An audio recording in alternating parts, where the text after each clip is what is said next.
Good, Matt. How are you? Great. Camera. I know. I'm a teacher, so I did a long time online, so I always feel like you just presence. Love it. Everyone else is great too. We're no shame. You can be crazy with me if you want to. Well, in 4 hours, you may be like, stop. Enough. All right. I went ahead for everyone and I'm going to paste it again and it may not come. Oh, it came in okay. We have a workshop guide, a slide deck, and an asset link. I'm going to paste this a couple more times, so bear with me just because we have folks coming in and they probably can't see that chat. And we will get started here shortly, and very shortly, maybe in a minute or two. We'll give everyone a couple seconds. And yeah, this is the Microsoft Word. I'm kidding. This is the Adobe Premiere Teach Adobe Premiere session. So welcome to everyone. And one more paste. I think, Mike, I don't know if you got those messages. Oh, before I do that, we have Tracy coming in. We'll give you all the links you all need.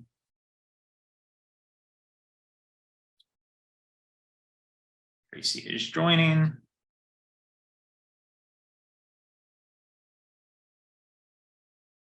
There, look at that. Looks like my area in Florida. Well, not really my area. I'm in Orlando. We don't have beach. All right, there you go. All right, everybody, let me do a quick screen share and we will get going.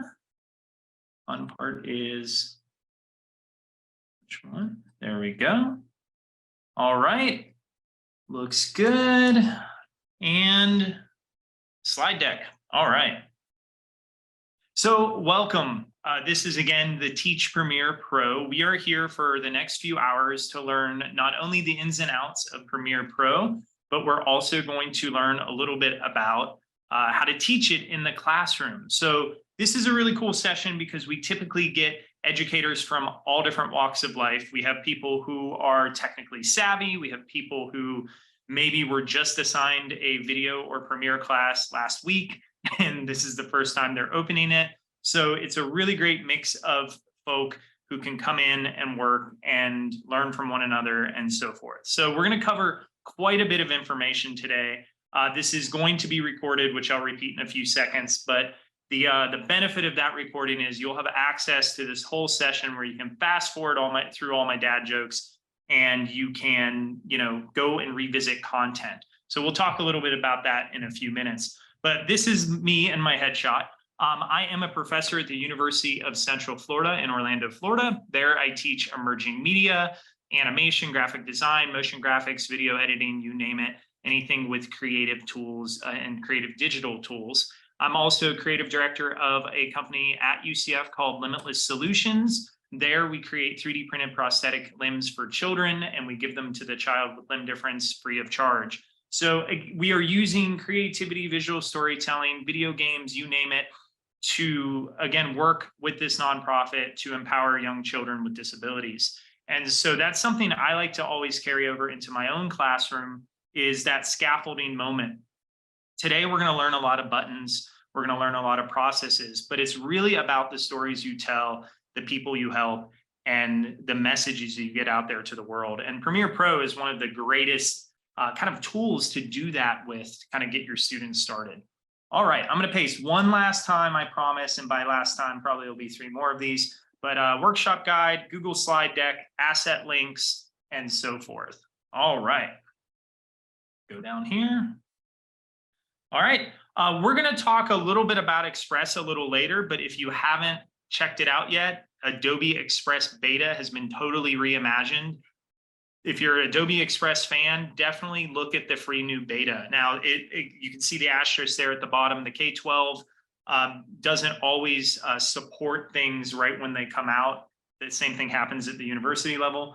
But the idea is, especially for those of you who have personal accounts, this is a game changer. Some of the video editing functions in Adobe Express now, for me, I'll go to Express before I go to Premiere Pro now. It's that good. So again, if I'm doing social media content or quick tutorial content, I may find myself in Express. So we'll open that up a little later and we'll see how we can kind of implement some some Adobe Express things to the Premiere interface and all that fun collaboration stuff. As I mentioned, this session is recorded, so you will have a very long, probably 5 to 6 hour recording of everything you need to know about Premiere Pro, and you'll be able to access that. So typically that takes a bit to process after our session, but later in the evening or the next day, you should get access to that recording. As always, this is brought to you by EdgeGain in collaboration with Adobe. Our goal at least is to empower educators like yourselves to feel confident to take this technology into the classroom and teach it to your students. We will have a Padlet, so we will be creating some things together today, and hopefully you're willing to share those on our Google Drive and our Padlet. So I'll give you a little link to the Padlet in a few more slides, but again, you can find the assets either in the chat or here on the link. And I'm gonna make sure I'm pulling everybody in. We're still good, cool. All right. So what are we going to do today? Well, we're going to learn about different ways to use Premiere Pro in the classroom. And we're going to talk a lot about, I'll share a lot of stories of how I use Adobe products in the classroom. You'll learn how to get footage in, render footage and get it out of Premiere Pro, as well as apply all of that cool kind of transitions and special effects and tricks that can really amplify your visual storytelling. Now, a little bit about these PD sessions. So some of you may be new to the EdgeGain Teach PD, but just some information. We may not all be using the same version of Premiere Pro, and that's okay. But I will say, if you're using an older version, so usually anything below 2022, some of the tricks I show you may not be accessible in your version. If that happens, sit back, relax, sip a cup of coffee and just kind of watch me go through that new version. But again, don't be surprised if you're using 2020 or 2021, something may not be exactly the same. So just keep that in mind. Don't also feel like you have to follow me step by step. There's a reason we're recording. We're going to record this so you can go back and pause, take your time, revisit. And there's a little something to that, because that's how, and I'm going to talk about this in a few minutes, but how I infuse video production, Premiere Pro, and teaching this technology in my classroom. So if you try to have your students follow step by step by step by step, your computer is going to want to update in the middle of it. Your dog's going to need to go out and you're going to need to step away from your device. Something's going to happen to distract you from that. So please, I would actually encourage not to feel pressured to follow along step by step. We'll have plenty of time where we do little mini activities where you can, set up, work in Premiere Pro, ask me questions as you work for 15, 20 minutes at a time. So there's no need for you to have to completely follow through, because we're going to cover a massive amount of content. And I know 5 to 6 hours seems like a long time, but trust me, there is tons to work with. Also, feel free to encourage to ask me questions. This session is going to be a lot more fun for you and me if you hit me up with questions in the chat, if you throw things at me via your webcam, whatever it may be. But again, we're in this together, and that may mean we go on detours from time to time. So if there is a topic that relates to you personally in the class you're going to teach, don't hesitate to drop something in the chat or hop on your microphone and say, hey, I'm doing this in my classroom. Would this be a technique to use? Or how would you do that technique?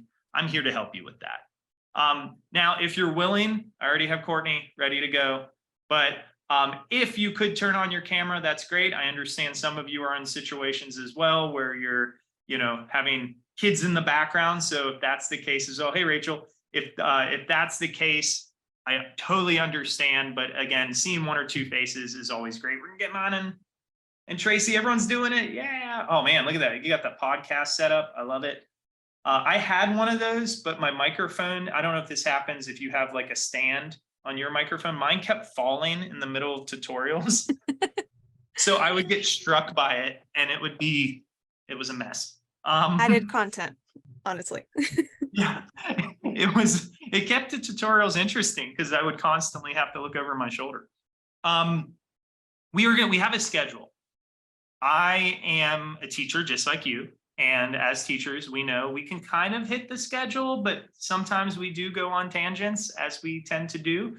and we'll have sidebar conversations like microphones hitting us. But with that said, I will make sure you have your lunch break on time.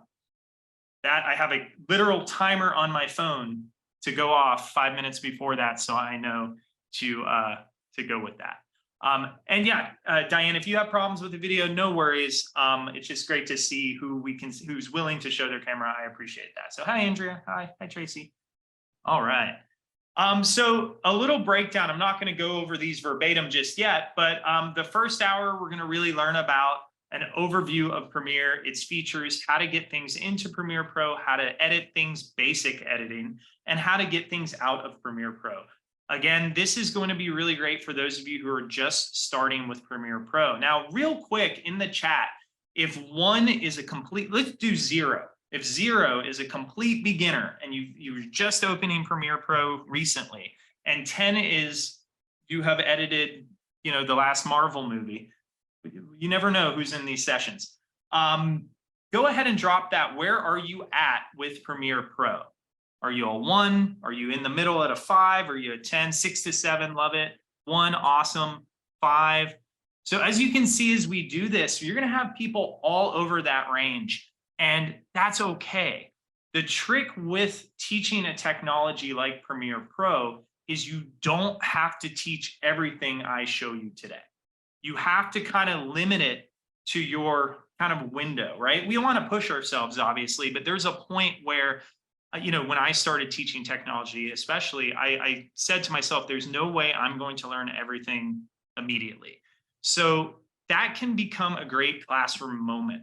For me, I let the students know when I don't know how to do anything or something. Hopefully I know how to do something, but I talk to the students. Sometimes they teach me, they come with the technique and they go, Professor, check this out. Like, I learned how to do this, and I become the teacher and I'll sit there and take notes. But that's a great way to kind of take away the fear of technology, because, the friends in the chat who put anything under a 4 and, between a 0 and a 4, it can be intimidating to learn a new technology. And we have to put ourselves in our student shoes as well. And they're coming into the classroom and they're kind of going, oh my God, I'm scared to use this. And when something's scary, or if a first experience doesn't go well, it's not going to foster a great learning environment. And one great example is if you've ever had your parents cook really nasty broccoli when you were a kid, you probably didn't eat broccoli the rest of your life, right? Or Brussels sprouts or whatever it may be. But if you had those made brilliantly, you're going to love them. And you're going to just go, okay, sometimes the broccoli ain't so great, but if it's cooked well, I know I'm going to eat it.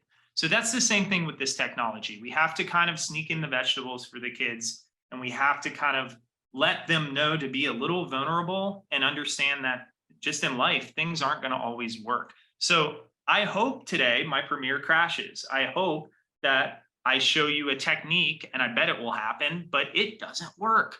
That's perfectly fine. And I think, I remember the very first time I taught tech, I was at a community college, and I felt like I was giving like a sermon. I had the Adobe Animate book on a pedestal open, and I was going down this book trying to keep everything perfect and contained. And as we know in the classroom, that doesn't work, right? Things go off the rails pretty quickly. So anyway, the first hour is going to be all about this. Second hour, we're going to get into a little activity where we kind of flex our muscles and play around with what we learned in the first hour. And then I'll show you a little more intermediate ways that people will do editing and color correction and all sorts of fun stuff. I'm going to teach you cool techniques like Essential Sound, which is going to hopefully blow your mind. It's a great way to edit video and music. We'll take a 30-minute lunch break around the 1 o'clock hour. I'm in Eastern time, so whatever that is, either direction for you all. And we'll learn a little bit about masking. Hour 4 will cover more creative challenges, but we're going to cover animation, which is near and dear to my heart, as well as different graphics. So we'll start kind of diving into a little bit of motion design and motion graphics.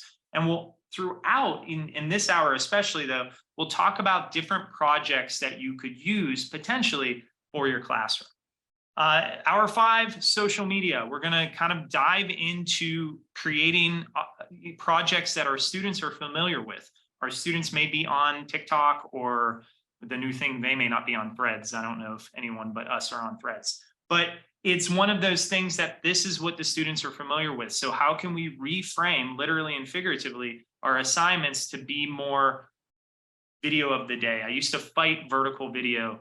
I used to say, turn your camera sideways. Now I embrace it because that's what our students are familiar with. So we have to kind of get with the times. We're going to do an animate to audio class introduction, which is going to be really fun.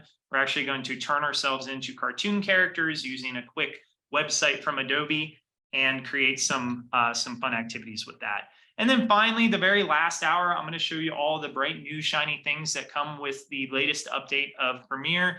We'll talk more about your curriculum, any questions and answers. And then depending where we are, typically we have anywhere from 20 to 15 minutes of just kind of free time where you can ask questions or kind of head out at your convenience. All right, that was a lot. Let's kind of, before we hop into Premiere, talk about our classrooms. So I am at one of, I don't know what largest university we're at now, but we're like the second largest university in the United States. And as many of you may be in the similar boat to me, is our labs aren't always up to date. We have amazing IT professionals. We have people who really advocate for us, but we also have things like state funding, and that sometimes doesn't align. So our student spaces are not always ideal. This means that vulnerability and adaptability are going to be the first and very important thing to teach your students when they're approaching a creative technology like Premiere Pro.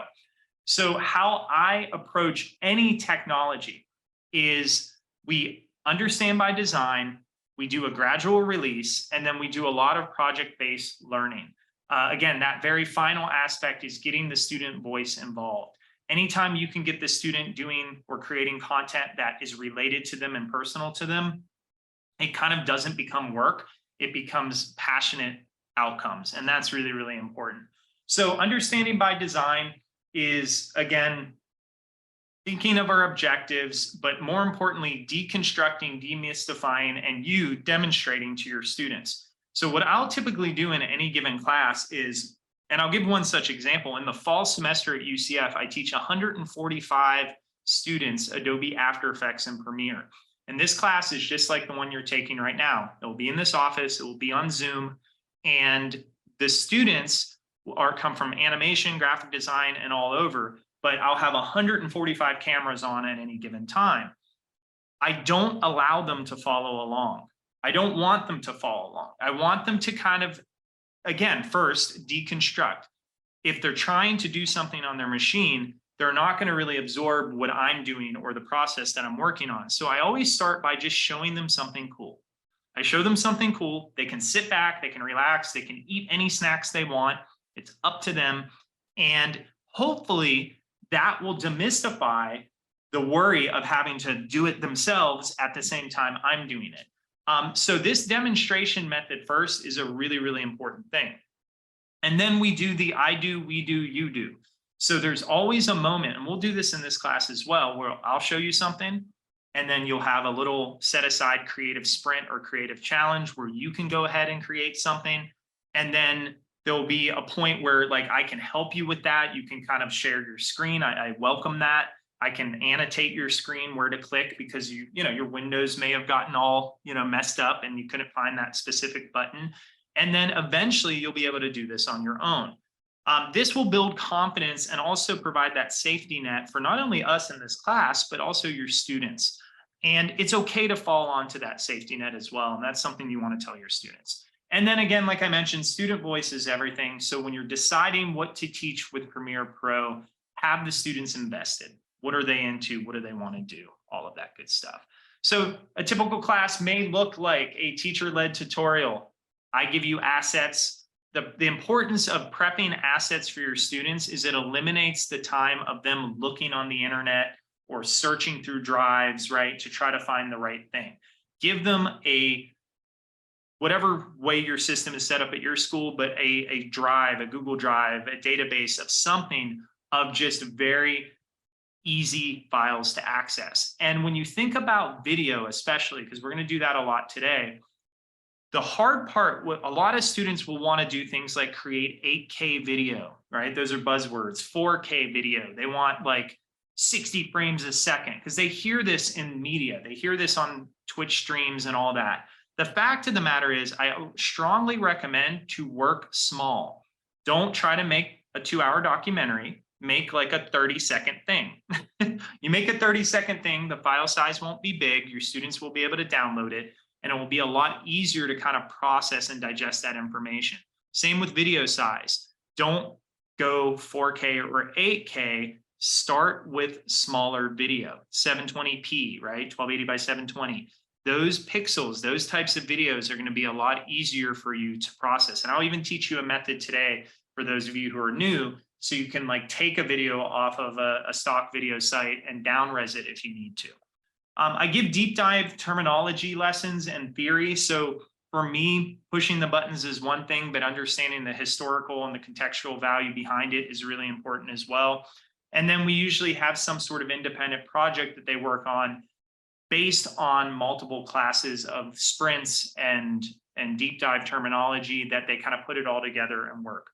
Another option in your classroom is you may want to prepare them for the ACA or the ACP exams from Adobe. And these exams, and I've given you a link here if that interests you, are essentially ways for your students to get certified after they take your course. And it comes with a study guide. It's through a company called Certiport. They're very good people. It's something I would highly recommend. Again, it looks good on the student resumes. And they give all sorts of different types of certification, even which you can kind of group different apps, especially from Adobe. But they also certify for other softwares like Excel, Microsoft Word, Adobe Autodesk, you name it. Definitely something to check out and really kind of provide great outcomes, not only for the students, but to provide to your administrators, your districts, just to kind of show when they do those assessments, to show the value of what you're teaching and why it matters. All right, so with that said, that was my spiel on the classroom. I was talking fast, trying to get it out because we want to get to the fun stuff. We're going to start with Premiere Pro. All right, the biggest thing, and I mentioned file size of videos before, is setting up a file structure for your classroom that is consistent. What I mean by that? Well, when you have a file structure, you're going to want to make sure your students from day one know how to name their videos, how to store their videos, so in what types of folders, even how to label or color code their videos within the app itself. Now, this is super, super important because if you have a class consistent setup, so for instance, color coding, which I'll show you in a couple minutes here, but if all footage of interviews are always labeled green, when you as the teacher have to wander around the classroom and you're looking at little Joey's, massive mess of a Premiere file, you're going to just go, where's the green? That's what I need to work on. Or where's the yellow audio? That's what I need to work on. So I'd highly recommend you write this on your board or you put it in a digital doc file somewhere where the students from day one know, if I import audio, it'll always be labeled yellow. If I import interviews, it'll always be labeled green. You get to pick those colors. You get to kind of do that as well.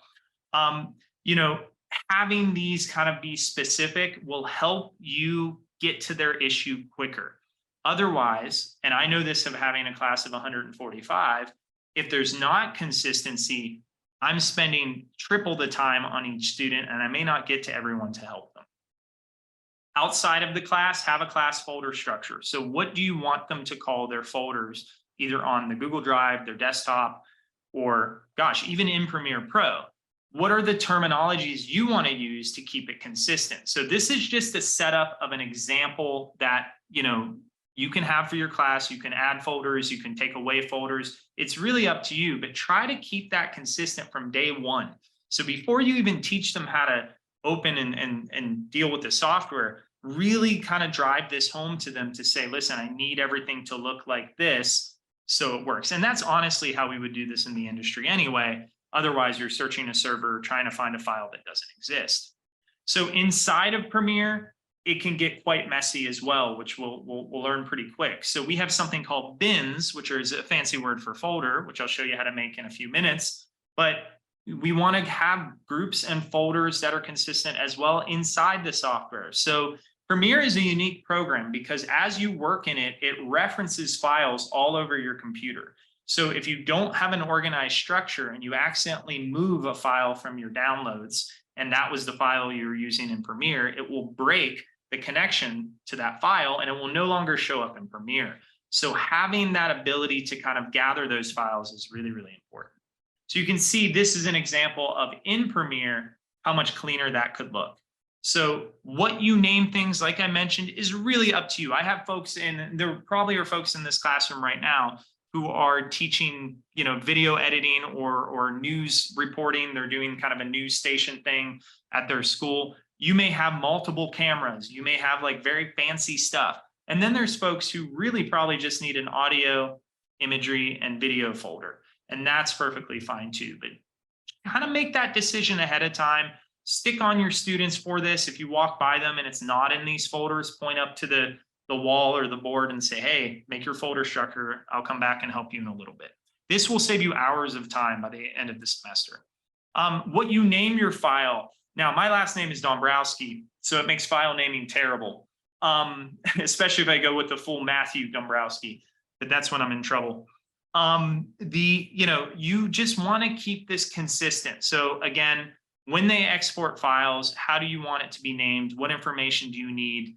This all really matters too. If you think of FERPA and identifiable information, it's really up to you and your district how you plan to do that. But if you're storing files in some sort of server, you want to make sure you don't have to hunt for those things, because let's be honest, grading can be a challenge, especially if you're having even 30 students create 5-minute projects each by the end of the semester. That's a lot to watch, a lot to process, and you don't want to go hunting for things. You want to get into the viewing aspect of everything.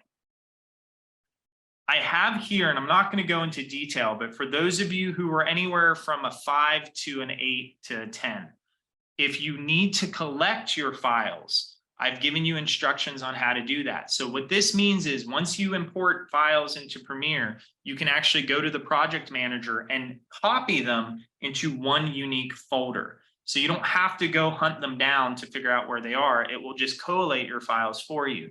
So I've given you detailed instructions, and this is your slide deck from here on out, but where you all can kind of go back, you can share this with your students. And again, that will help them collect things, because what our students like to do is download something, put it on their desktop, put it in a random folder in the downloads folder, put it in the videos folder, and that's just going to be that's going to be a huge mess. So teaching them to kind of gather those files with the project manager is going to be really important. All right. That was all the baseline kind of speech on how to kind of structurally get started, but let's hop into Premiere Pro, because that's why you're here, I'm assuming. But when you open Premiere Pro, you're going to get greeted with a screen a lot like this. And one of the things, and I say this in every single PD I do, and I would almost, a couple years ago, I would say never click this button. But what Adobe has done is they've created something called hands-on tutorials. Has anyone used these? Yeah, good. Rachel, yeah, Courtney. So these are really amazing, because these will actually open the app and literally point at parts of your app and say, click here, move this button. These are something that I always like to say to my students, don't sleep on these. This is something that if you need to kind of refresh on a way how to do something, even if you have this PD, you may want to go in and see how they do it in these hands-on tutorials. These are totally worth your time. Again, look at them, check them out. They're very, very awesome. The tutorial on the web are really cool too, but these will actually open all the footage and do some amazing things. So we also have our little home tab, which is really nice, but we're going to go ahead and just start by creating a new project. So again, as I mentioned at the beginning of this lecture, you don't need to follow along with me if you don't feel you're ready for that. We will have a dedicated time in the next hour, so to speak, the 12 o'clock time, where you'll be able to kind of have 20 minutes where you can open everything and go, now, what did you say about this? How did you do that? I'm cool with that. So again, I don't want you to feel like you're getting behind, because again, that's going to leave a bad taste in your mouth for learning. So I'm going to go ahead and hit new project, and I'm greeted with what looks like a program that used to be called Adobe Bridge. And this is essentially a file organization system in which you can go ahead and start a new project. You can create new things, and it's going to give you, in the most cases, a bunch of sample footage. I will warn you that your students will click on every single button in here. Even my college students, and they're like, how did I end up with like footage of soccer players in the water? And I'll say, well, you clicked on every single kid playing soccer on the first page. And so you want to make sure if you click on that, right, it goes in the bottom left-hand corner of the screen if I've selected that. So again, your students are click happy. This may occur. If it does, it's not a big deal, but typically I don't load my footage using this screen. I actually like to open Premiere empty. And that's going to allow me and my students to kind of go, oh, okay, like I don't have anything to mess up that's in here right now. It's just completely empty interface. So one thing I will do in here is I will name this. So we'll call this PD Teach. I never can spell Premiere, even though it's like right in front of me. All right, Premiere, and then I'll go to the project location and I'll open that up and we'll go to our desktop. I'll create a new folder and we'll call this Teach Pro. Awesome. So I know where my content's going to go. When I do, Premiere is really great with autosave. So if it does crash, it typically will have an autosave backup. I know it will go into that Teach folder and it's accessible. Where you put these folders, how you name them, is all up to you, but keep it consistent on all your projects. That's, again, the students don't think this is an important part, but it's probably the most important part. So that is all I do in this actual menu. I don't copy media. I don't create new folders. I don't create new sequences, which we'll talk about.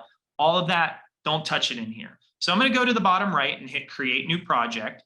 And one thing that, depending on your speed of your computer, is this may take a couple seconds. So in my case, it's created my interface. Sometimes I've had it kind of pause for a second where I think it's frozen. That's okay. Just give it some time. Another thing, speaking of consistency, is when you open up your workspace that we see now, and if anyone has Premiere open, who has a workspace that looks different than mine? Yeah, there you go. So there's immediately what our students are going to encounter, right? So if that's the case, have a workspace you use in your classroom. So immediately, no matter what project you're working on, you're going to tell your students, when I'm doing my demo, you're going to go to Window, Workspaces, and you're going to pick whatever one fits your classroom. So that could be all panels. Now, if you're using a tiny little Chromebook, yeah, you probably aren't using Premiere actually. But if you're using like a smaller screen, you may not want all panels. You may want to use just essentials, but I'm going to click all panels just for now.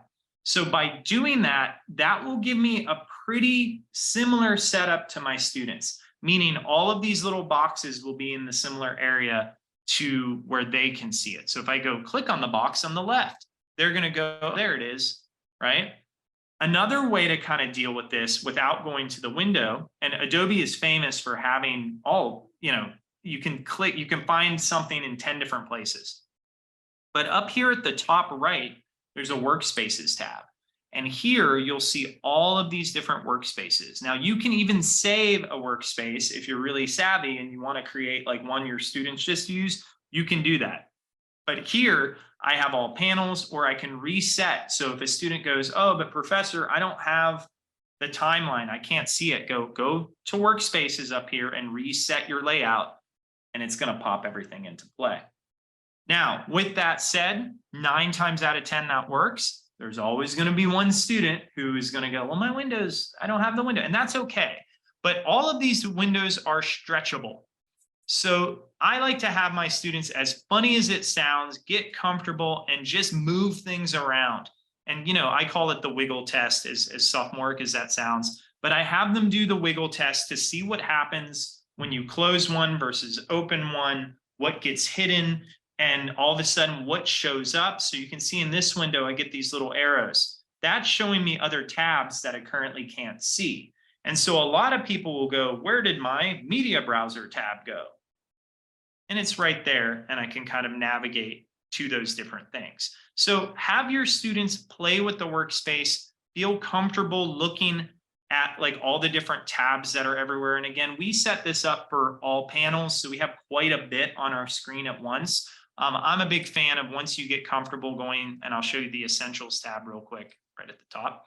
I like the Essentials tab. It's just a little less stuff. So again, just to show you kind of, you have some options. You even have a vertical video option, which is really, really fun too. All right.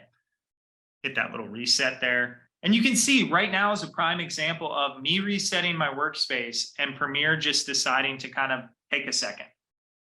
That happens. So this is something that I actually prefer that happens with your students, because they're going to see it's nothing they did. There it goes. It showed back up.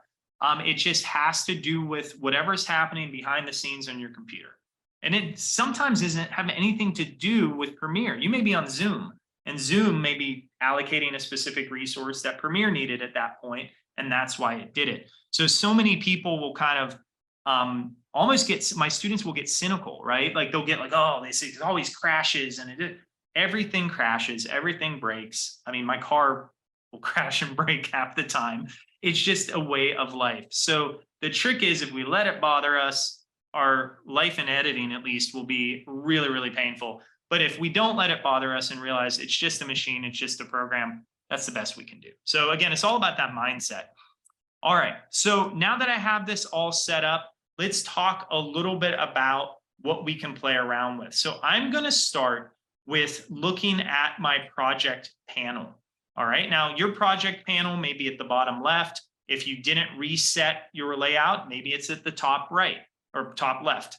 Could be up here, but mine currently in all panels is in the bottom left. This project panel is your library. This is where you're going to import clips, videos, audio. You can import After Effects clips, Photoshop files, Illustrator files. You can import all of your stuff into that specific folder. And in that folder, there's different ways to kind of do that. But there's a way that, you can right click and do import. That's one way. There is a way down here where you can kind of go through the different new item and kind of looks through some of the new items. You can go to File, Import right here, or hit Control-I. My favorite way to do this is just double click. So I go into the import media, I double click, and then I navigate. In my case, I have a little asset folder like I gave you the link for, and I'm going to just pick, there's really no method to what we're going to do right now. I'm going to just pick some random kind of folders. So we'll go to Nightlife. Sounds fun. It's middle of the day, but I'm going to grab these people partying and hit open, and that's going to show up in my timeline. Now, depending on your settings, you may see this in a different way. So let me zoom out a little bit here so you can see a little better. So I have different ways to view this. I have list view, which most of you will be on by default. I have icon view, which I'm a big fan. That's kind of giving me a look of like a little sample of the clip. And I can even scrub my mouse. I'm just moving my mouse left and right over that clip, and it will show me what the clip is, which is nice. And then I have something called freeform view, which doesn't make much sense until we have a ton of assets in our scene. So we'll look at that a little later. But usually it's going to come in as list, or it's going to come in as icon view. We can scale these up and down depending on space needs. And also we can create something, as I mentioned before, called a bin for organization. So if you hit the folder icon, you're going to create a bin, and I'm going to call this footage. And I can drop, by holding my left mouse button, the footage into the footage folder. And there we go. Now, this library, for lack of a better way to say it, or my project window, will show me things like the frame rate. In other words, how many pictures per second is that video? It will show me the length of the video, the start point and the end point. So this video is roughly 4 seconds. And sometimes it will give you a lot more information if you really stretch it out. But that's all hidden for the most part. So you can see it's 1280 by 720, and it has audio that is, compressed at 48,000. All right, so we have the ability to import that way. You can also drag and drop. I have a 2-monitor setup. If you're in a great position where you have that too, you can drag it in and just drop it into your library at your needs. These little squares next to this are the labels I was speaking of. So if I know this is B-roll, B-roll is just a fancy word for filler footage. that, kind of adds to the narrative, but isn't, it could be stock footage or whatever it may be. I can click on that label, right click, and go to label, and I can change it to mango. That's fancy. And that will create a mango colored bar when I make this official on my timeline, which we'll talk about in a few seconds. So again, to label things, you can do that now, or you can do that when it's actually live on your editing timeline. But the right click method for me is the easiest way to get your students to find this stuff. Again, you could probably go up to edit, label. They're in multiple places, but sometimes it's a lot easier for them to right click on the asset, find that label, and then change, in this case, I changed it to blue, the color of that scene. I can double click on this. So I can call this dance party, for instance. I can change the name of my clip. What that's doing is just giving me kind of a in Premiere name versus the asset name that's on your desktop. So the asset name will still be Pexels, whatever that mess was. I don't know what that means. I know what dance party means. So I'm going to have my students always label it with their voice to make sure they know what they're clicking on. To do that, again, I just double clicked on it. It let me edit it, and I went from there. Now, one thing that happened when I clicked on it is the video opened up in what's called the source panel. So that's the next thing we're going to look at. A lot of people get confused about the source panel and something called the program panel. And I'm not going to even create a program panel just yet. We're going to look at the source. The source panel is essentially a preview. It is a preview of your clip. It allows you to look at it, to play, right? This is how I imagine my classrooms. That doesn't work out that way usually. So I can play through it. I can scrub. We're going to do a couple other really cool things in the source panel. We can actually set when the clip begins and when it ends and just pull a section out, which is really fun because you can actually pre-edit your clip in the source panel. But all this is doing is previewing. This will not render. I can't output anything right now because I don't have a timeline. I don't have an editing stage. I don't have anything in this program box. I'm touching my screen like you can see my hand. This program box up here that is live. All right. So to create something that we actually really can dive in and edit, we will need to create what's called a sequence. A sequence is just essentially a timeline in which you can create edits, cuts, layering of different types of footage, etc. And you can create a sequence many different ways. And one way, and I'm going to move my cursor, is right in the little sequence timeline panel. It says drop media here to create sequence.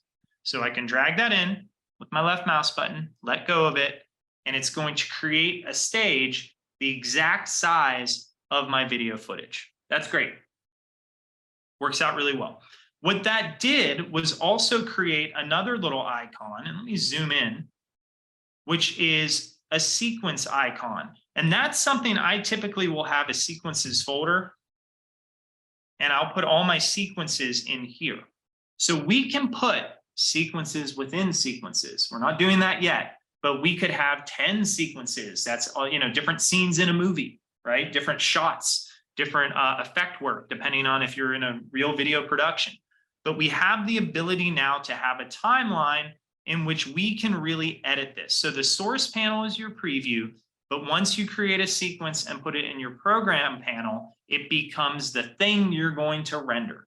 It's the thing you're going to edit, cut, move around, chop up, whatever that may be, okay? Any questions about those things so far? We're grazing that surface. So the takeaways, even if my friends who are ones in the self-proclaimed ones in there, double click to import, right? You can either label, and you see how I labeled mine blue and it turned blue. But if you want to create a new sequence, you drag it into the sequence button. Now, with that said, let me import another piece of footage. So I'm going to import that and drag it into footage. What if I want to create a second sequence? Well, if I try to drag that second video on my timeline, it goes into the same sequence. That's okay. That's actually what I would really want to do. But what if I wanted it to completely different thing? How do I do that? So I'm going to drag it down to the new, you see this little new, it's like a piece of paper with a bent, I don't even know what they call it. It looks like a sticky note. I'm going to left click, hold my left click, drag and let go. And that's going to create a sequence for that. So that's another way to create a sequence. Deb, I got your question. Give me 1 second for sure. Great question. So now notice I have tabs where I have different sequences. So if you ever want to create a brand new sequence, you can simply drag your footage to the new item icon and let go. And it will create everything to kind of fit your liking. If you don't like a sequence, you can highlight it and hit delete. No harm, no foul. Now, to answer your question, Deb, do you start with a dimension you want to work with first? That's a very good question. What I really typically do is set a standard dimension for all the video. If I'm providing my students video, the standard size for all video. So in this case, and I can't guarantee all of it will be, but most of the video I provided in your asset folders are 1280 by 720. And the cool thing about the way I showed you how to make that sequence is when you drag it in. So when you dragged and dropped it, it created a sequence exactly that size for you. So if I were to create a sequence manually, it's not much harder than the drag and drop, but I would go to new item, create sequence, and look at this mess. So let's be really honest. I mean, I don't want to, it's a mess. It is, I've been doing this for 20 years, right? Of all the different iterations of Adobe Premiere Pro as a professional video motion graphic designer, as well as a professional teacher. And I will tell you right now, there's certain things on here I still don't understand. And, you know, DS, digital SLR, AVC intro. Now, there are some people who are brilliantly in tune with that, and I love them. Those are the people I want on my team because they're the ones I'm going to go, what's this mean? But this is the way I could create something from scratch, and I could edit those settings, right? But if I already have footage that's all the same, it's so much easier to just uniformly get that footage in and drag it into my sequence and get going, isn't it? So it depends what class you're teaching. If you are teaching a class on the intro of digital media or something where that knowledge base, they need to know what progressive scan is, they need to know what frame rate is, they're being kind of quizzed and tested on that stuff. The clicking the new item icon sequence and setting up this way will be really important. But if you're doing a class where you're focusing on visual storytelling or social media production and output, drag and drop. Do it that way, it'll be easier. Go ahead, Courtney. So do you have a way that you recommend? So like, I kind of got dropped into all this last year. They were like, surprise, you're the new graphics video teacher. And so like, they don't have access to get anything off the internet. So I have to get every single thing. And of course, everything is a different size. Yep. Would Adobe Premiere have a way for me to then put that in I wrote it down, 1280 by 720. Like, is there an easy way that I'd be able to take a bunch of footage to do that? I couldn't have planned that question better. All right. So I feel like people are going to think we set this up. So yes, you can. Now, when you download Adobe Premiere Pro, you also get access, hopefully, and this is something you're going to double check with your IT department, to Adobe Media Encoder. Okay, you want to check that. But Adobe, so you could do this all in Premiere, by the way, Courtney. Okay. I want to show you what I like to say the easier way. So you have access to things like Pexels. You can download stuff at home and pull it in. Like, you got that access. But Adobe Media Encoder, you can't see my one screen, but I will pull it up. It will pop up on probably the wrong screen, and then I'll drag it over. Is something that ships with all the video stuff. So After Effects and Premiere, it has it. So it's going to pull this up. Okay. And we're going to see this again because we can actually render from Premiere in here. And the cool part about this, to answer your question, is I'm going to grab, hopefully you can see all my floating folders, but let's say these are 2 different size clips that you downloaded. You're going to drag them into Premiere. or Premiere, into Adobe Media Encoder. You're going to let go. That's going to list them here. Now, I can go through and change the resolution of each of them.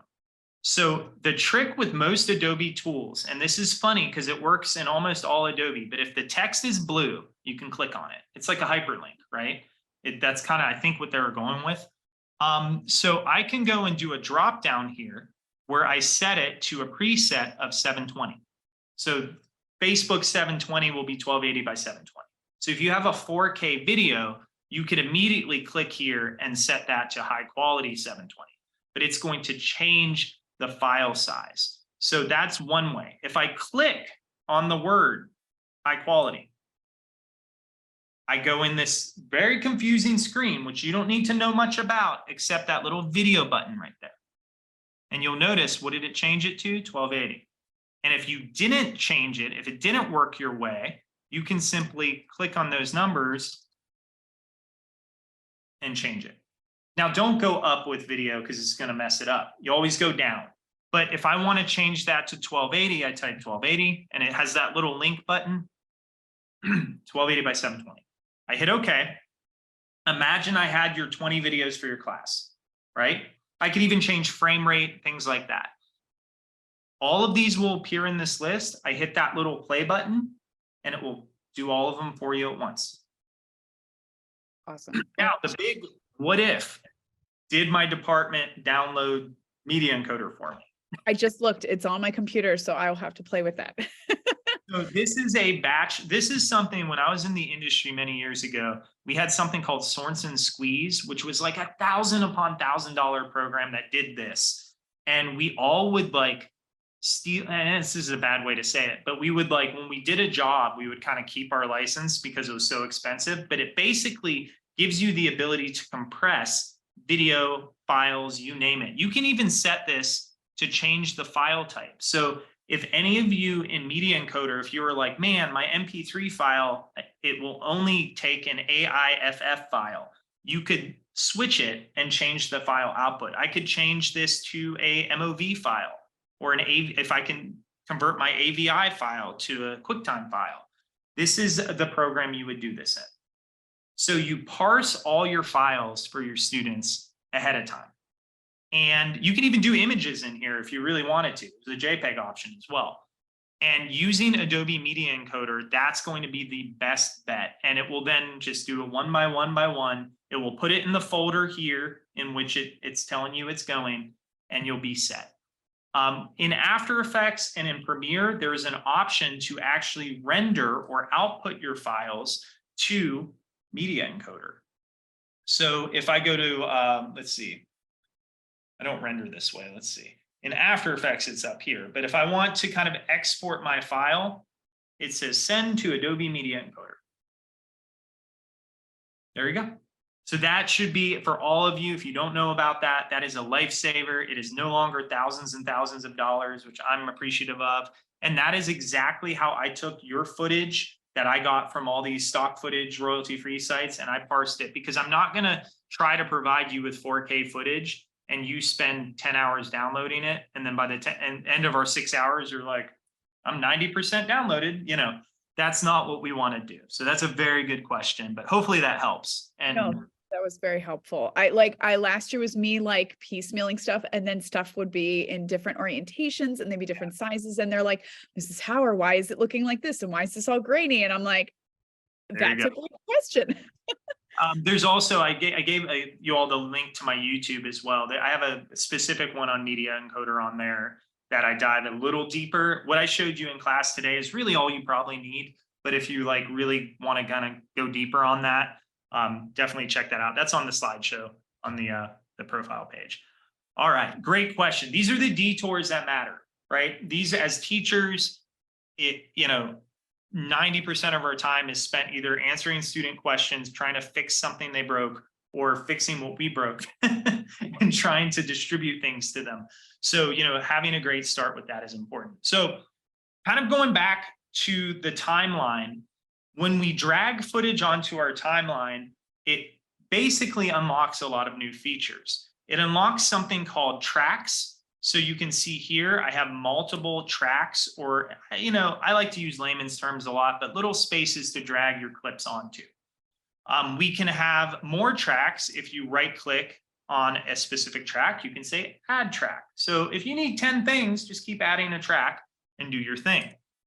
We have what's called the kind of time slider, or the time code, where we can slide or scrub back and forth. And when we do this, notice how it changes these numbers over here.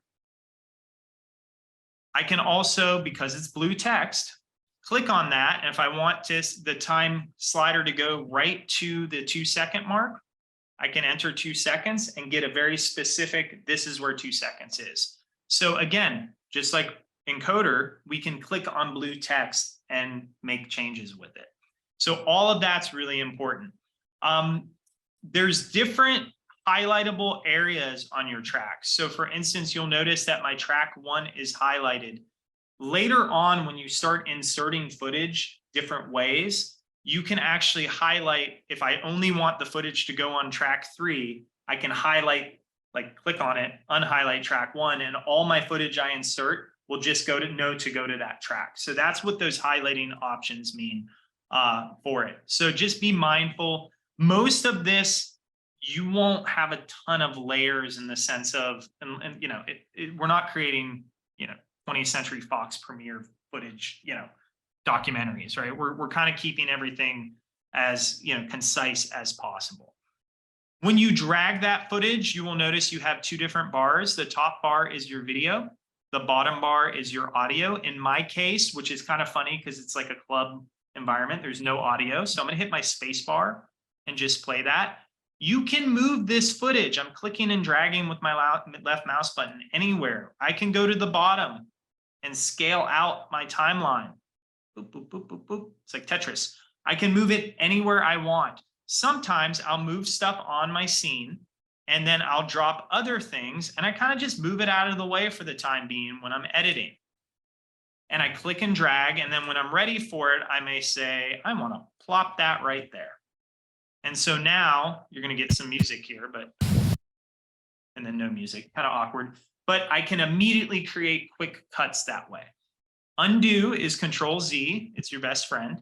And that will just kind of undo anything you do. Now, this little yellow bar at the top, a lot of people always ask me, what's this little yellow bar? Anything you do in Premiere or After Effects is based on your computer's RAM.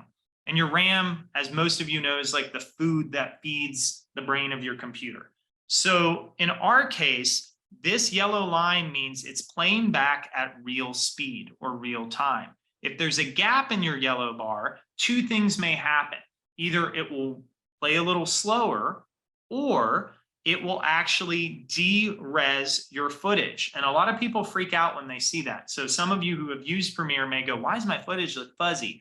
Well, that's because Premiere may lower the quality, at least in the preview, to allow you to play it back at full speed. That's called adaptive resolution. And so that's something that's really nice about Premiere, because by default, it will set that for you. So if you have really big files in a really slow computer, it may de-res it a little bit, but when you render it, it will be sharp, crisp, and 100% resolution. So a really, really nice kind of sidebar there to kind of play with. Lots of other buttons here. But again, I'm playing this by hitting the space bar. I can also play by hitting the space bar here. I can toggle through different in points and out points by some of these clips here. So you can see I'm kind of just going in and out.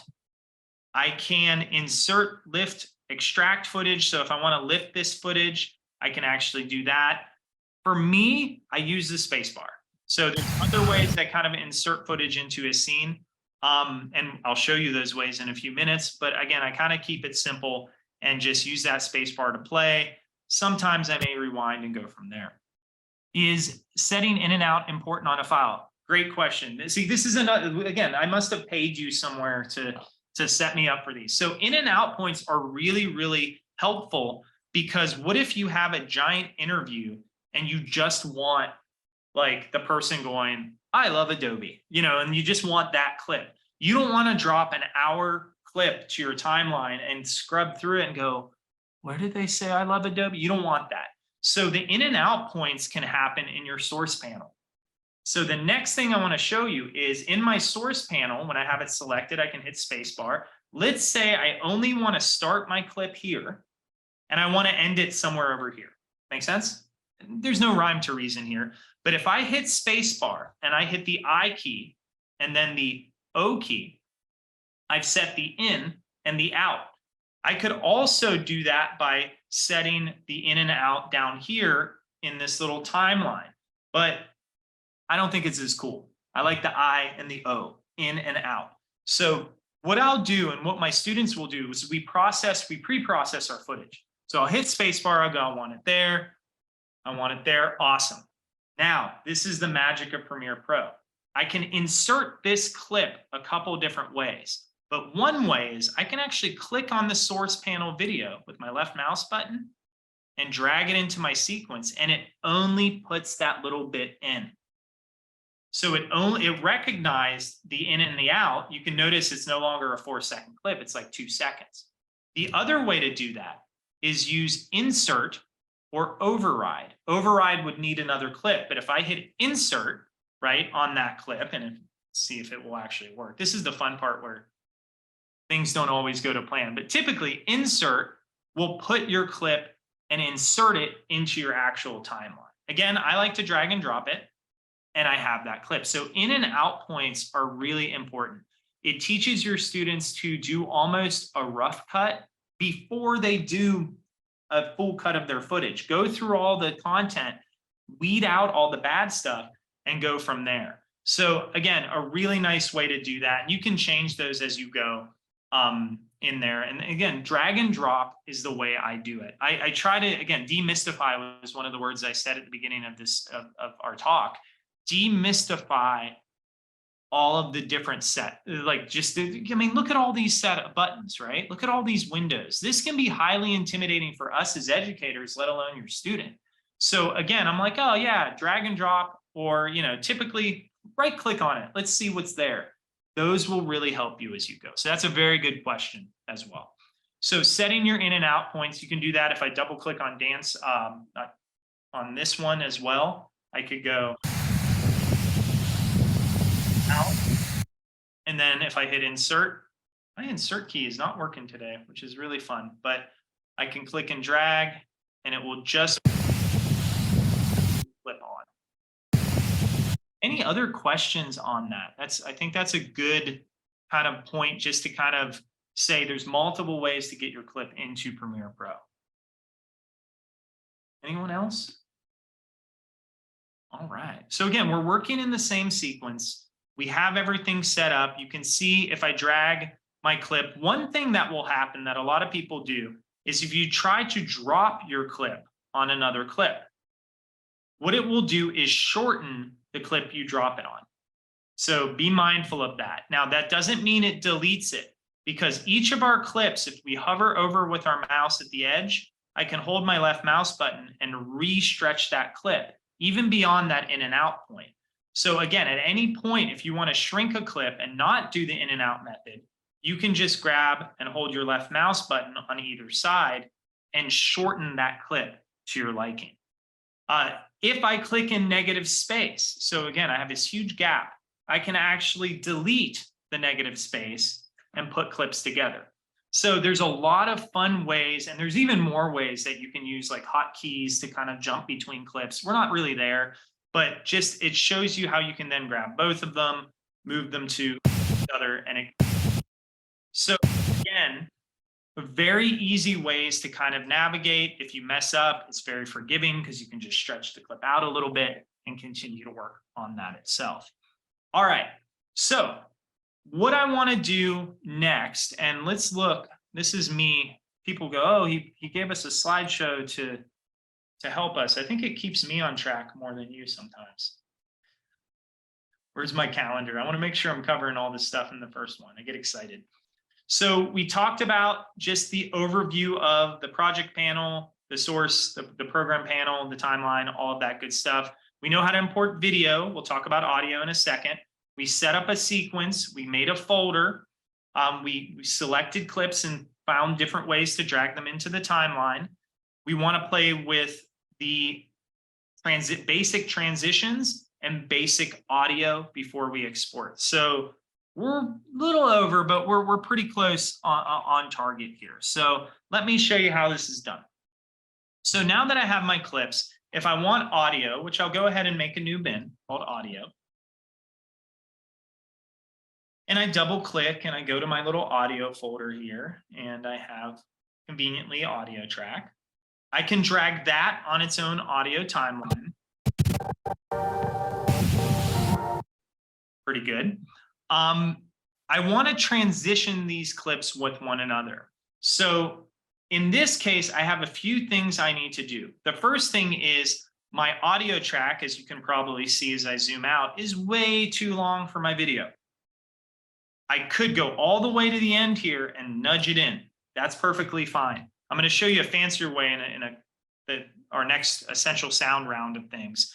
But what I like to do is move my cursor, hold shift, and that's going to snap it. And I'm going to use a fancy hotkey. Now, we have a lot of ways to cut and edit things in Premiere. One of the most famous ones is the razor tool. Most of you have used that, right? You get the little razor blade tool and you click on it and it cuts it like a razor. Well, I'll be honest with you, I'm not a fan because I don't like to click back and forth, back and forth, back and forth, right? I like to kind of stay on my move tool because I don't know how many times I thought I was done with the razor tool and I forgot to click back on my move tool and I started cutting everything in my timeline. So what I do is highlight my layer and I'm going to use that little blue line as my razor and I'm going to hit Control K. So spell cut wrong, spell it with a K. Control K, if you have a track selected, will cut using your timeline. So if I hit Control K, it will cut it. Control K, it will cut it. And I'm going to teach you in the intermediate editing lesson in an hour or two how to actually just use like the Control and Alt keys to access almost all of these buttons. You don't need to go to the toolbar. So when I want those gone, I can click gone. I can always stretch it out, get it right. All right, the next thing is transitions. So let me first zoom out so we can see everything. And I want to have a bit of a transition here. Transitions can be found in the effects panel. Now, I want to show you something very confusing because you all are going to laugh at this, especially my new Premiere users. Premiere has an effect panel and it has an effect control panel. Now, the frustrating part is those sound very familiar. So at any point, you may go to one rather than the other. But if you just think of it, anything you create in the effects panel can be controlled over here in the effect control panel. So for instance, I have a folder in effects called video transitions. If you don't see this folder, you can go to window and you can find the word effects, which mine's already checked, on that little window screen. So if you're losing it, that's why. I'm going to go down to dissolve. And you can see here, I have a bunch of different transitions that I'm going to show you the quick drag and drop way first. I can drag a dissolve onto my footage. Get that out there. Got it. And let go. And then what will happen is dissolve. That dissolve can be shrunken in by just left clicking, just like we did with our clip. And clicking away. Now, what happens is sometimes you have maybe added a transition and it only showed up on one side, one clip or the other. That happens.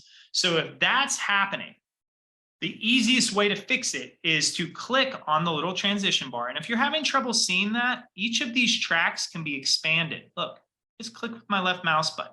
I click on that bar and I set it to center at cut. So you may have it at start of cut. You can go center of cut. Now, I've noticed sometimes it really depends on like if maybe the file sizes are a little different or if there's any discrepancy in compression, sometimes it won't put it right in the middle for you, but it always can be fixed 99% of the time by clicking on that effect there and doing center at cut. And then that will put it right in. And again, you can lengthen that by just pulling out as you go. So Really, really nice. Now, what if you have a bunch of clips and you want to add effects to them on the fly? So if I hit Control D, it's a big mess right now, but it's going to add any clip I had highlighted. It's going to add the cross dissolve to that clip. So now it fades in, fades out, does everything I need. That's going to add your default transition. There's a trick. If everyone sees in cross dissolve up here, do you notice there's a blue box around it? You all see that? A little blue box around cross dissolve up here? That blue box is determining your default transition. So if you're a fan of dip to black, if you right click on that transition, you can set that transition as your default. And then when you hit Control D, guess what it's going to do? It's going to make it fade to black, not dissolve. So you can actually set up what you wish to be your transitions. And any transition you don't like, highlight it and hit delete. But if I go ahead and right click, set to default transition, and if I hit Control D again, I have to select something, it's going to create that dip to black for me. You can hit Shift D as well. So again, Control D or Shift D will really get you. Now, if you hold Shift D, it will also add a transition to your audio. So the Shift key adds the video and audio transition. So it will fade your audio up and that as well. Is it realistic? No. Sometimes, you know, I want my favorite thing to do when it comes to transitions is talk about the end of Back to the Future, one of my favorite movies of all time. And when Marty and Doc are trying to get back to, 1985, and the lightning tower, you know, that whole scene, there is not one fade. There is not one long shot. It is camera cut, camera cut, camera cut, camera cut, Doc's face, camera cut, camera cut. And the music is going with it. If you've seen this movie, you all can hear the drum beat in the background until he goes back in there. That's awesome. Until he goes back into time where he finally leaves, and then it's a slow pan out of the street. Remember that scene? And that is then a fade into 1985. So they use camera cuts and camera transitions in a unique way to build the pacing of the scene. I use that scene, I use the skateboard scene, and I kind of talk about that. And you really can go to other people as well. You can talk about Christopher Nolan movies and how they use transitions. So yeah, you definitely don't need to have all the same transitions, but you know, showing them, maybe not Back to the Future because they won't know what that is, but showing them you know, a movie that they're into, or a more recent kind of movie that you have access to, is a really great way to kind of dictate that. I think shot length is important as well, because our students either have too long of shots where things get boring, or they don't realize our brains need time to process the information to tell that visual story. So teaching them about, you know, quick cuts is going to be really important as well. So really good question, but dependent on what you're using, you know, you can set these transitions to this. And here's an example of it. Will go in the front. If I hold it to the left, it will go to the right. And we have that. Now, another thing before we exit kind of and render this and kind of wrap up hour one is, if I don't want that rain sound, I can simply mute that channel. So if I mute the track, it's going to mute that specific channel. So now it does the track. If I want to delete the audio track, if I try to delete it, it deletes my video. Let me undo that. I'm going to right click and unlink it. And when I unlink it, it does exactly that. I can right click, unlink it, and hit delete, and it's going to get rid of that. And I can even pop that track a little higher. So I have my very first video footage. I did some editing. It's about 1 second of pure excitement here. This is amazing. So it's very quick. But if I want to render this or export it, I can do that rather easy. Now, the easiest way to render is not what most people are used to, is not going to file, export media. That takes a long time. I actually like to use this little quick export button at the top. So for the most part, when I'm exporting stuff from my classroom, I'm not like making huge documentaries. We're making like logo sequences or social media posts or whatever it may be. So I go to this quick export button. It says dance party. Great. I hit export. It's done. So that's going to be on my window. It's hiding behind my microphone. And I brought stuff in, added some edits, and took it out. This is a great activity to do with your students day one. Set up your organization, get them in, get them out as fast as possible. Don't be as long-winded as I am, but try to get them in and out quick. Give them a success. Does the export default to the project name and it defaults to that, not the sequence name? Well, essentially it was what it defaulted to the name of the file I typed in Premiere. Yeah, you can change the file name though. So if I click on this location and I type DJ Matt, whatever it may be, I can type that right there and it will do that. Do you know if it's gonna, so I've taken that, there's a question for both. So there will be there will be an interact, it depends what group of questions you get. But there is a question that says with the Premiere Pro up, please click on quick export, name it this file type and export it. So there will be that type of question. For those of you who don't know, the Adobe exams are some, multiple choice questions, as well as a lot of times an in-app experience where it's kind of gives you a little prompt to do something specific and then follow those directions and do that. So if we were exporting here and we did media or hit Control M, it would create this. Now, this is hiding in front of you at all times, but this little word export had been sitting up there the whole time. Did everyone notice that? So you can just hit that and then here, and Courtney, you're going to notice this looks very similar to Media Encoder, doesn't it? Like it has a very similar kind of feel to it. I can go ahead and let's say your district didn't provide you with that. You could drop a file in, put it in a sequence. That just takes like 5 steps, but you could export it at a different file size here as well. So Mike, to answer your question, those would be 2 of the ways. I can also export it to like, if I wanted to put it on my YouTube channel and already have it logged in, or to an FTP or send it to my Creative Cloud, I could do that. They're most likely going to play with the quick export and the Control M export. I don't believe there's a media encoder question on it. At least the last time I took it, which was 2 years ago, there wasn't any. But those 2 things are things to look at. So again, it all depends what you're teaching to. And look, that little import window is still there. No worries. All right. So if you drop across dissolve and it say, that's a great question. Okay, the insufficient media. Man, their errors make us feel so like inadequate, don't they? Your media is insufficient. All that typically means is it normally will let you drop it, but it just will be so small. There's not enough frames for it to actually do the whole transition. You just need to go in and stretch it out a little bit more typically, and it will fix it. So by making it longer, you can either do that down here, or you can just drag your cursor up in once you select the transition. See how I select it? You can drag it up there. It typically will work. Now, by typically, we all know how that works. Like when you try to do it in class, they won't let you. But that just means your clip may have not been long enough to fully kind of do the transition of a second or whatever it did that it wanted to. But it's a very long, condescending error message to make you think that you have something broken. But yeah, that's a great question. And again, any of these things, you can always hit delete if you don't like them. Cool. Any questions on the bare bones basic? We've done everything on that first hour. We're going to hop into like a little follow along time.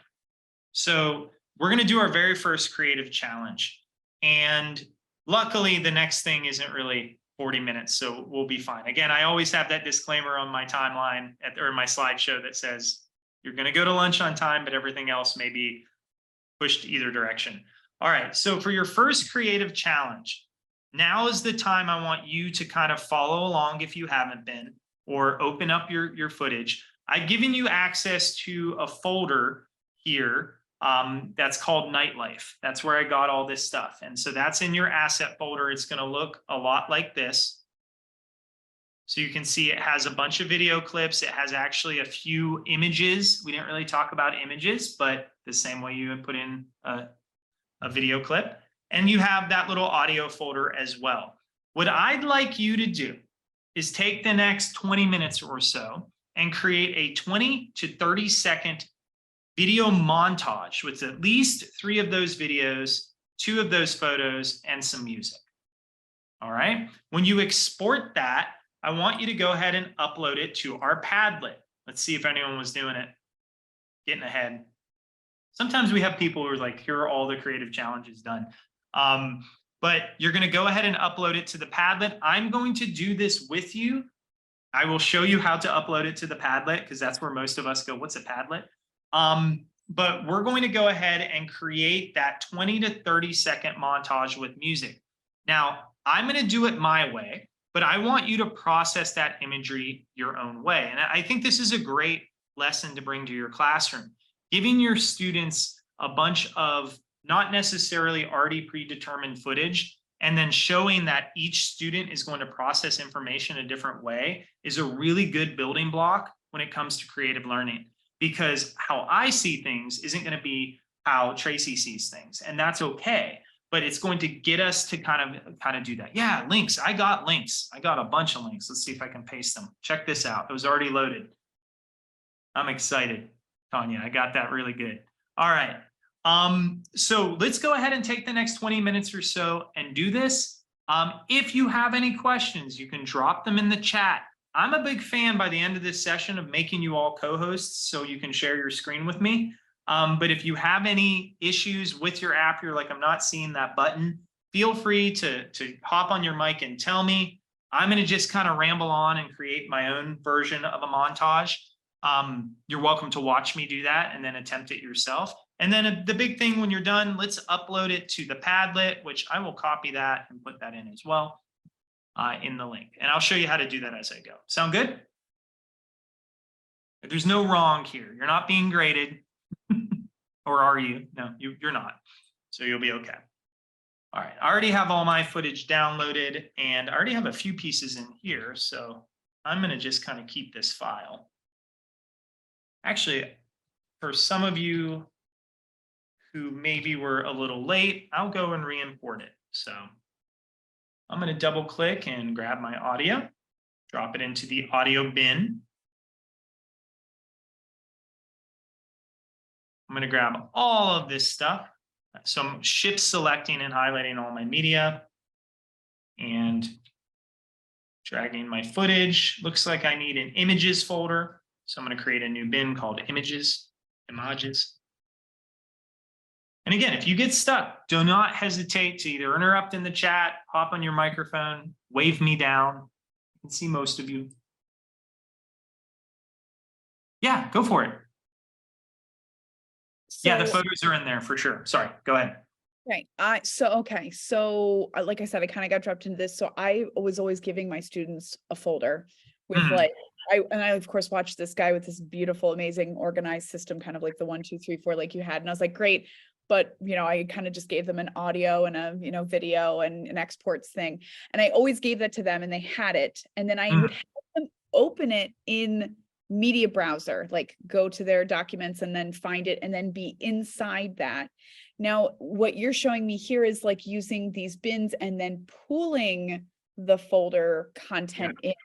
It's kind of backwards from what I did. Is there a benefit to one or the other? Is there a reason we use it this way? Yeah, so there are 2 different things. So you have a set of folders on your dedicated machine through media browser. So these are just like your desktop folders. So the desktop folders, and it could be the same names too, like you're welcome to use the same naming convention, but these folders in here are kind of the internal Premiere Pro folders. So these don't really have anything to do with where the file exists on your desktop. These are just a way to organize it in Premiere versus the media browser is the way that it's organized. So if you needed to upload the whole project somewhere, you would have that one dedicated folder. So the way you're doing it is correct. And you may want to, that's a great point. You may want to name them the same thing so they know, go to the media browser, drag that in. But ultimately your project panel is going to have a ton of footage anyway. So you want to make sure, at least I would suggest to visually organize it. Okay, perfect. Thank you. Does that make sense? Like they're like still both folders, but one's inside the program, one's outside the program. Right. Well, and I like when, like you said, about having them color coded and doing that, because they can't really do that then at that point. And I had heard about bins, and I just was one of those things where I'm like literally teaching it, seconds after I've finished some kind of tutorial on it. So I was just like, I'm really excited, by the way, that we have this class. So thank you. Awesome. But Like, one thing you said was your export folder, right? Like that's a great example of a folder that wouldn't be in Premiere, because that file, unless I like decide to pull that export in for some reason, but that's just going to go, like that's floating around on my desktop. So I didn't have an export folder, which I should have on my desktop. And now when I go to look for that later, I'm going to go, where's dance party? It should have been in that export folder in the original structure that we made, that original pro folder we made.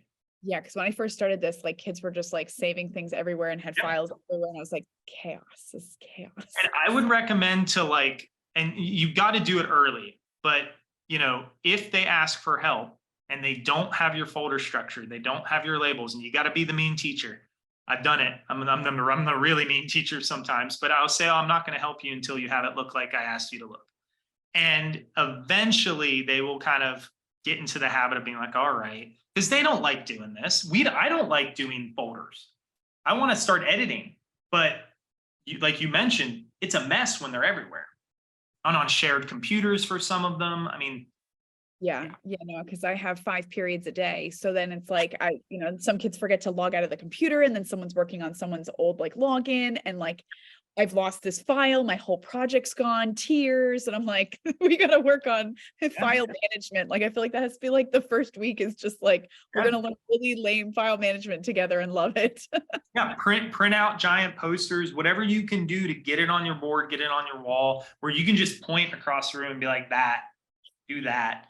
I half my, and this is before I got into the mentality of having the students watch me and just learn cool things. And I kind of did that with you all for the most part in the beginning there, but it was like 100% of my class time was dealing with someone because they didn't update their computer, or they didn't, like it had nothing to do with the course. It started detracting from other students learning. It wasn't really the student's fault, right? And so you felt bad because you want to help them. But then it was like, well, you haven't shut your computer down for 10 months. Of course it's going to be slow. Or you have 10,000 tabs open.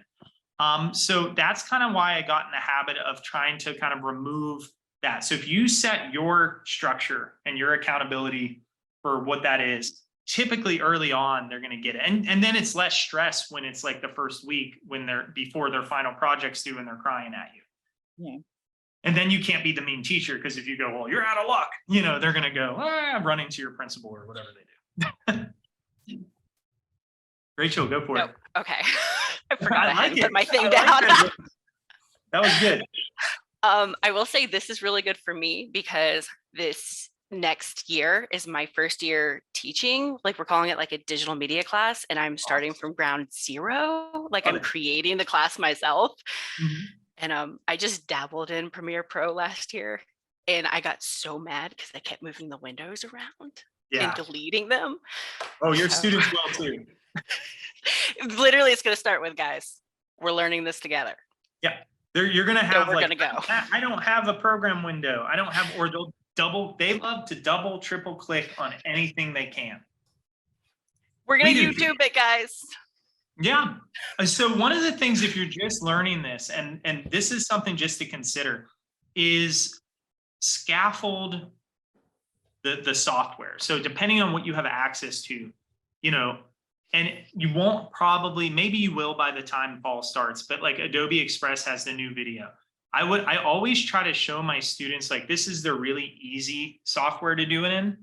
Like I'm using Express as an example, but you can insert anything that you have access to. It could be like Windows Movie Maker. It doesn't matter.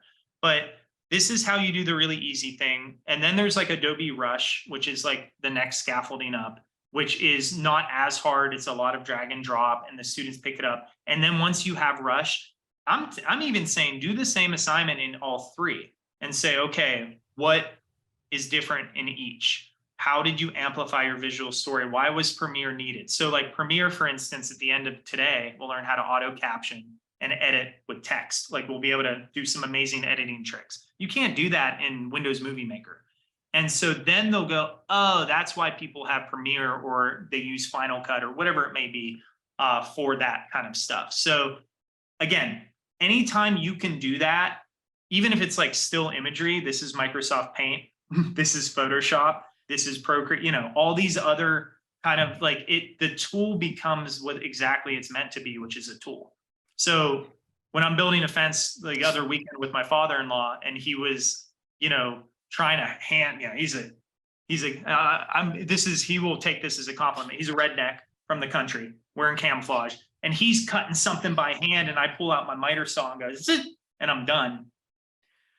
Use the tool that's appropriate so you can get the job done faster. But teaching our students that, make it not all about fancy new software. It makes it about creative problem solving and thought process, things you want to teach them. Because the buttons change. Like I gave them this same class last year, and you know, a handful of the buttons have already been amplified and not completely changed, but changed enough where it's like, oh, check out this new thing. So I don't know if I even got to your question, but sorry, I got excited. You're good. You're good. It wasn't really a question. It was just more of, I'm really excited about this because I'm literally starting from zero. Like I played with it a little bit, but I'm not comfortable, if that makes sense. Yeah. And it's okay to let them know that to an extent. And I know that's really hard for a lot. That was me in community college classes when I was like, I'm not going to tell them, but they could see it. Like they could see me standing up there sweating, like turning the page, like pretending like they can't see my podium. And I'm like, if they go, hey, how do you fix this error? And I'm like, you know, flipping the pages over. So be honest with your students, but you know, there's a benefit of you being on the journey with them. And, you know, the class isn't Premiere Pro, right? The class is more creative problem solving, 21st century skills, accountability, adaptability, the communication, right? How do you communicate a problem? How do you as a teacher communicate it to the student? And how do they as a student receive that communication? And that's the lessons that are going to get them careers and jobs. You know, not like, I know how to make the cut tool, you know, like that's fun, but they will respect those other lessons way more. So be honest, have fun with it. It will be fun. Deb is asking about dip to black. You showed a little trick there where it applied to the audio, and I'm trying to do that and I missed it. Try, so it won't dip to black, but try highlight your clips and try Shift D. Shift D. It may do it. We'll see. It may not. I'll show you where to find it traditionally though here too. I gotta get my sequence together. You all are having good conversations with me and I'm gonna fail my class. All right. I will show you that, Deb. I got you. All right, let me get some of these in here. Oh, I want to show you this too. So if you have a footage, you notice how this one is 30 frames a second, everybody? And the rest of them are 29.97. You may be encountered, in this case, I forgot to change the frame count. But when I drag it in, you may be encountered with a warning message. Now, if that warning message pops up, and it didn't in this case, but it may say, do you want to keep your sequence how it is or change it to the new clip you're dropping in? Always keep your sequence how it is. Click that. Because again, changing something from 29 to 30, it's not going to make a visual difference. All right, so I should have picked the clip with audio. Let me grab some of these. I really love these two clips apparently. There we go. There's another one. And grab the audio clip for underneath. Okay. So if I'm going to highlight these three, so there's really three things I'm highlighting. This clip from the, kind of in London, this clip of the DJ, and then our music clip. So I'm going to highlight or marquee those. If I hit Shift D, it's going to say that fun, insufficient media. There you go.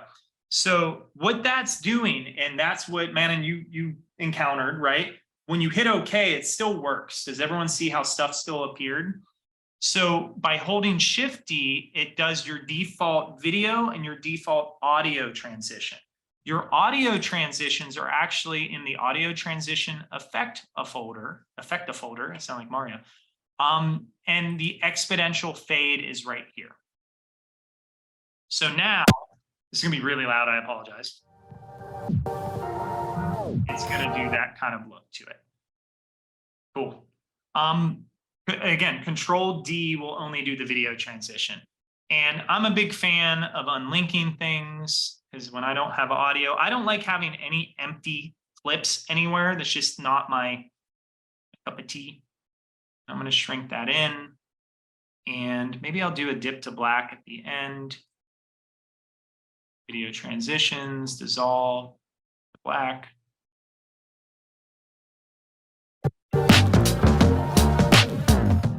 All right.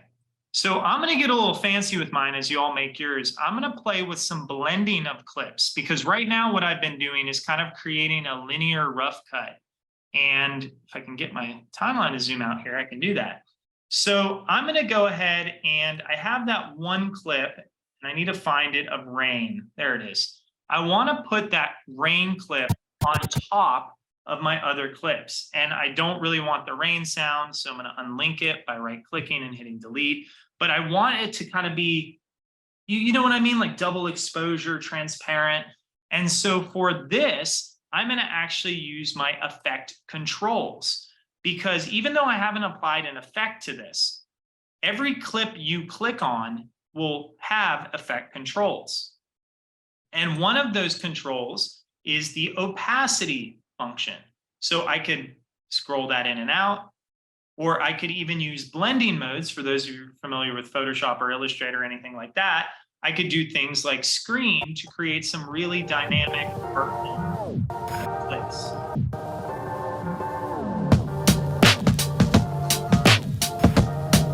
So as a professional animator, right when that music kicks in, my mind goes, I need to have my clip start then. So what I'm actually going to do is edit this clip just to kind of start. I'm going to hit delete. And we're going to learn how to do some fun transitions and animation effects. You can actually animate this as well, which is really cool. But for now, we're going to keep it pretty simple. So again, just getting a rough cut.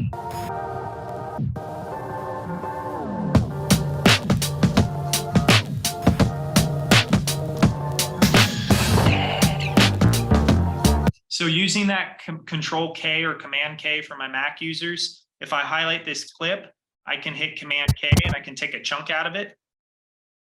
I can take that chunk, I could either move it up, or I could just hit delete. That will allow me maybe some area to drag some of my footage in.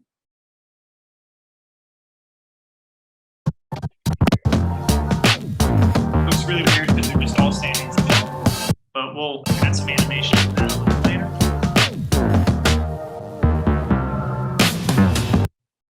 And maybe we'll add another piece of footage here, and maybe we'll do a blend mode on that as well. And again, it's what clip you're clicking on. So when I say clip, I also mean it could be, a clip could be audio, it could be video, it could be imagery, you name it. And in this case, I actually think I'm going to keep that there so I can get some.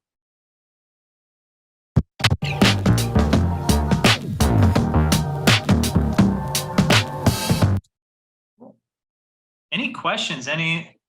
Your bin color code doesn't, okay, great question. So if I want, so let's say I set up my color code and I'm pulling this in and it's pink, and for whatever reason, I don't want the second image to be pink. That's what you're kind of encountering, or at least in your case, it's not working. Right click in the timeline and change the label that way. So we'll make it brown. We'll make it brown. There we go. But you can change it. Now, this is where it gets a little confusing. It won't change it out here. So the next time I use that clip, it will come in as pink again. Well, I guess what I assumed, because I'm now seeing it on yours too, I made the images folder mango. Well, I made my footage folder mango, but my files underneath it aren't mango. Yeah, you're gonna want to change those. So if I grab them, I can label multiple and I hit like Caribbean. Gotcha. Okay, I assumed it would just carry because it lived in that folder, but everything can be separately color coded. Yeah, absolutely. And then if I pull those in, you'll see they'll be kind of green or Caribbean, as they say. Tracy, you're good question. How can I check to make sure the video is, so we can use media encoder, obviously, to transition that, but to see your video size, in our case, you can do a couple of things. The easiest thing is to just get your cursor kind of in between your project window. And if you slide it out a little bit more, you can kind of see under video info, you can see the video size of that. So when you drag your video footage into your project panel, you'll kind of pretty clearly go, oh, that's how big those videos are. And you'll see this one, like this image, look how big that image is, y'all. It's like 5,000 by 3,000 pixels. And that's okay. We're going to learn how to animate this stuff in a bit.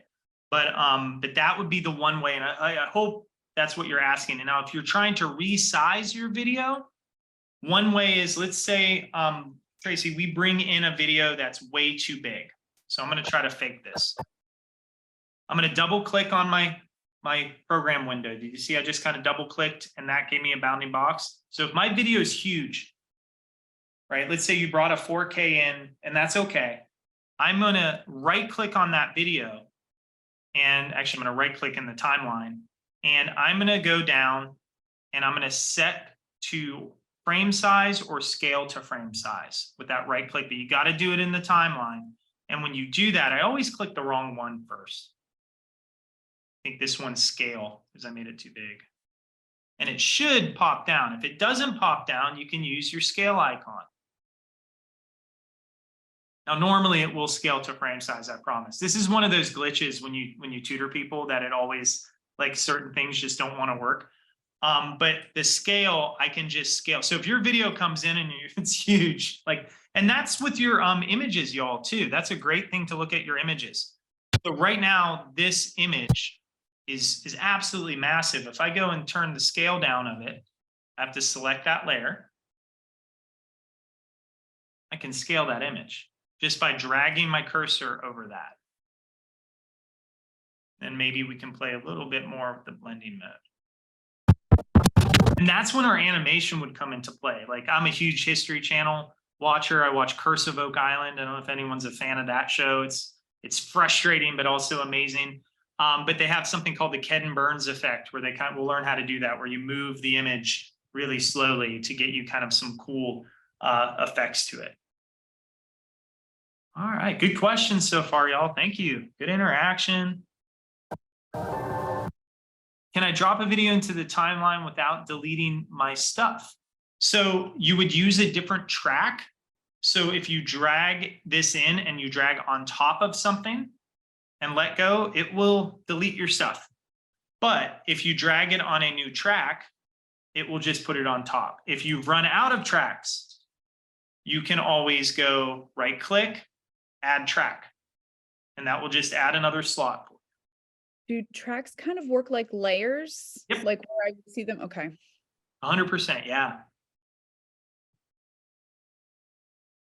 And if you ever see, like, and they show them sometimes, like social media, they revealed the Deadpool, I think was the first Deadpool was in Premiere Pro, and they showed the timeline of it.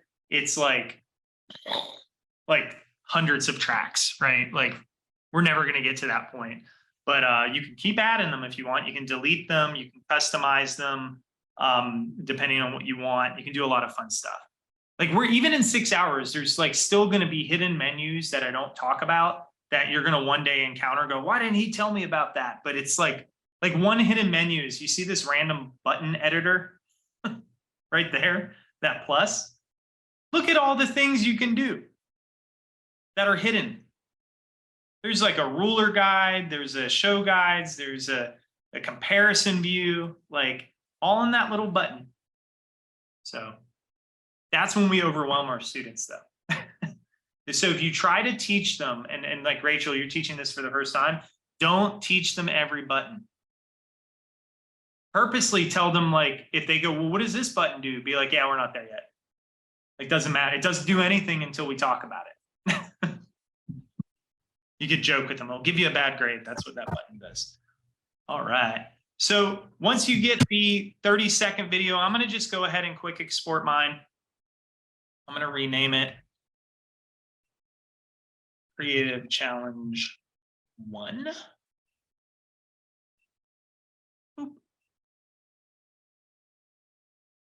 And for those of you who don't use Padlet, this is the Padlet. That's not the, yeah, that's the Padlet link. I was right. You're going to go to Padlet and you're going to render your video, and you already have it. Anonymous. Anonymous. Who's anonymous? They come in with like the V is for Vendetta mask or whatever. All right. So, oh, that's great. Okay, awesome. All right, we're going to watch your video in a second. You're going to go in and you're going to upload the file. I'm going to be anonymous too. I don't think I'm logged in. And I'm going to navigate to that and Creative Challenge 1. And I'm going to say, here it is. And I always quote Greg, who's amazing. He's the founder of EdgeGain, but he always says a full Padlet is a happy Padlet. And they love to see this. They love to see this when we show Adobe all the creative works that you're doing. I did the same thing here. So here's yours though.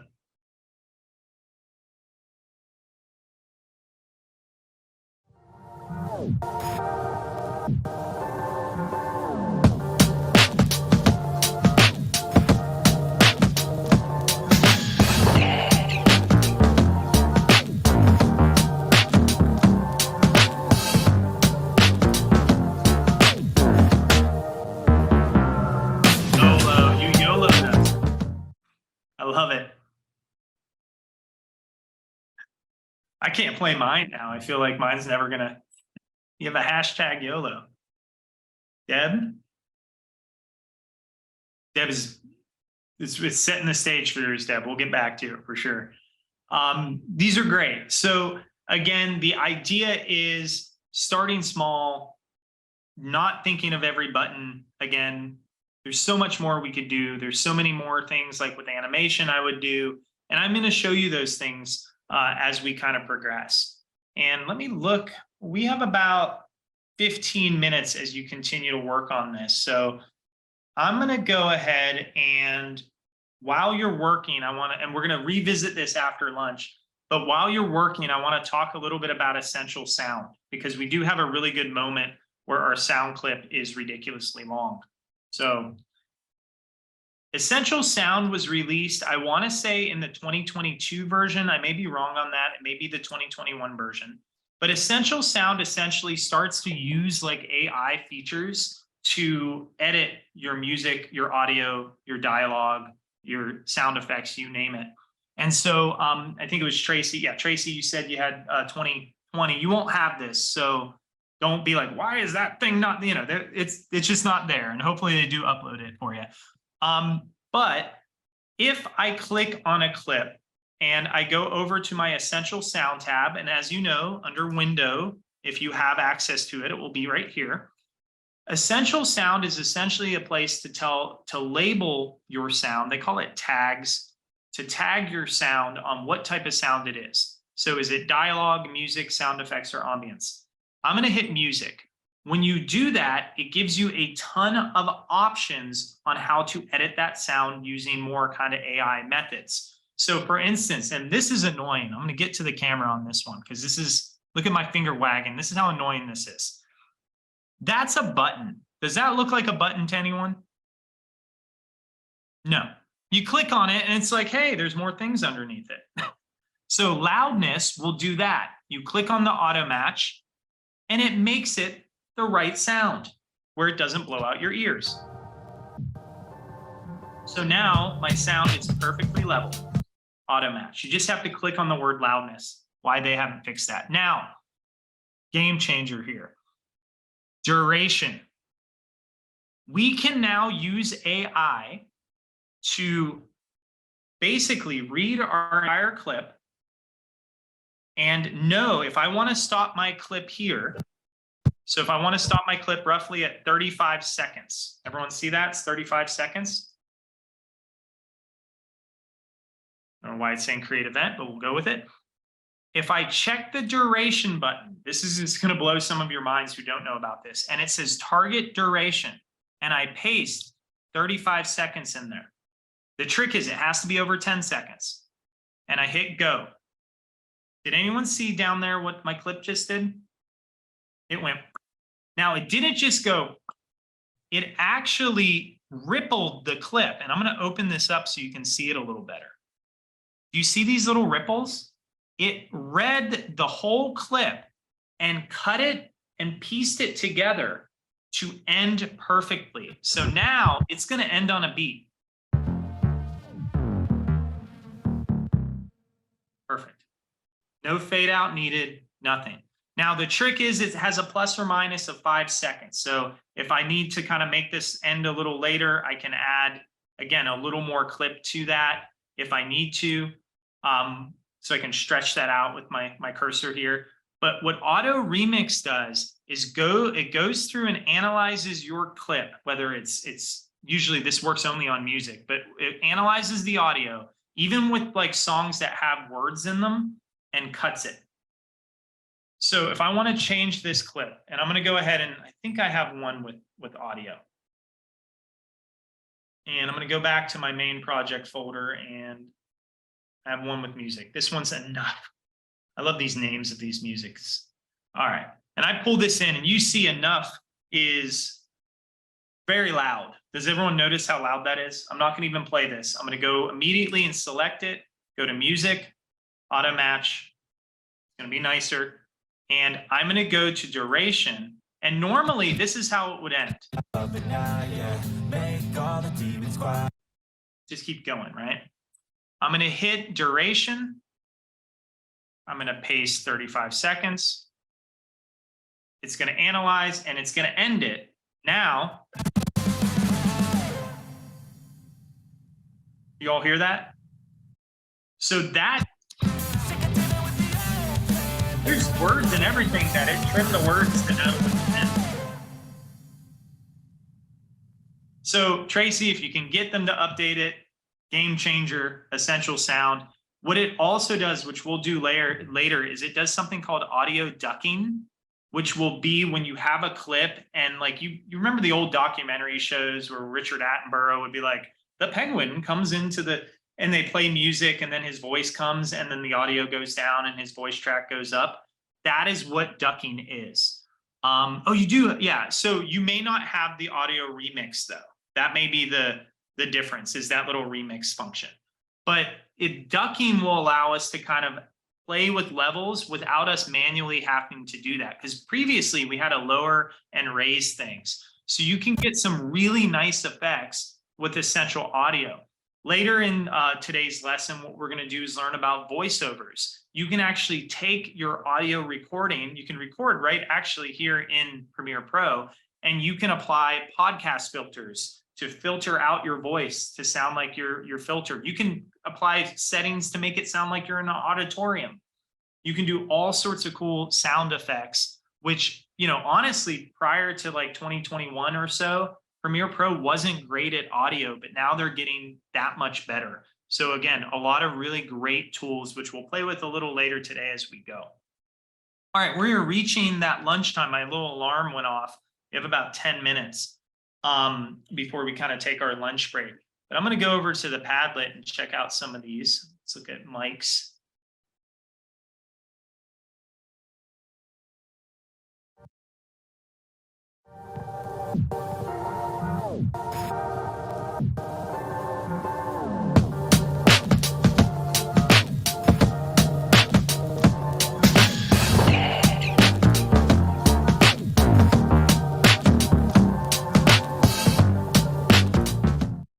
Awesome. Very good job, Mike.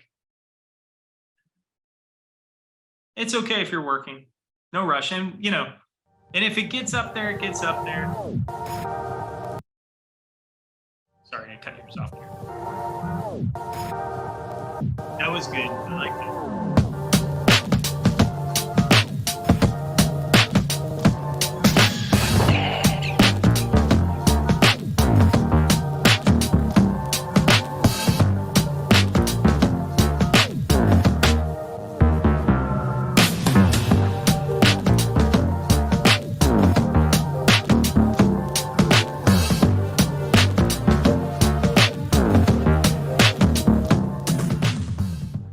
Awesome.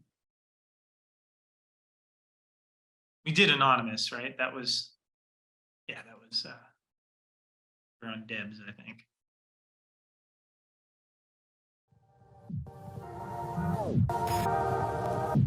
Great, Bill.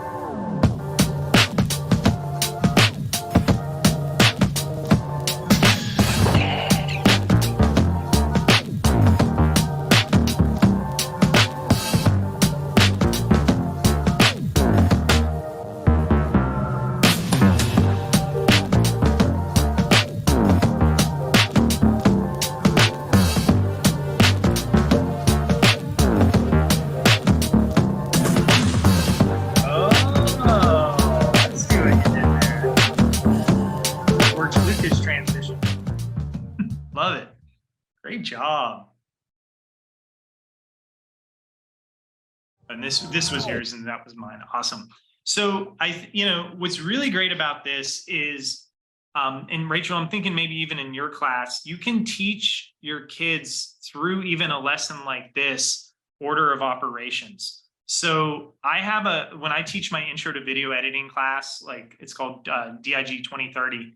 I have them like demonstrate a simple task, like make a peanut butter and jelly sandwich. But I always have it be some sort of food related task, because in cooking, there's a term called mise en place. I don't know if anyone knows cooking, but mise en place, getting everything in place.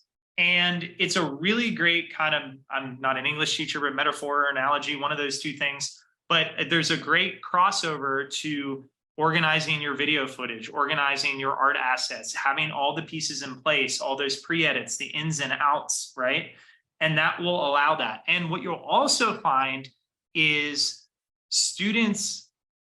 each student may make their peanut butter jelly a different way.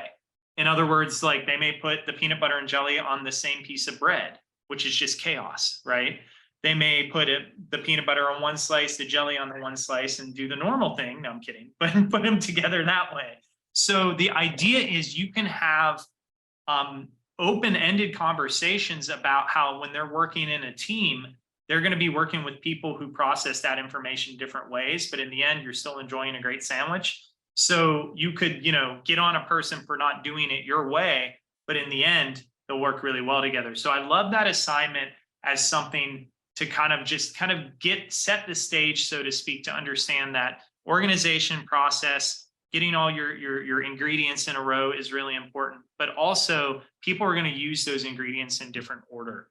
So, just kind of no pun intended, but food for thought. Unintended. Let's do a pun on that one.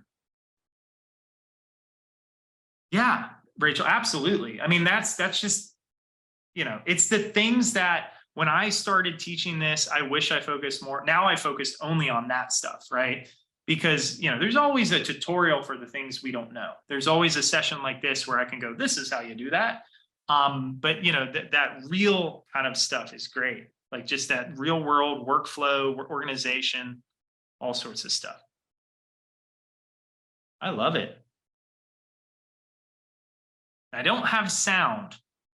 You want to check on that sound to make sure maybe you muted the mute track, possibly. Maybe you didn't put the track in, which is also fine. These are great. All right. So I promised you, and I will keep my word only once, that you would be breaking for lunch at in my case, the 1 o'clock hour. So we're going to take a 30-minute lunch break, and I'm going to leave the recording running, but take a break. You're welcome to continue to play. Those of you who don't have this done, it's okay. You may actually have that up and use those clips for other lessons we do today. So again, don't feel like you have to delete it or throw it away. You may go, oh, I'm going to add to that when I learn more. When we come back from lunch, we're going to learn about masking. So we're going to learn about more blending of different clips in more ways you've probably seen on TV commercials and in TV shows and whatnot. We're going to start grazing the surface of animation, and we'll have another little creative challenge, and then we'll dive into a little bit of motion graphics. So with that said, let's break. I'm going to scarf down a salad and a cup of coffee. So I'm going to be really energetic, overly energetic. And I suggest you take a little break, and we'll be back. Sound good? Awesome. I'll see everyone in half past the hour. We'll see you.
All right. I swear I just sat down, Courtney. I wasn't watching you for the last 10 minutes. It just happened that you fixed it right when I sat down. Yeah, no, that's okay. I finally figured out how to like get things kind of all together and like working in the tracks. And then I was like, my music is too long. And I was like, I wasn't paying attention when you did that one part. And I was like, but I dug around and I finally found it. And then I got uploaded. The Padlet that you're using, is that just a program? Is that through Adobe or is this? No, Padlet. Now I found with working through with a ton of K-12 community that they have all these things. Like you have Padlet and you have Nearpod, and I can't even name half these names. But Padlet is its own thing. I don't deal with that end of it. I would assume. Let's go to it. I would assume it is a paid product, but it does say free, but it says up to 3 Padlets. Yeah, no, I just really love, because then I like after I, twice tried to upload my video, then I was able to watch everyone else's and I really enjoyed that. And we use a learning management system called Schoology, and it's really hard to get all the kids to get everything to upload to Schoology, and Schoology doesn't play nice with a lot of the larger files. And if I found more than just like 10-15 seconds, it's like a no-go. And then I have to get Google Drives involved for them to be able to give me things. But I loved the quick easiness after I figured out why it wasn't, I don't know what I was doing, but I finally got it to work and I was like, oh, I really love that. So that seems really awesome. It says starting at $1,000 a year for a school, which is a lot for our schools, obviously, but you may want to check with IT. Maybe they have it. Yeah, well, and I'm a new teacher in this district. So it's one of those things where like everything has been new for me here. And I know we had similar kind of stuff and we had Nearpod at my old school district. So I was just kind of saw You that. could use that as weight too. You could be like, I'm new. You need to support me. That was actually my pool. It counts as one of my in-service days for this. So that was my pool, was like, if the graphics and video teacher both retired, they were like here for like 20 plus years. And I got hired as an engineering design teacher, and they were like, we would love if you could pick up these classes. And I was like, then I would love to have some trainings. Yeah. So, yeah. Well, so there is like, they introduced in Adobe a way to kind of review videos and things like that. It's called Frame.io. Okay. The downside is it is massively expensive right now. And again, I don't want to speak poorly because I am a big avid. I'm wearing an Adobe shirt, for goodness sake. Adobe, when they acquire companies, is pretty good with those transitions from, I know, internally, and they keep people on, but that causes an immediate, like, things are expensive at the beginning. So I talk a lot with our education reps about like Frame.io and how valuable, because it's a lot like Nearpod. Imagine, or not Nearpod, pardon me, Padlet. Imagine this, but you could like go to a specific point and make a comment. How convenient is that? Like you could go, oh, second 26, you need a color correct. Second, 1 minute and 10 seconds, you need to add a transition. And that is what Frame.io is. But on a scalability from the education level, it's almost like we can't afford it. Yeah. But they do claim, and I always believe them because they usually follow through, but they are working on it. It's just a matter of kind of like the onboarding of the new company and all that fun stuff. So I'm hopeful, but this is a really good alternative. I do agree with you. I think just seeing everything is really, really fun. So yeah, well, I love that like you can leave comments and they can have likes and everyone kind of gets to see, especially I won't show mine, it's terrible. We're gonna watch it. We're not gonna. I'm gonna mute it so you can talk. But yeah, you already no. have text in here. I did. Well, I felt like the whole thing felt like a dance club. Like you feel the city, like see the lights, you're there, live the music. It was just way too short. Because I was trying to like eat my lunch quick while doing it at the same time, and I stole someone's logo off the internet. There's Hinge Dance Club, so Nice. you know where they're at. But yeah, like these are the kind of things that I want to be able to put up and like do with introductions, because the last teacher literally had them shoot everything themselves. Yeah. They had to bring in all of their own footage. They had to bring in all their own audio, and kids, like 2/3 of my class would come in with nothing and then have nothing to work with. And so, especially me learning it, like I need files, I need data, stuff to be able to give them. So there's a lot of digital divide, right? There's a lot of That's a really old school way of doing it. And I respect that too. But, you know, I found, especially teaching this as long as I've been teaching stuff, and not as long as them, obviously, but it just can't be done that way sometimes. And even in industry, like I'll tell you this, if you're watching a TV commercial that has motion graphics, I guarantee they took part of a template from their last project and used it to make that. Right. Like we rehash things. So even Disney rehashes their animation. You can watch videos on like the Jungle Book animation being the same as the Aristocrats. Yeah. And so it's working harder, not smarter. Yes. Well, and that's one of those things too, especially in the beginning when they're starting. And I only get them for a semester. So, you know, I don't even get them for the full year. So I need something where we're building up kind of what we're doing, and the, you know, just being able to support them in that way while I'm also learning was really hard. And so, you know, I see a lot of great comments in the chat about stock sites. I hear that quite often about your districts and schools and, you know, the blocking of those websites. And what I always recommend to teachers is, you know, we give you a big list as well on that document that I gave you at the beginning of the class with like free stock resources. Pexels is really great.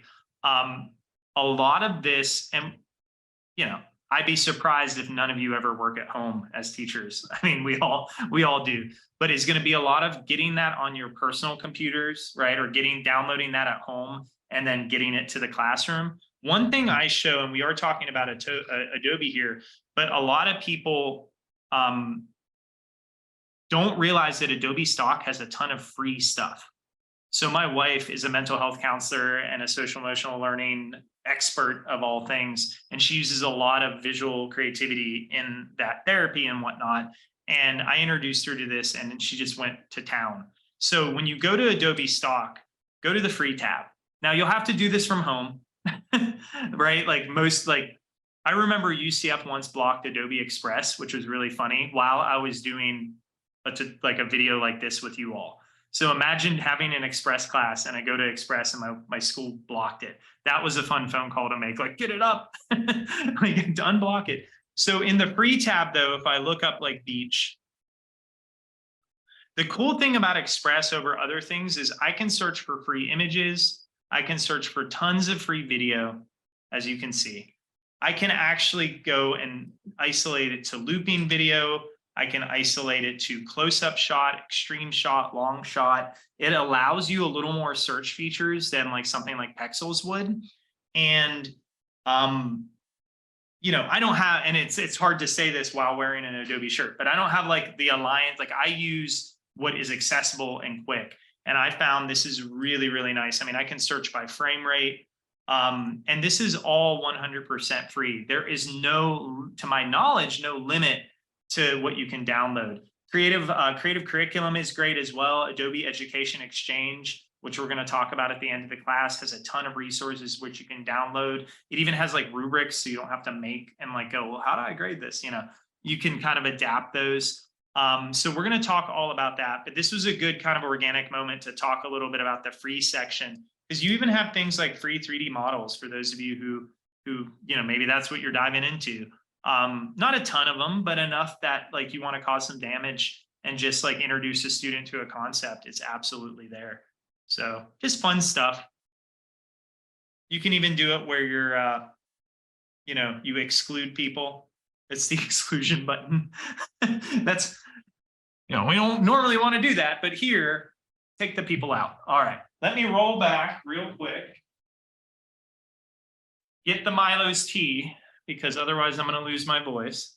EdgeGain will provide some sort of certificate.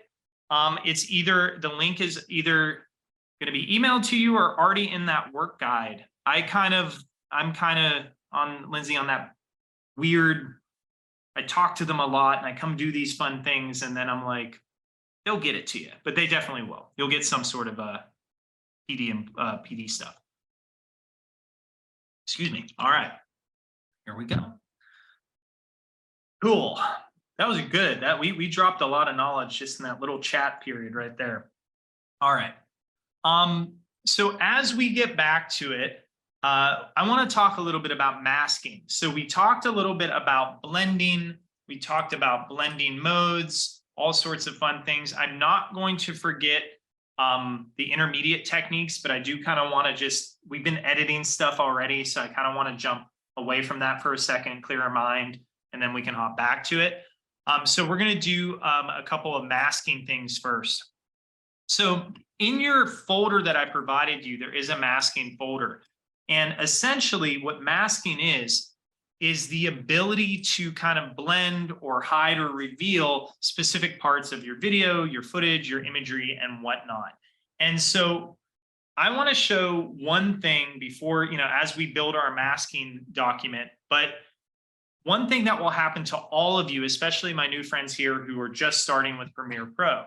If you were to make a new project, got it? Project new. And we go to our new project and we'll call this one masking. And we create this new project, which is going to take a second. It gives me a chance to take a sip of tea. And by a second, it could be 20 minutes, but we'll get to it. It will pop up. What's going to happen is a lot of programs will close the old project. You know what I mean? Like it won't keep it up. But what happens here is this actually, notice on my screen, the nightclub scene didn't go away. This will bug you. This will bother you because you'll go, why is the old footage still up here? It says here, masking. What it did is had both project. Now you see how I had two project panels. It kept that project panel open. So what that means, if you want to shut down your specific project, you're going to want to make sure that you close that project's panel, but make sure that you actually kind of get rid of that project panel. So in this particular case, and my computer's just waking up from being on sleep mode, so pardon me for the lag. And we'll give it a second to kick in. What you're going to want to do is click on these little lines on the project tab, and that will say close project. When you do the close project, it will go away. Now, some of you may want to have multiple projects open at once. That's perfectly fine as well. But just know to truly get rid of that project, that's how you're going to have to do that. All right. So we're going to, there it goes. So it says close project. You see that when I right clicked on it? And yeah, we'll save it. And I may reboot my Premiere Pro just for the heck of it. And this is a thing that's going to happen in your classroom, Go help your students, your computer boots up. I have a pretty decently fast computer and, see now it's working pretty fast. So being that I had both projects open at the same time, that was actually causing it to have a little bit of that lag in there. All right, so going back to kind of just our discussion on masking. So I'm going to get some footage and we're going to have maybe a mask folder. And I'm good with that. That looks pretty good. Let's double click and I'm going to go and we'll keep with that nightlife clip there. We'll grab both of those. All right. We're going to drag and drop both clips into our scene. We're going to put them on top of each other and I'm going to just trim them real quick. Okay. So just like before, I'm going to unlink that audio track, at least on the top one. Hit delete. We'll unlink the bottom one, hit delete. All right. So I currently have, if I eyeball them, 2 clips on top of each other. Now, when I click on any respective clip, what you're going to notice is in the effect controls, I have options. Now, we're going to talk more about these in a bit, but these options essentially allow me to play with things like the position. If I remember, anything that's blue, you can drag on. Up and down. The scale. We can play with the rotation. It's a really wild club. We can play with the anchor point, which is basically the point where everything is scaled or moved by. So most of the time it's in the center. And then obviously like things like the opacity and the blending modes, which we've already touched before. That is per clip. So if you're going to play with the opacity, you would choose the layer or the clip or the track above the one, that you want to blend it with. Now, this is all fine and dandy, but we can actually, and you probably have seen this, in movies where they have these really grungy or dynamic transitions in TV commercials where it's like just really like fun clips. And the way they do that is they use something called MATTE, M-A-T-T-E, and that's what I'm going to talk to you about right now, which is going to add that little extra polish, but really easy polish to do. Question, does Premiere have a toggle tool where you can see the anchor point? Yeah, if I double click on any respective footage, there's my anchor point right there. And you can notice I can move it. And when I move it, notice how those numbers are moving. There we go. Cool. More chance for tea. They started advertising for Milo's finally in Florida, and I've been drinking this for years, and people are like, that tea's great. Anyway, this is not an advertisement for Milo's. I'm not wearing the Milo shirt. All right. So what I want to do is import one more piece of footage. Now, I've given you a folder, and feel free to take these to your students, right? These are all things I've tracked down as royalty-free masks on stock sites. So in the masking folder, I have a ton of different footage, different transitions, different, you name it. So I'll pick this number 3. And if I click on this, you'll get to see what it looks like. Got it? Has a fun sound to it as well. So masks in any Adobe product, there's a rhyme that you can use for masking. Black conceals, white reveals. So you have black conceals, white reveals. It's masking tape. Yeah, ironically. That wasn't intentional, but that works out. So anything that's white will show footage. Anything that's black will not show that footage. So I want to use this as a guide or a mat to have one clip be in the white area and one clip be in the black area. Got it? So again, I have these 2 beautiful clips, and I want to create that illusion.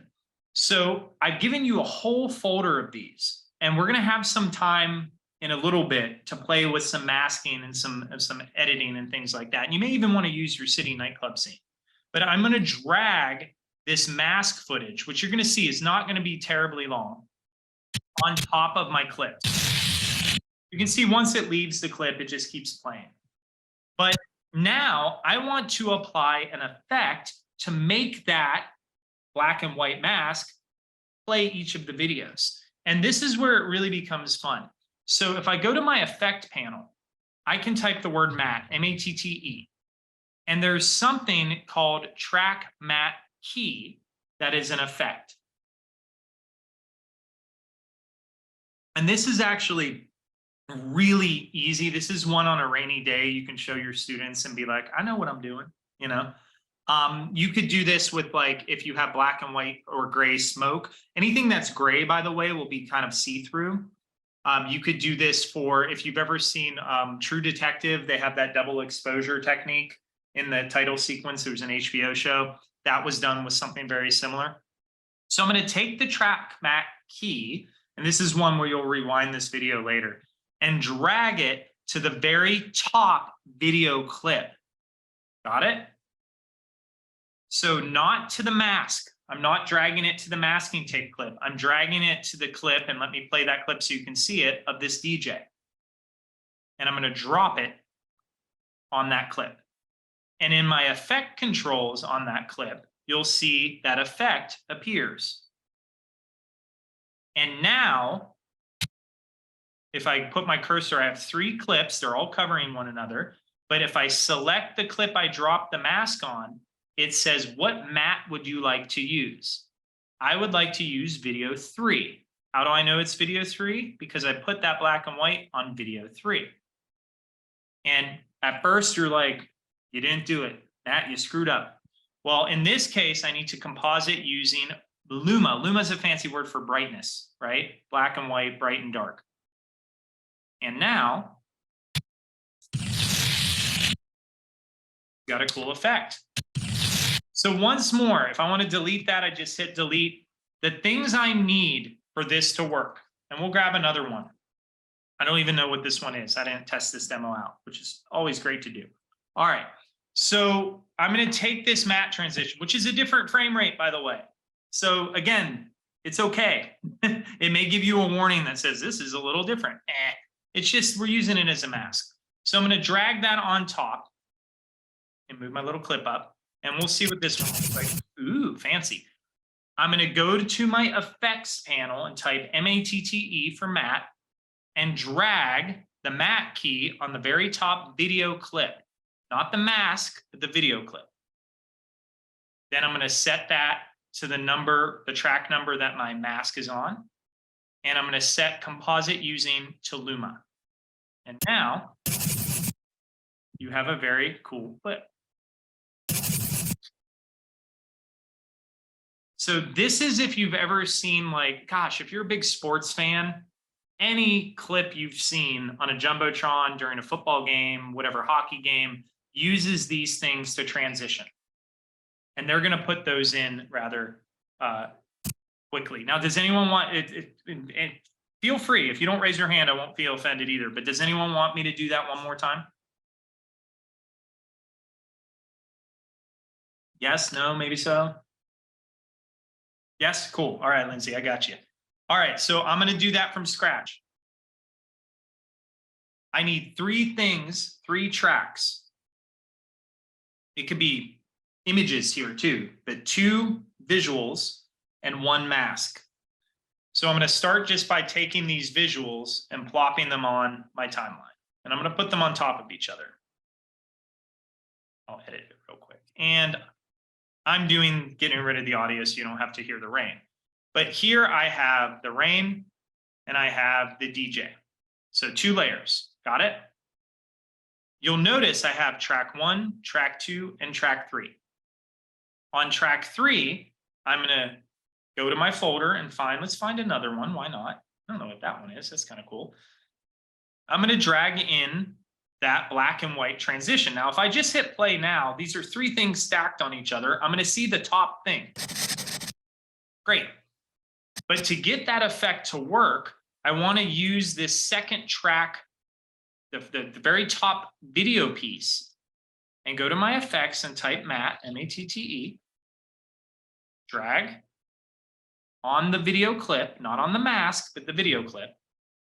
And then in my effect controls for that video clip, and you'll notice if I click on the other clip, it's not there. And if I click on the mask, it's not there either. It's only on the clip I dropped it on. I'm going to do video 3. And the reason I chose video 3 is 1, it's the only video it's letting me pick. Yours may say video 2. Yours may say video 4. It depends how many tracks you have, but you would just want to select wherever that black and white layer is, whatever number is next to that black and white layer. And then set it to matte Luma. And you're good to go. In black and white, yeah, any black, well, so yes and no. In this case, it's animated, obviously, but yeah, relatively speaking, any black, white, or gray file can read as this. And just to show you, why not? You know, we're here. Let me delete that file. And randomly, I have a VFX one. I don't know if I have a smoke file. Ooh, maybe I don't have one of those. Let's download, let's cheat. You didn't see me do it. It's not, I should probably not do it on the camera. And we're going to just go to our good friend Google. And then I'm going to grab a black and white smoke file. That's not mine, but we're going to cheat. No one's going to hear this. Just all of you and everyone listening from Educate. And we're going to go ahead. When you're looking for this, you're looking for a .mov file, or are you searching for something specific? Ooh, can't say words, specific? So in this case, you're going to look for matte, M-A-T-T-E files in the stock sites. Okay.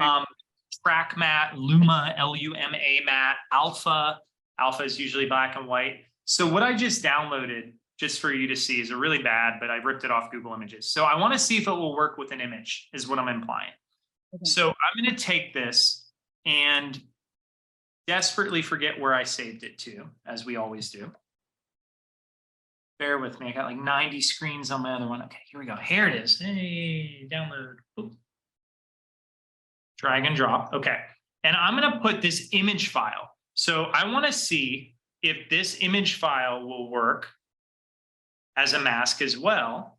And sure enough, it is. You notice it's kind of, it's an image file, but God, it's so hard to see. But what's happening is any of the gray areas are kind of see-through, and the white area and the black area up here is not see-through. And as soon as I set that, so this will work with anything black and white. Does that make sense? So yeah, you can use an image, you can use a movie file, you could use, you know, the images are going to be a lot harder or easier to find on stock sites. The track mats, like those animated ones I gave you, I had to do some digging to find them. Yeah, no worries. Awesome. All right. So yeah, you can use images, and that's track mat key. If you don't like it, you have two options. You can just toggle the little effects button on and off, and it will turn that effect off. Or you highlight the word in the effect controls and hit your delete key, and it goes away and you never see it again. So a fun way to spruce up your transitions when you overlap clips. Now, the trick with this is your clips need to be stacked on top of each other at some point. So if you have your clips next to each other, such as this, it will not work. It's not going to read that. There needs to be some like stacking of clips for that to happen. And when I say clips, remember, that could be, in this case, video or imagery. It doesn't have to necessarily be moving pictures and whatnot. This is the same mentality as Photoshop. When you paint masks in Photoshop, you have black will hide things, white will reveal things. That's all I'm doing there, but I have to put on that mat key track to work. I think it's pretty cool. And I think you're going to notice more of these. So a lot of my students go, oh, that's really hard to do. And I go, no, not really. The company that made that video, and they'll show me, and this is a good tip, have your students bring in things and try to debunk how they made it. And so typically they suspect that these artists are like Michelangelo carving, you know, marble out of one chunk. In reality, most motion designers, video editors are people who work on a budget and a timeline, and they have only so many hours to get something edited. So they're not going to make something like that from scratch. They're going to take it, they're going to buy a kit, a track mat kit or whatever, and they're going to take those transition footage and just drop them on. And so the students, once they see that, go, wait, I can do that. That's approachable. I don't need to like spend 200 hours making something that if it's already existing. And that just, again, for me, it's not cheating, because that shouldn't make your video. That's just the sizzle. The story should make the video, the narrative, all of what we saw in what you all created so far in the city scenes. That's the important part. This is just a way to kind of put some, again, sizzle on it as well.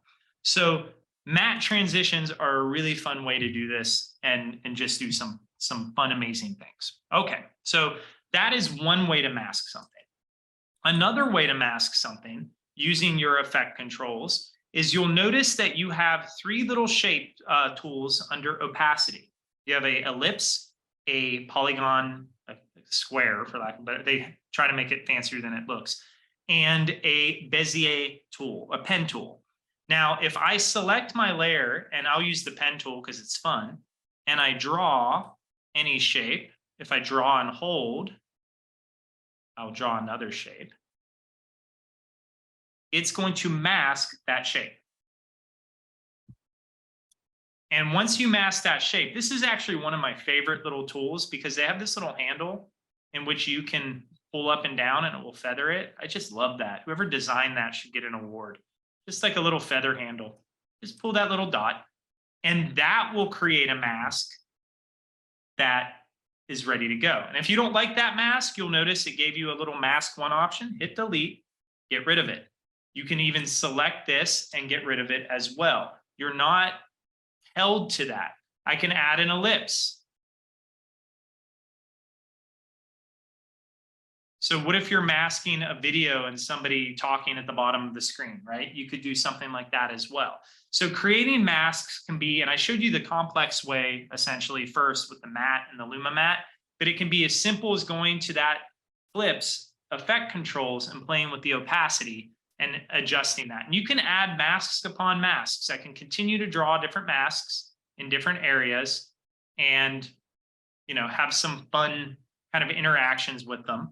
I can animate those, which we'll do a little later. I can play with the opacity or how big or small they are. You've probably seen, if you watch The Mandalorian, there's a lot of Lucas-esque transitions, right, with ellipses and things like that. So you can do all of those different things to create those dynamic effects. Any final questions on masking? We're going to get to the animation stuff a little later, but I wanted to cover that just because I feel like some of you may get your wheels spinning about how to use that with the nightlife edit that you just did or whatnot. We're going to have a little creative challenge about masks in a few here. So, all right. So the next thing I want to talk to you about is I want to kind of go back to more editing techniques. So I kind of breezed over that part in the beginning, and let me rearrange all my windows so I can actually get our slideshow back. And I do want to discuss a little bit about all the tools that are in Premiere. So for instance, the track select, the ripple edit, the rolling edit tool. What are all these tools? How do they work? How would you use them? And then I want to teach you two of the most common cut types that you probably have seen a million times, but you probably didn't realize those were actually sophisticated cuts. So we'll talk about that. We'll then talk a little bit about color correction, and we'll talk a little bit about just different ways to kind of match color from clip to clip that are from different sources. So for that, I'm going to go ahead and click on my panel, and I'm going to close this project. So do I want to save this? I don't need to save that. That's fine. So I'm going to give this a few seconds, and I'm going to start a new project. This is one of those things, if you're comfortable following along, feel free. If you're not, hang out, watch. We'll have time to play with this in a little bit. All right, so I'm going to go back to that new project, and I'm going to call this intermediate edit. I'm going to hit create. And I'm going to do the mouse wiggle to get it to work faster, and it never works. And we wait. It's the time we all sip our coffee, get the Stanley mugs, whatever it is. There it is. All right. And just like always, I'm going to do a quick reset of my workspace because I've been moving stuff around. I want to make sure I reset that. All right. Add my bin folders, footage. And we'll have some audio in here. Great. And I'm going to double click, and I'm going to navigate to the couple different folders. I'm going to start with my editing cuts, which is, this is all in your folders. So there's these two awesome boxers that we're going to learn editing with. So we're going to start in the editing cuts folder. And I'm going to drag those in. Great.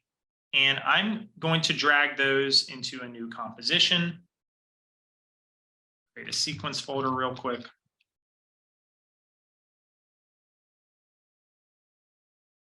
Drag that sequence in. And I'm going to double click that folder and call it boxing. Box King. Can't spell it. All right. And we will quickly just make sure I'm dragging in one of each. Cool. All right. So we have these really awesome boxers kind of boxing. Now, one of the biggest things in video editing that we want to teach our students is we want to talk to them a little bit about sequencing. And sequencing really has to do with timing. So editing is really about hitting your cut at the exact right time to make sure it's dynamic. And so to do that, Adobe Premiere has provided us with a bunch of editing tools. We've learned a few of these already. We know the trim tool is when you click on the end of a clip and you trim it to the length that you want. And that's just your left mouse button clicking and dragging it in the direction that you wish. We also learned about the razor blade tool, which is the C key. And that's where you click wherever you want, and it will actually split your clip wherever you click. So that's one common thing. I taught you what I find to be the better way, which is Control K or Command K if you're on a Mac. That's the cut tool. Think of that more as a samurai sword. You can cut through it a lot quicker than kind of that razor blade tool. And it will use wherever your time slider is or your current time indicator would be.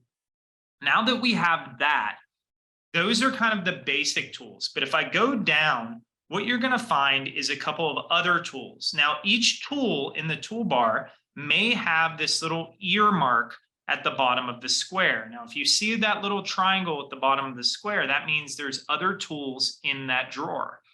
And so this is, for instance, the track select forward tool. So that will essentially move your track back and forth. Now, it doesn't do much for us right now, but it will allow you to kind of move the distance and the spacing of the track for you. So that just allows you to shift tracks. Now, for me personally, I like my selection tool.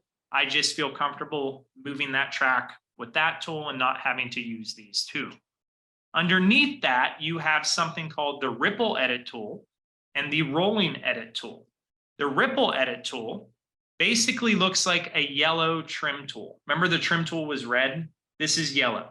And what this will do when I click on the edge of a clip is it will give me the end point of the first clip. And as I trim, it will show me where I'm currently at in the clip that I'm trimming. So now this is where it ends on the first clip. And now that clip is there. Kind of cool, right?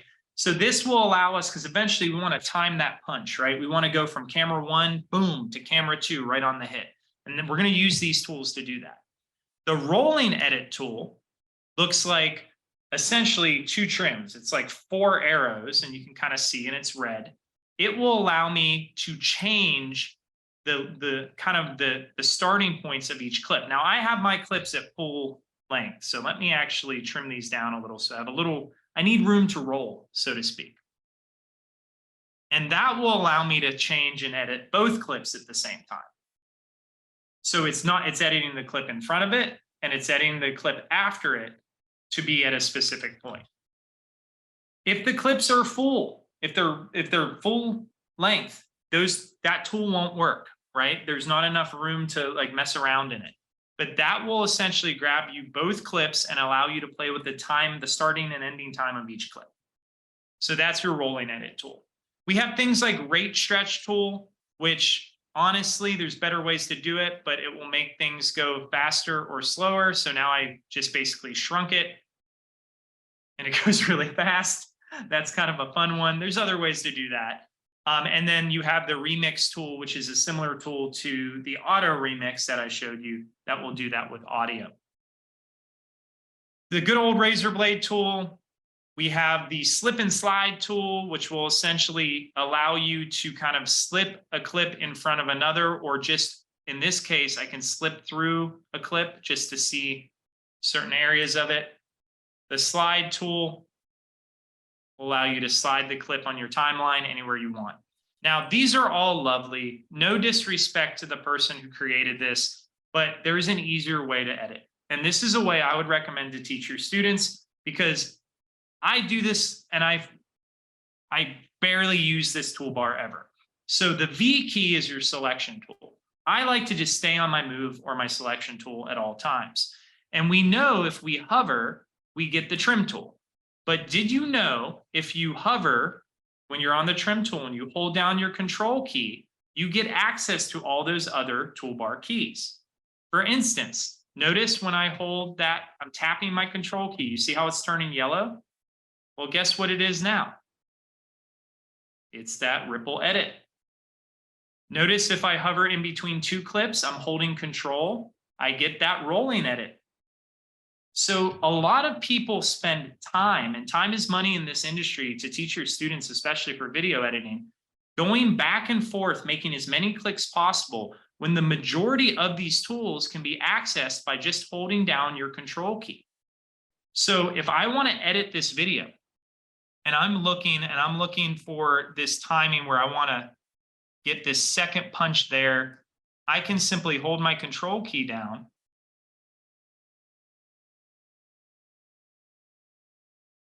and I can start timing these videos. So now I can time that out. I can even rolling edit this. So if I know she's about to hit it right there, boom, and it's timed perfectly. And that's only done with my one finger on my control key and my other finger on my left mouse button. So I highly recommend, again, when you're teaching this, this kind of also avoids a lot of buttons and remembering things. it allows you to know the symbol. So I look at the symbol of, I know that 4-arrowed symbol that is red is the rolling edit. And I know that is the ripple edit for the yellow. And I also know if I kind of hold down that control key and move things, I can get the slip and slide tools that move my clips and put them in different order, all of which are all the same button. So again, when it comes to advanced editing, work smarter, not harder. Make sure your students, again, understand that they don't need to know all of these hotkeys. When in doubt, hold the control key, look at your little icon and see what you can make. And I think this just gives you a really good base point on some fine-tune editing. So any questions on that? Now, if you're doing the ACP exam, and I know there were some questions on that earlier, you are going to want to still teach them what those tools do, because those tools, again, they need to know what icon goes with what tool. In the ACP exam, though, they're not necessarily going to, I don't think, care if you click on the icon versus you hold the control and do the ripple edit or rolling edit as well. Yeah. So I think, and that's okay. And I was thinking of you, Mike, when I was saying that, because it's still the same tool, if that makes sense. So it's not like I did some, like when I did the, for instance, the Control K, that's like a different tool, right, than the razor blade tool. But in this case, these are the exact same tools because you're using the same icon. It's just a quicker way to get to it. Because to be honest, most video editors don't have time to keep going back to that menu or keep, they don't have a fancy keyboard where they're like, wait, what was this hotkey? What was that? They just gotta, quickly just like edit that footage and go quick with it. So cool. So that is a way to do a really advanced cut where you can time things visually and not have to go, where is that? Where's that one? Oh no, that's going to take you a lot of time. So that's my first tip when it comes to editing, especially kind of intermediate editing. Now, another thing I like to do, and I like to show my students, is the J and the L cut. And so we're going to use the J and L cut footage for this one. And I'm going to open these up. And you've seen this before, but I'm going to open a new timeline, or new sequence in my case, and drop that into my sequences folder. And I'm going to put the basketball court. All right. So here we have a really slow-mo pan, and I'm actually going to trim this because I know this is a little too slow, but we're flying in, we have some drone footage, and then immediately we abruptly are met with sound, aren't we? It's like, whoa, basketball sounds. Okay. So with that said, this type of cut will allow us to use the sound before we see the video footage. And let me explain. And there's a reason it's called J and L. So first thing for this type of edit is I need to unlink both pieces of footage. So I'm going to highlight both pieces and go to unlink. And that's just going to allow me a little space. The second thing is, and I'm going to delete the arena because this will make it a little more visually easy for you all to see, is I'm going to then use my tools, such as my ripple edit tool, to ripple edit and just edit the video part of that clip. So what you noticed, this kind of looks like a J, doesn't it? You all see the J, like that's the top of the J, that's the bottom. And now you've seen this probably in TV shows where you hear the sound and it goes straight to the video. That is referred to as a J cut. An L cut is the exact opposite of that. So the L cut would be maybe you start playing the music first, and then the video clip ends. So again, a J cut and L cut involve you doing a few things: unlinking your footage and then using your ripple delete. And these are still matched up. I'm just kind of nudging over. So imagine there's still a video clip that I overlapped right here. Another easy way to do this, if they're unlinked, is just drag your first clip on top. You see how when I drag it on top, it edits that away for me. So if you can't get the little tools down, you can always go, I'm going to drag you just on top a little bit. And then that's going to go into that clip for you. So you have a couple different ways to do that, but those are two things I would definitely incorporate if you're teaching that video editing into your classroom. You know, you can, gosh, any movie or TV show is going to have something like this to transition you. So transitions don't always have to be visual. They can also be auditory as well, just to kind of like set the complete, you know, feeling and immersiveness of the actual piece. All right. Any questions on that? Again, using my control key, my trusty control key. Just doing that ripple edit. The trick is you gotta unlink all the footage. There you go.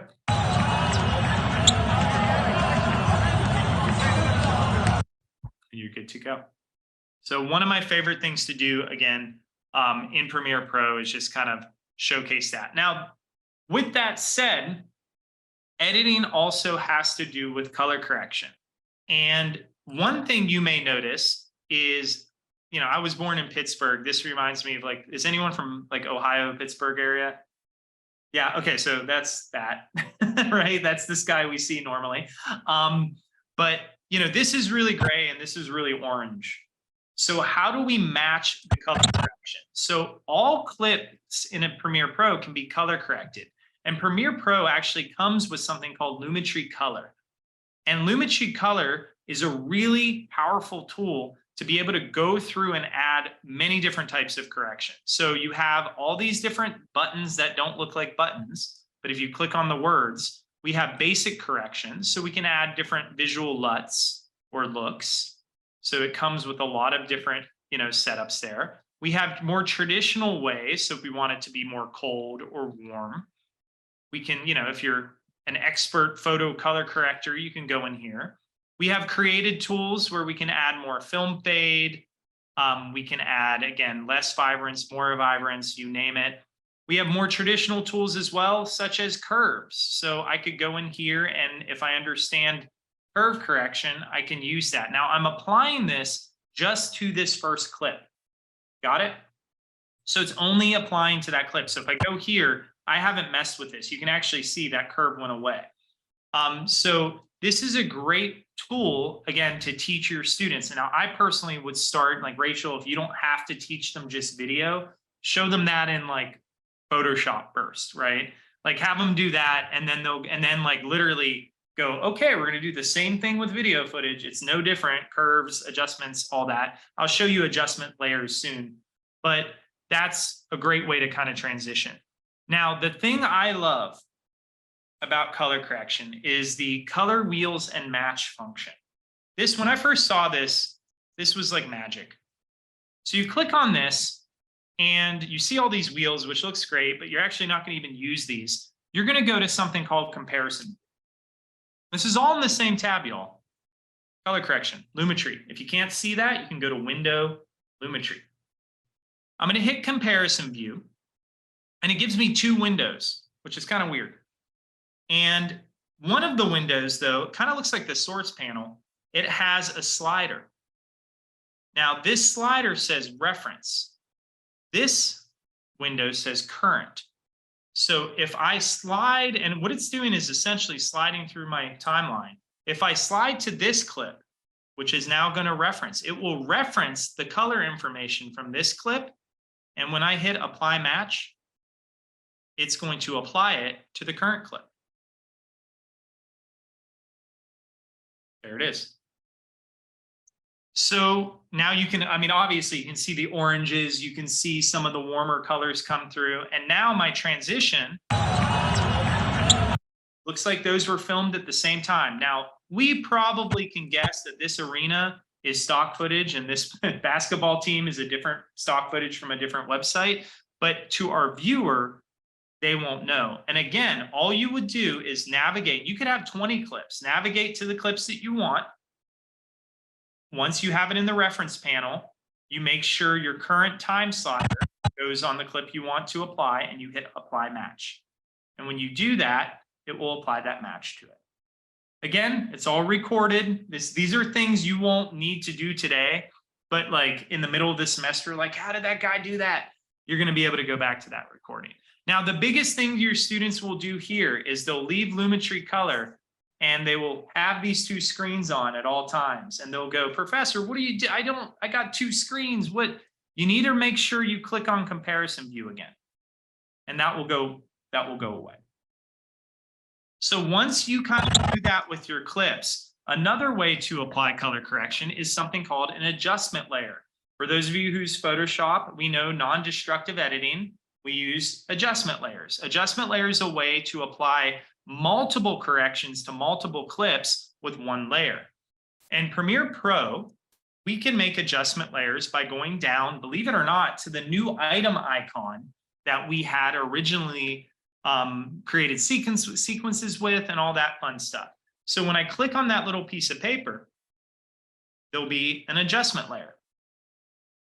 And if I click on this adjustment layer, it's going to say how big do you want it, and it's going to read the size of my screen, and it's going to give me a layer which I can drag on and expand almost like it's an image. And now I can adjust just that clip. Now I'm adjusting, I'm going to make it really blown out. This isn't how I would color correct, but it will make more sense this way. That now applies to everything that is under the adjustment layer. So this is a great way for different looks or LUTs that you may see in movies where they go, like, so a great example is Superman, Zack Snyder.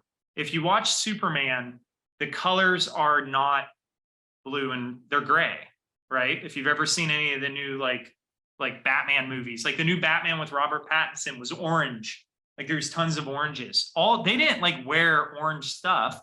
They just simply went to their LUT and adjusted it to all be, here, this is Zack. There you go. And so that is a really, really great way, not only to do that, but imagine you had 14 clips and you didn't want to go to each one and color corrected it, but you want to kind of apply that final look to it. If you don't like it, you can just eyeball it off, or you can just delete that adjustment layer and you're good to go. So non-destructive editing, meaning I'm not like going back through 15 clips, changing them back to the way they were. I have that one nice layer that's an adjustment layer that, I can do at the end of the project. Any questions on that? You can apply effects to that too. Courtney, question?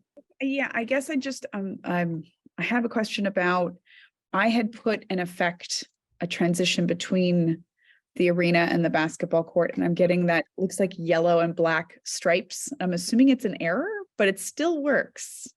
Oh yeah, did you get the insufficient media error? Yeah, and I stretched it out like you had said, but it still gives me that red zone, but it's still working. Like, is that like if I try to export that, or will that be an error later on? No, it will definitely work. I'm not too sure. I mean, it has to do with the length of the clip and the length of the default transition. I know that for a fact, but it's just basically telling you like there's not enough clip for the transition. Okay, because I had done like a zoom, because I felt like the drone was coming into a zoom, so I did an even intenser zoom, so it looked like it went right into the building and then pulled out into the stadium inside. But it was like not working, and I was like, all right, I'll just add. As long as it looks okay here, like if your error is all down here, that's okay. Okay, cool. But if you had like whatever you see up here in the program panel, if there's, for instance, a great way to show you this, and this is something, bear with me. I hide my folders, which is fun. If I take this clip out of the original folder, right? I'm going to just remove this out of my folder. So that was in the J&L cut. And I'm going to just drag it to my desktop. Here it is. I'm dragging it to my desktop. Give it a second. Of course, it's going to want to work now.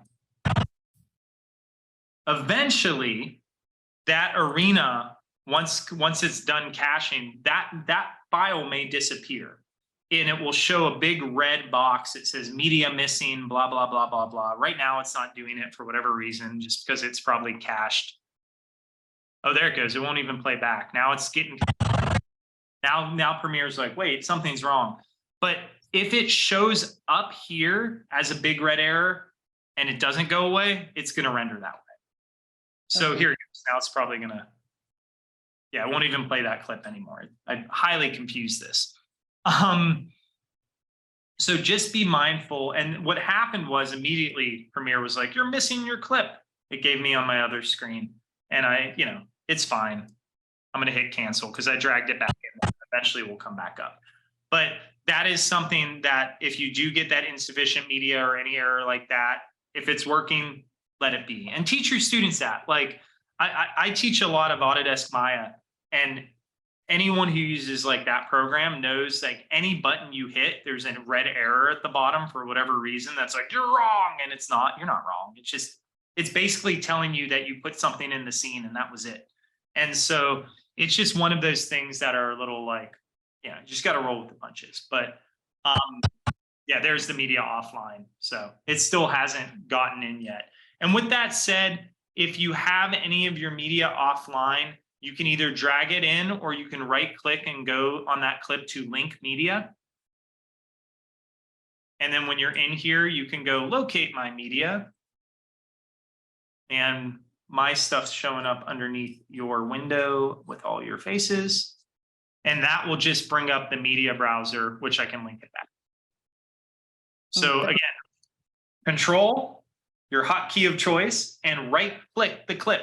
So if your students are like, I can't find that, that starts with I can't find, right click the clip. Everything will, ripple delete is in there. Label is in there. Speed and duration is in there. Link it. I mean, adjustment layer. Look at that. You can make a new adjustment layer that way too. Great. So a lot of what you can do is found in that specific clip. So again, it seemed those are intermediate editing techniques and intermediate color correction techniques, but overall, they're not that bad, right? It's just a matter of understanding kind of the workflow and the process and all that good stuff. All right. So what I want to do now is I want to play a little bit with creating masks. All right. So what I want you to try to do, if you haven't done it already, is you have access to the whole mask folder. You can either create a mask with that. You can create a mask with your effect controls opacity, right? That I showed you, like the little ellipse or the square or the pen tool, completely up to you. And I want you to mask 2 clips together. Also, whatever 2 clips you choose, if they need to be color corrected, go ahead and give that Lumetri color match a shot too. And so, there's no real crazy time limit on this, but we're going to spend the next few minutes doing this, and I'll pull this up so you can see it. You're going to create a mask of your choice. If it's animated or not, I'm okay if it's not animated yet. And you're going to upload that to the Padlet. Sound good? So you can use any of the editing techniques, color correction techniques, the masks I provide you in the masking folder or whatnot. And if you need the masking folder, I can give you that direct link. And I'll put that in the chat. Just to make it a little easier for y'all. Gotta find my chat. There we go. Cool. All right, so we're going to spend the next 10 to 15 minutes kind of doing that and just seeing, seeing where we're at after that. And so when we're done with that, the next step is we're going to dive into a little bit more animation. And so animation sounds a lot worse than it is. It's actually going to be really fun, and we're going to use some really common techniques. But we're going to talk about animation basics, and then we're going to do a little motion design, motion graphics basics. And then we'll have a little discussion on class project ideas and so forth. Sound good? And this is the time where you get it in, mess up, ask me questions. If you need your screen shared, I'm cool with it. Definitely let me know. But explore, experiment, see if you remember the track mat effect that I told you to drag on, right? See if you can retain that. If you can't, I can do it again and demo it again. Just feel free to ask. And I'm going to do the same thing. I think I'm going to mask these clips together.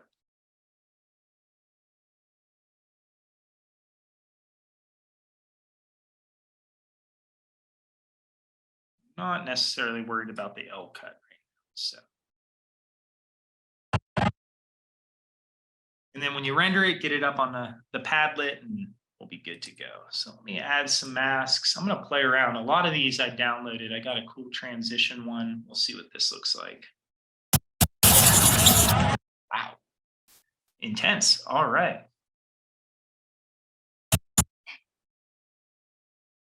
One of the things too, and I didn't mention this when we searched for an effect, when you search for an effect, so when I type track, right? What you'll notice is it kind of goes to that effect, but so many people don't realize when you click away, it doesn't undo your search. So I've seen a lot of people go to video transitions and notice how there's nothing in there now. And they panic and they go, what happened to my video transitions? When in fact, they have the search still active. So this will happen to you when you're teaching this in your classroom. I've taught this for years, and to this day, I don't do a big demo. Like I'll sit there and go, oh, it must be a glitch, everybody. And in fact, I have the word track up there and I just need to hit delete and all my video transitions are back. So just notice those little things. Or your student may say the same thing. I can't see the transitions anymore, and say, hey, is your search bar empty? Something you're going to want to think about. Go to track, the arena.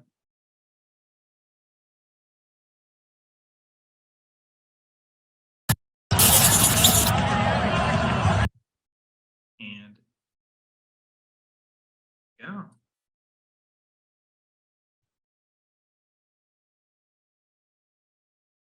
I would just keep pulling these in. Some of these I didn't play around with as much. So.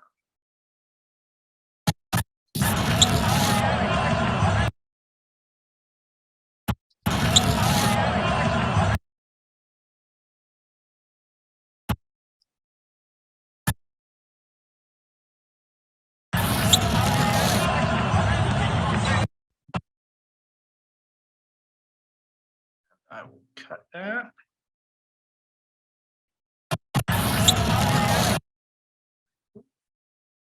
Feel free to ask any questions, or if you want me to go back and if it's essential sound or anything like that, you want me to kind of revisit, this is a great time to do it as if you've already shot that out, or if you have any class specific stuff, feel free.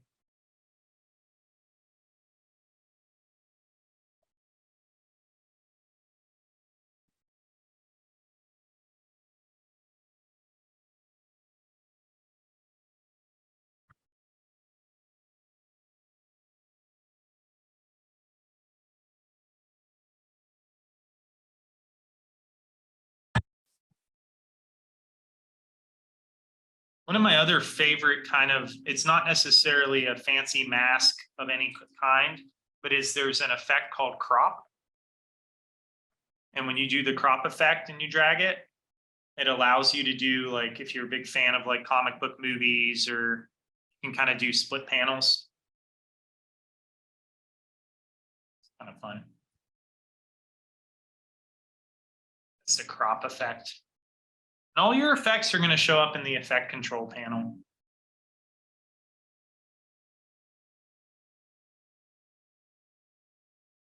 And you may hear the lawnmower in the background. Every time I do a PD, I'm pretty sure the UCF lawn services get word of it and will cut.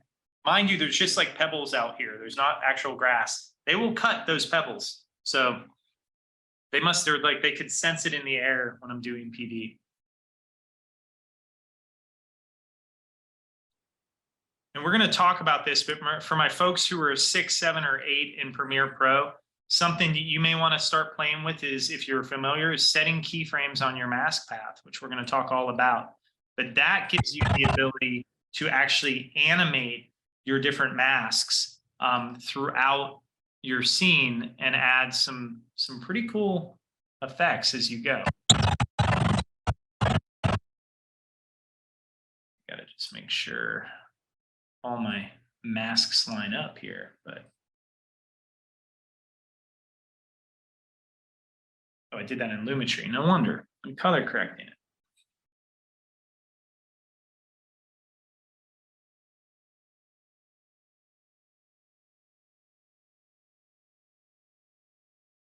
And again, if you run into something or get a weird error, let me know.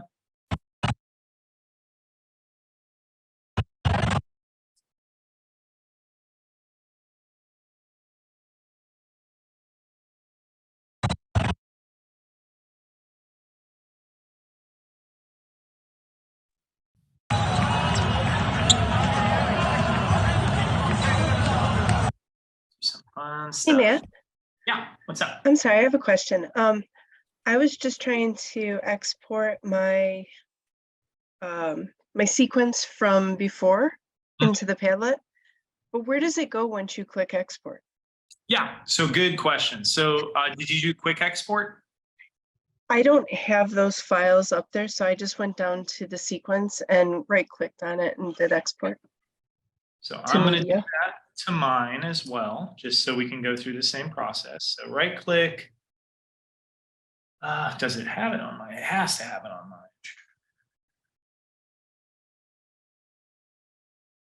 So you did like the control M. Did you get to this screen?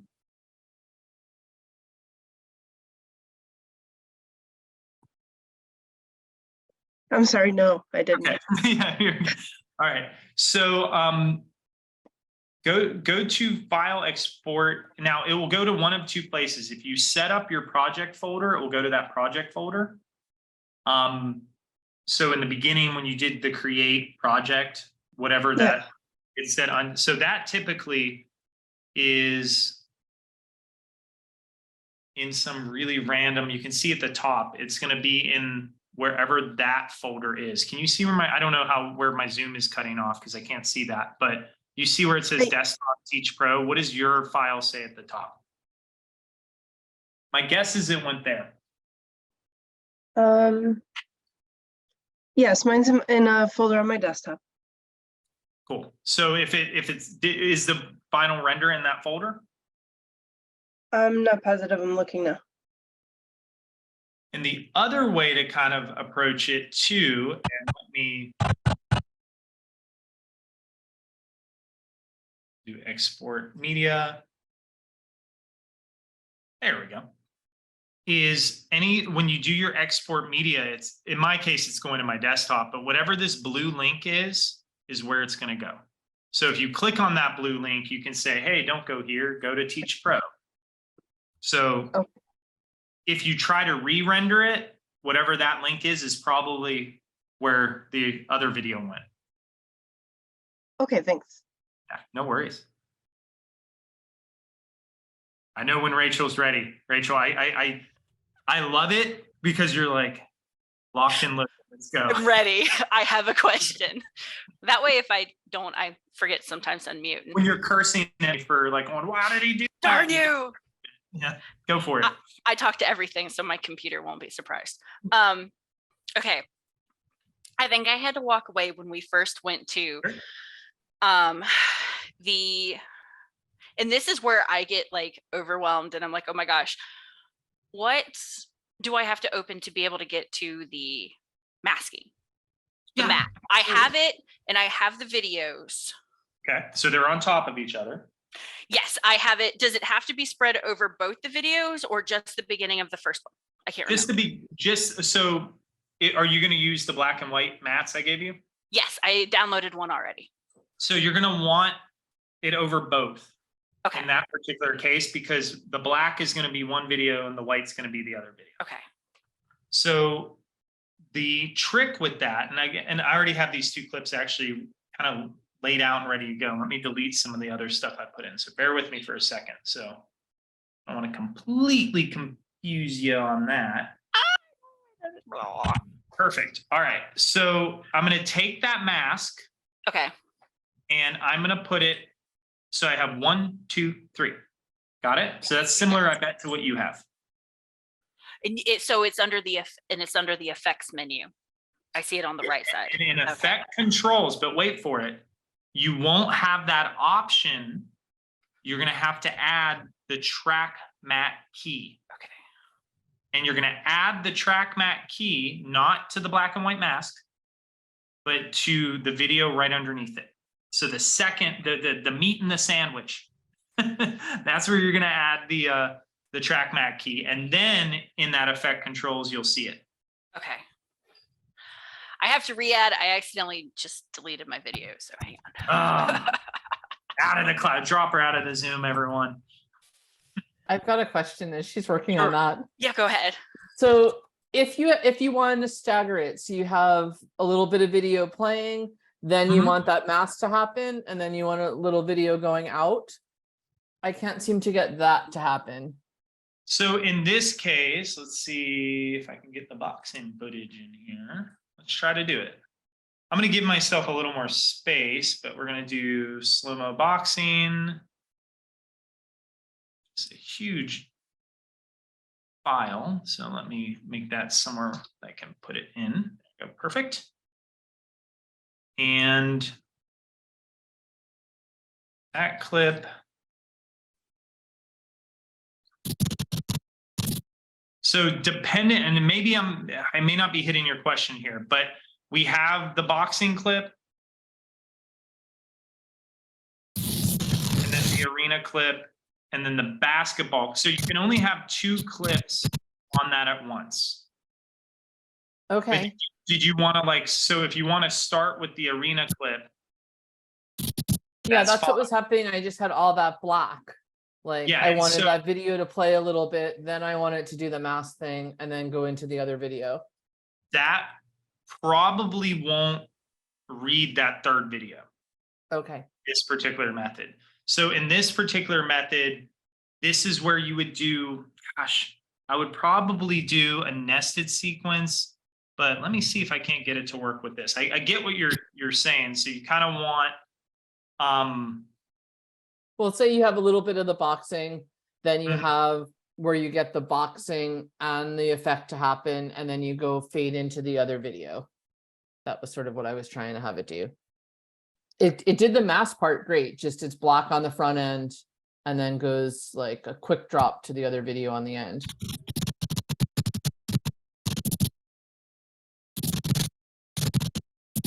that kind of did it. Okay, so I hit the reverse key. So I'm playing boxing. It plays the arena. It plays some of the boxing clip, and then cuts to the second one. Yeah. Is that kind of, so what I don't know if that's exactly what you wanted, but I hit this little reverse button. All right, let me try that. Thank you.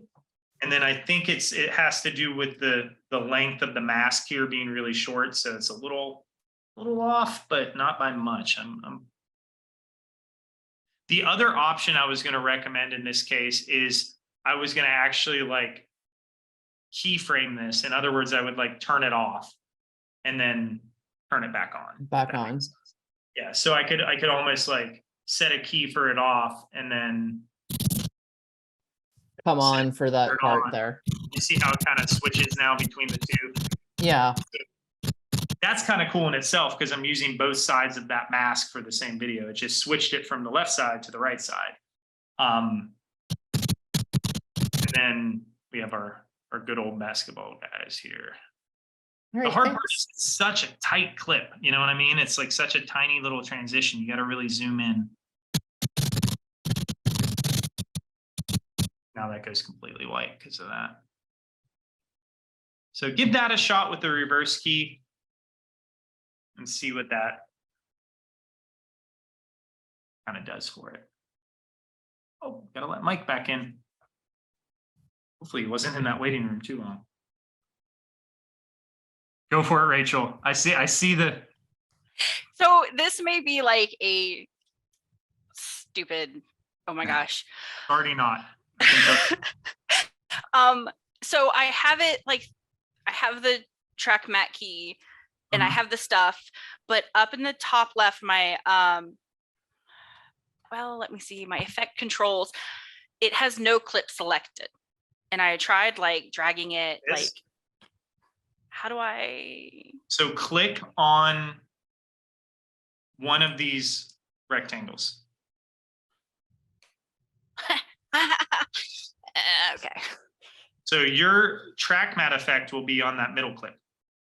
Okay, so I have on the middle clip. And it should be Yes. at the very bottom of the stack. Okay, so I have the mat on the V2 line and it works except when V1 ends. Yeah, so in this particular clip, if I don't have this completely ending, let me end it early. It's going to do so. This is probably what's happening to your clip.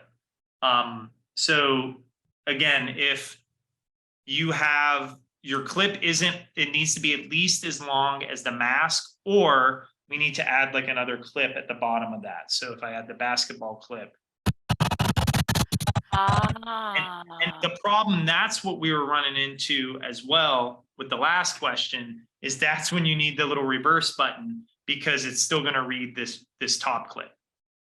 So I wouldn't recommend transitioning multiple clips. I would probably keep these to 3 clips, because it seems like it gets a little, I know there's a longer way to do this, but it's going to confuse everybody even more.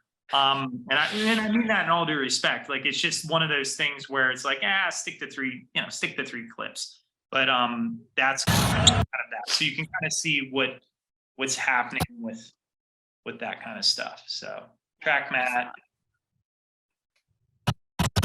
Yeah, it could turn black essentially on you. And then you'd have to like keyframe that reverse, which we haven't learned about keyframing, hence why I'm not showing you that yet. But Video 3. I don't understand what's happening now. so Kristen, hopefully that helps. I don't think it resolves I would make the clip just longer. Gonna go over here and Courtney already in. Andrea already in. Look at that color correction.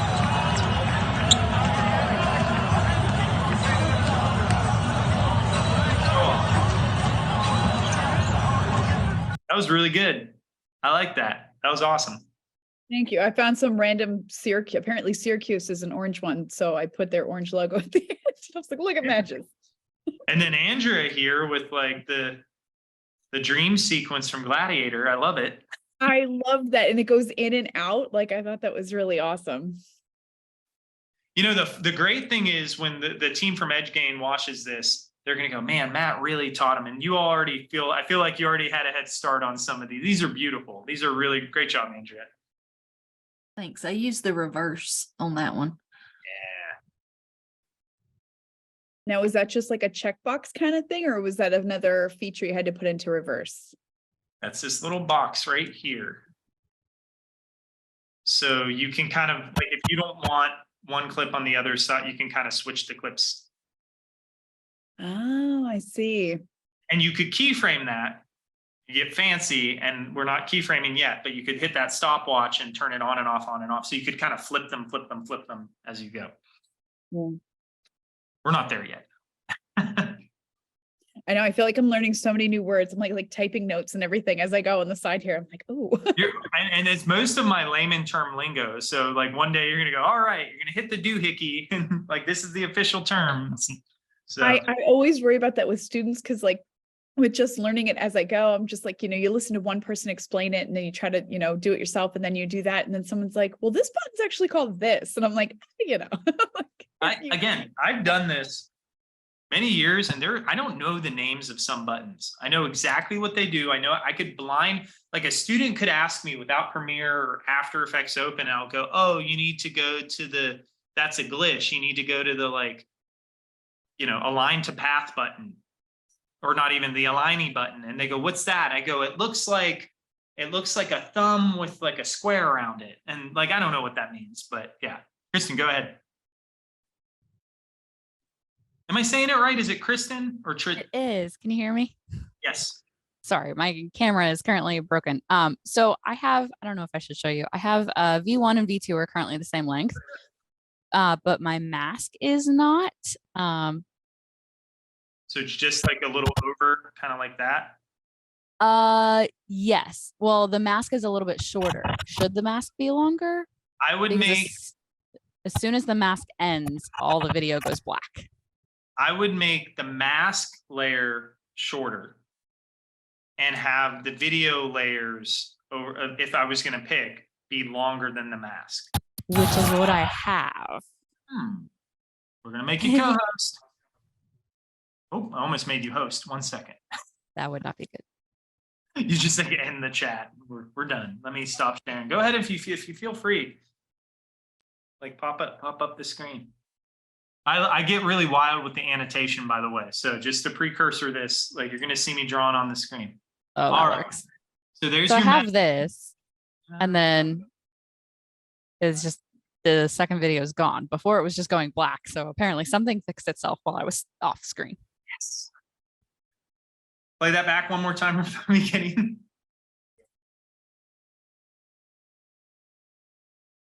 Yeah, that worked.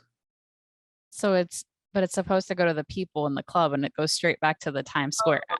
So click on what effect. So I'm looking at your effects. Here it is. Click on reverse under TrackMac key and see if that will do it.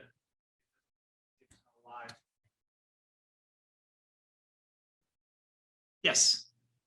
There you go. Thank you. Oh, no worries. Looks good. I didn't get to annotate. Darn. Now I can't figure out how to. Oh, there we go. Okay.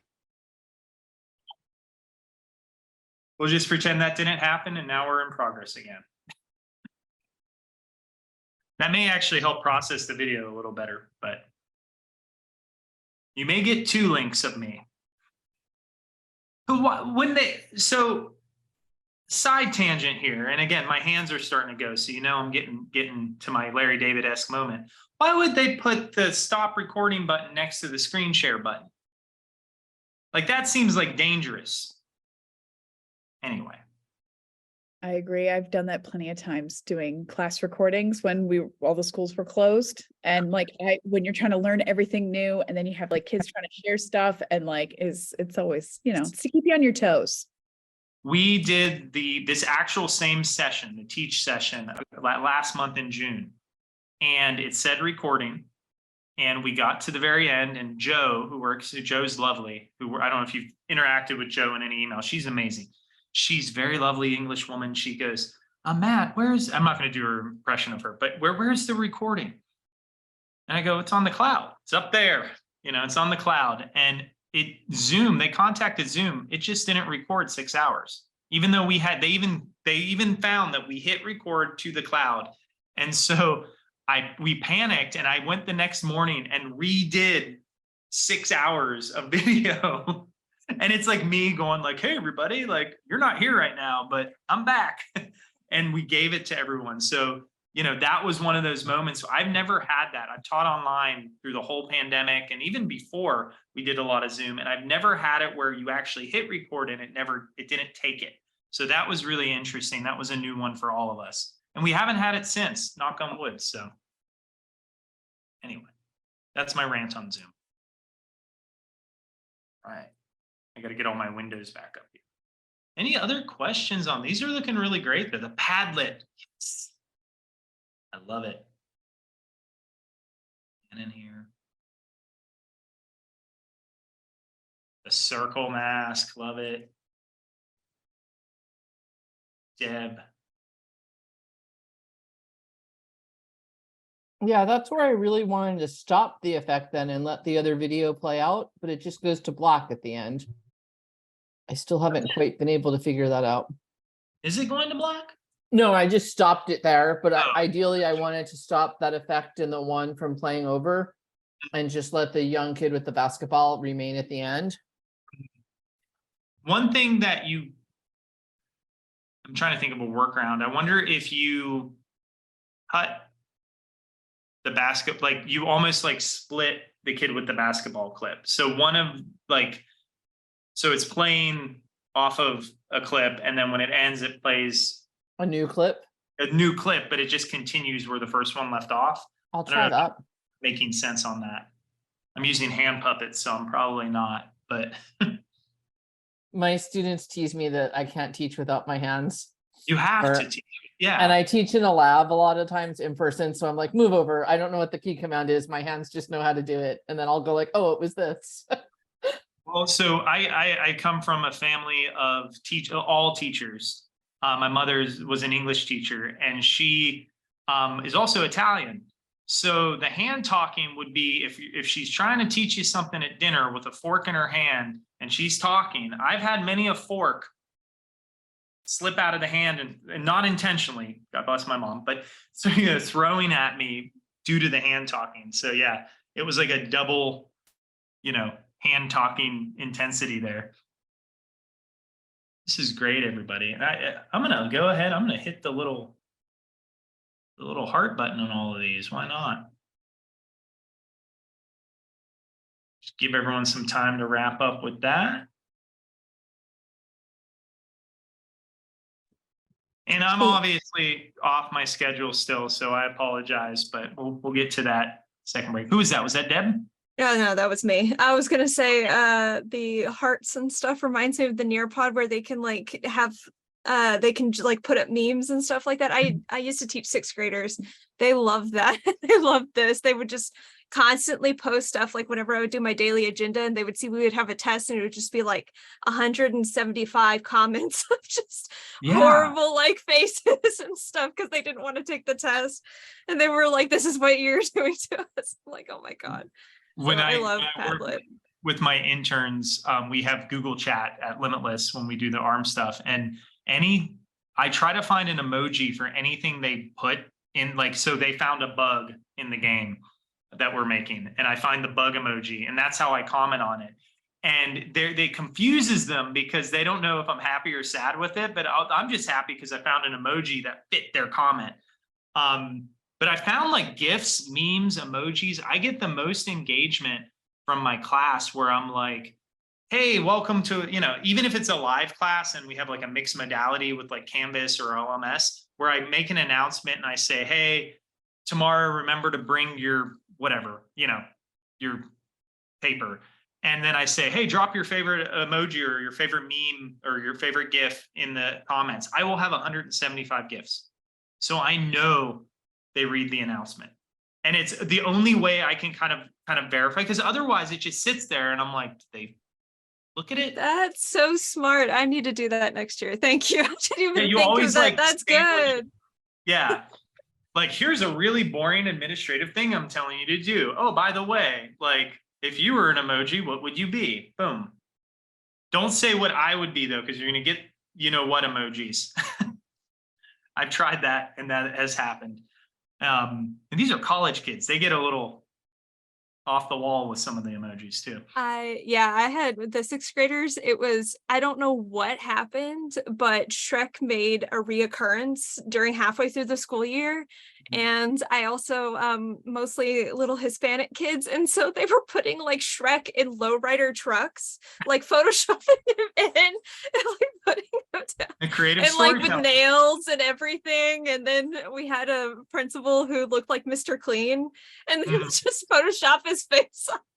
It was so bad, the weirdest stuff. But I was like, hey, at least you're getting creative, I guess. Yeah, we found the and I don't remember that it's on my phone somewhere, but the app that you can insert your own face into any GIF that you need, right? So any movie or any famous TV scene, and it will take your face and put it in it and track it. And gosh, so many students, and they hide them in their projects, and it's endearing. I never give them a hard time about it, but it's or they'll find the photos of me on Google Images that are less than flattering of me. Kind of anytime I'm doing it, like any of this, I'm like, and that's the screen grab they use, like, oh. But anyway, I digress. Let's talk more about Premiere. That was good. That was a good sidebar. That gave some people some time to get some masking in. So I want to talk a little bit about animation now. So we've talked a lot about masks, about blending, about importing, exporting, which is all really good. How do we use the effect control panel to actually add more life and motion to our scene?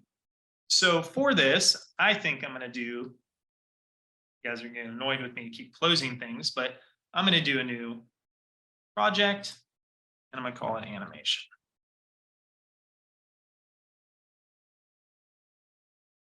And we wait. I ran out of tea, so I just have to look at this screen awkwardly.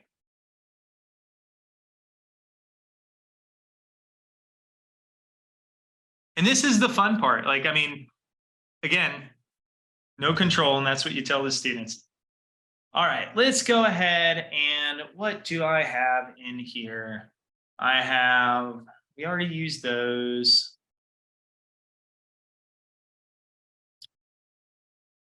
I have some color matching ones. I'm going to grab some of these city clips. We're not going to really color match them, but another way to make a bin is to drag all the footage to the folder with your left mouse button, and it will actually put it in the bin for you. You can name it footage when you're done. What I'm going to do is I want to animate. I'm going to just drag these kind of willy-nilly on each other. Looks really good. Keep it short. Okay. So I have some footage here of just some city scenes, which apparently I put that guy in twice. I didn't realize that. And this scene, we're going to attempt to scale to frame, work that time. Scale to frame. And there we go. Okay, so I have these video clips. Now, adding animation is pretty easy. So one way to kind of think of animation is to kind of think of these, I mean, that's what they are, but they're stopwatches. So anything in the effect controls that has a stopwatch next to it, if you hover over it, will say toggle animation. Now, the one thing to remember about animation is when you click your stopwatch, this is counterintuitive to real life. You don't click it again. If you click it again or push that stopwatch again, it wipes away all of the animation that you've done. So by clicking the stopwatch, it creates an auto keyframe kind of mentality. In other words, auto keyframe means whenever you make a move with any of this blue text, it will record that as a keyframe on that specific point in the timeline. So up here, some of you may have already noticed, you have like a mini timeline up here. And now you can also scroll down here, it's the same thing. But in that mini timeline, I can, for instance, set some keys. So we're going to keep it really easy. I'm going to go to scale. I'm going to highlight scale, which you see gives me a bounding box. And I'm going to click my stopwatch. Now you can do this with any video, any imagery, any still images, adjustment layers, you name it, anything with the stopwatch you can animate. And when I click my stopwatch, you're noticing that it turned blue, but it also gave me this little diamond. See that? That is what a keyframe is. All right. And that just means 100% is always, this video is always going to be at 100% at that. Now, if I put my cursor over that keyframe and I know I'm on top of it because it's blue, I'm going to scale this down. And this move is going to make no sense, but the idea of the animation will. I'm going to scale that down to 0. So that means if I play this, you don't see a thing because it's 0. But if I go up a few seconds and type 100, I now have animation. I also have another keyframe that at this point in time, which is about 20 frames on the playhead, it is going to be at 100%. So 20 frames from frame 1 to frame 20, so a little, almost a second, it's going to be from 0 to 100. Now, the great thing about these little diamonds is I can stretch them. So I can click with my left mouse button and say, that's too fast. I want it to take less time or more time. The further apart the keyframes get, the slower it will appear. So if I hit spacebar, now it's slower. Now, if I move this to the very end, that's the end of my clip. You can see that I'm getting very close to the end of the clip here, right on the edge here. And now it will take the whole clip to do that. So that's the very basics of keyframes. Now, I did mention that if you hit the stopwatch again, which I'll do, it will delete all your keyframes. So if I hit, it will say, you're going to delete everything. Do you want to do that? And if I say, okay, and it's going to remain wherever your cursor is. It's going to remain in that area. So that is one easy way to set keyframes up. So I'm going to go ahead and just click delete on these. I want to show you some other ways. So what if we want it to scale up and then scale back? So I'm going to start by setting the keyframe. Click the keyframe. I'm going to click here and type 0. I'm going to go up a few frames and type 100. Now, what if I want it to stay at 100% for a period of time? I can't really type 100 again, right? It's already 100. If I want to set the same keyframe as this one, I have two options. I can either hit this little add remove frame and it will take the frame in front of it and duplicate it, or I can hit copy, Control C, Control V, and copy and paste that keyframe. Both are the same thing. Go up a few frames, make it go back down to 0.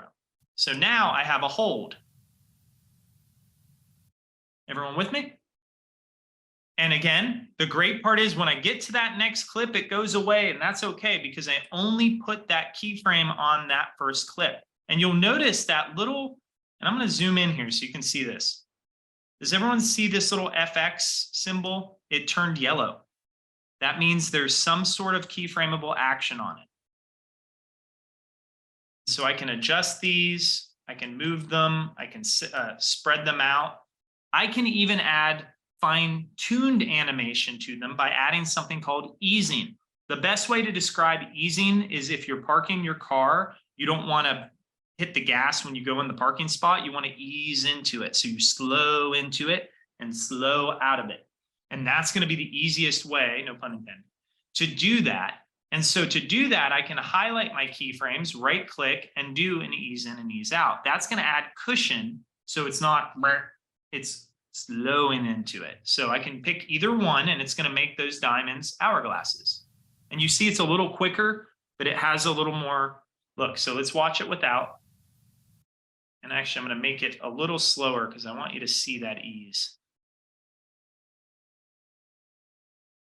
So this is without. Kind of very even, very linear. I'm going to grab these. I'm going to right click and I'm going to say ease in. And it just slows it ever so slightly. So it's going to slow it and then slow it. And so those are your eases. Now, this is the most straightforward way to do this type of thing. Now, if I were on the History Channel, I may decide that I'm going to do something like the Ken Burns effect. So I may take an image because I have a very low budget show. I don't have the fancy computer graphic budget. I need to use stock photos. And I may take something like a photo, and we're going to go to the very end of our timeline. And you've seen this probably a dozen times, but they take the photo and maybe we'll animate the position. They'll use X, which is left and right, Y. So we'll pull that down to the bottom.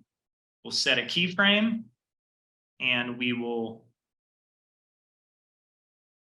pull that to the top.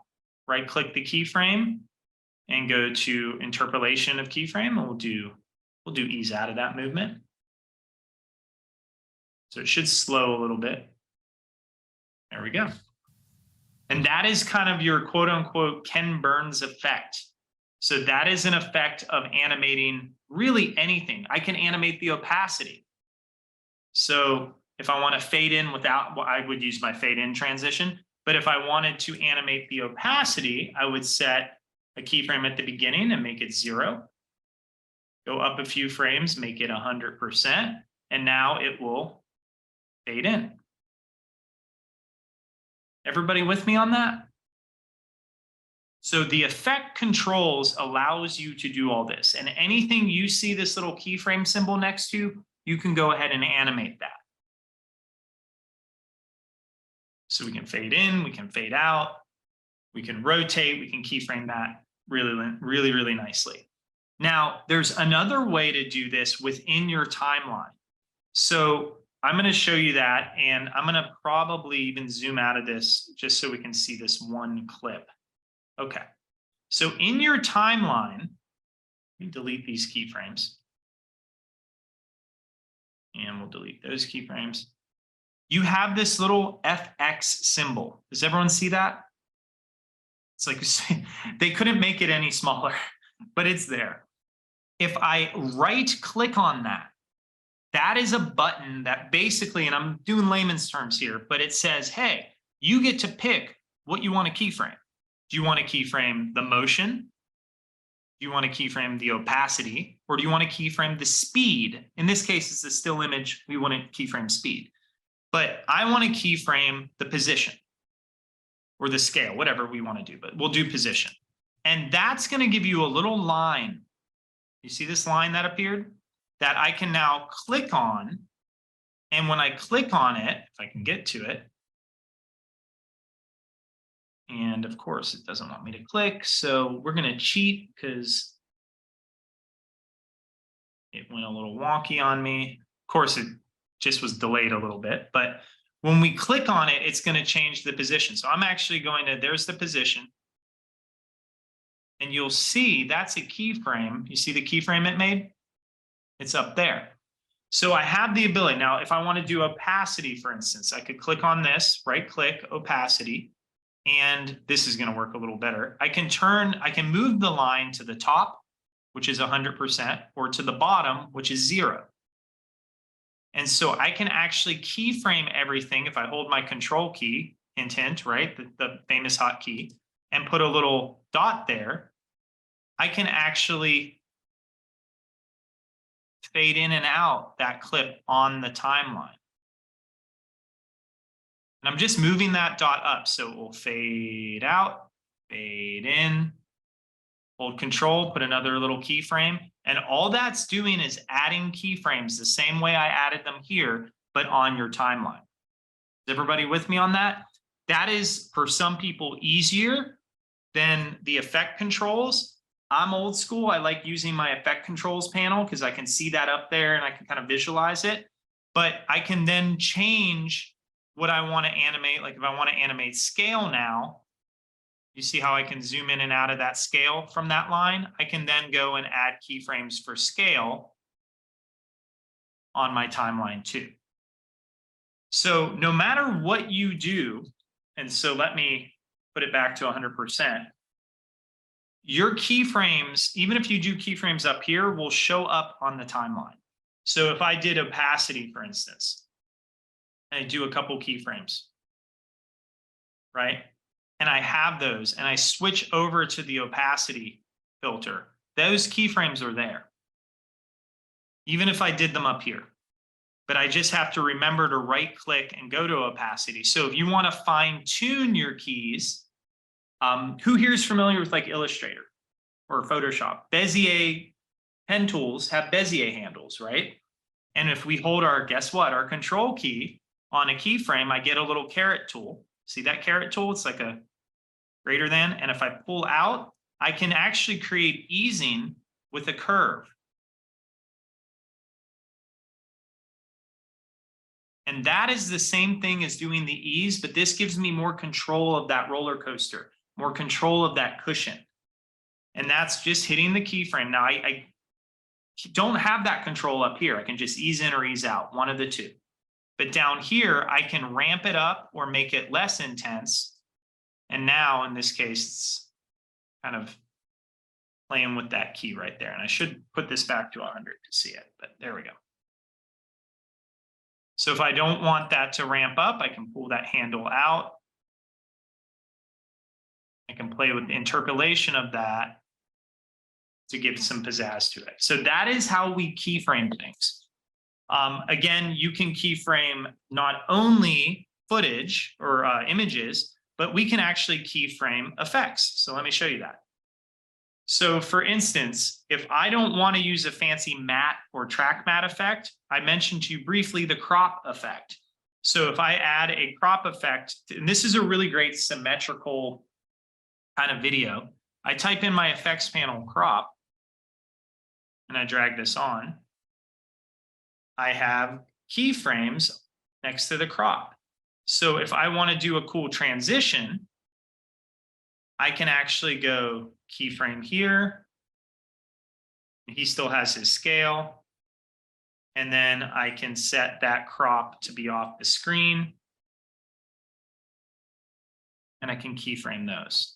Now, I'll go back to this video of this guy, and we'll get rid of some of these keyframes just so we can see the full video. But that is the way that little slide effect, all I'm doing is keyframing this crop at one point to the next point. Does that make sense to everybody? And that is how, again, you'll see movies like the director Ang Lee is really famous for when he would kind of have these split screen effects and whatnot. You'll see directors do this quite a bit, but this is all done in video editing. There's no, fancy kind of trick, but they're just using kind of their crop tool, setting their keyframe, coming in, and transitioning from one clip to the next. Cool. Any questions on that? It's not as bad. Again, if you approach it in a way where you're kind of keeping it, safe. Like, I don't love teaching my students this method with the line because that confuses them, right? On the timeline confuses them, but up here, it's a little bit more controlled and allows us to kind of go through those and kind of set the keys where we see fit. All right. So that is the basic animation. We're going to play with a little bit more of that too. Time remapping, after we do time remapping, because I am well over my schedule, we're going to kind of take our break a little earlier. Well, it's actually at the right time, but we're going to do our 15-minute break after I talk about time remapping, just to give everyone a little reprieve, and then we'll come back and kind of continue everything. But let me show you time remapping real quick because it's really fun. Time remapping is essentially changing your speed. All right. And it works, obviously, it's going to work a lot better with video. But time remapping can be done in the timeline or in the effect control panel. All right. So here's time remapping. It's on every single clip you're going to use. If you want to access it in your timeline, you would right click and go to time remapping speed. And this is the only type of effect I like doing in my timeline, because I can go ahead and hold control, add a keyframe, add another keyframe, and then in between these two lines, I can actually speed up and slow down my clip. So if I pull it to the left or to the right, what you're going to see happening is it's now 228% in the beginning. If I want to make something slower, I pull it down. It makes the clip longer. So now it's going to go fast, super slow, and I will explain why it's choppy, back to normal speed. So that is a really great way to visualize it, because up here, you don't really see that. You don't see that up and down, right? That fast and slow. So this is, again, one of the ones I like to just stretch out my timeline, go in here and change the speed of the clip. Up is faster, down is slower, and you can see the percentages as I hold that left mouse button down, and that's going to help you do that. Now, that time remapping, your clip is choppy because you don't have enough frames in your flip book, so to speak, to make it smooth, right? So typically, if you're going to really slow down a clip, you should have a clip that's filmed at like 60 frames a second or 120 frames a second just to get that to occur. But speeding up your clips, we can usually get away with pretty good. And you will see, once you start video editing, so many clips are sped up on TV, right? Especially if you watch the Cooking Network. They're like, if you see the cuts of them kind of chopping, they speed it up just ever so slightly because they got to get that. But it's enough where you think they're just chopping fast. They actually sped that clip up. They're chopping just like you and I. They're not going, some are, but most of them are kind of time remapped just for time's sake. So that is essentially what you would do for time remapping. It's the same concept. Again, control will add a keyframe. I'm not touching control anymore. I'm clicking in between those lines and going up, speeds it up, pulling the line down, slows it down. Then you have a nice poured glass of milk and you want to make that really slow and then speed up when it splashes in the glass. That would be the effect that you do. Any questions on that? Check it. We did it. Another one bites the dust. I don't know. I don't have a good phrase for it. All right. So with that said, let's go ahead and let's take a 15-minute break. When we come back, we're going to talk about essential graphics, so that motion design, and that's kind of a whole new concept. So it's actually better we kind of take a break now, because it's going to be a different menu, a lot more kind of different ways to animate that are a little different than on what I just showed you.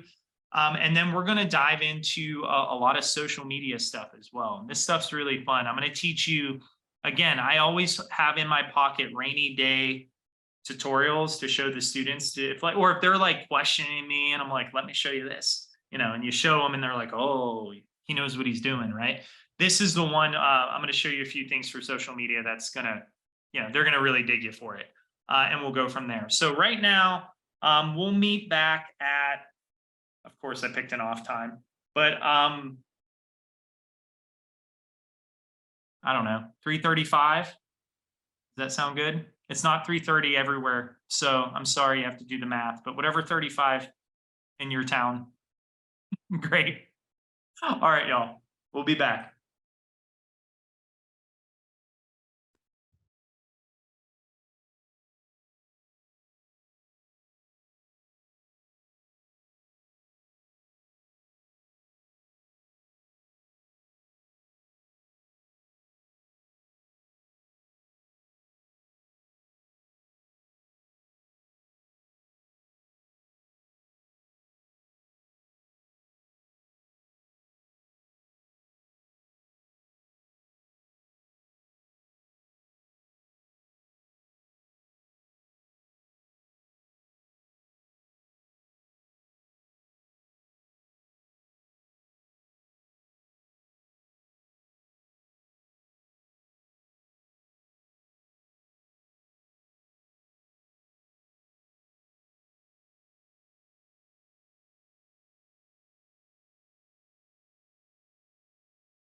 I would love to repeat that, Deb. Absolutely.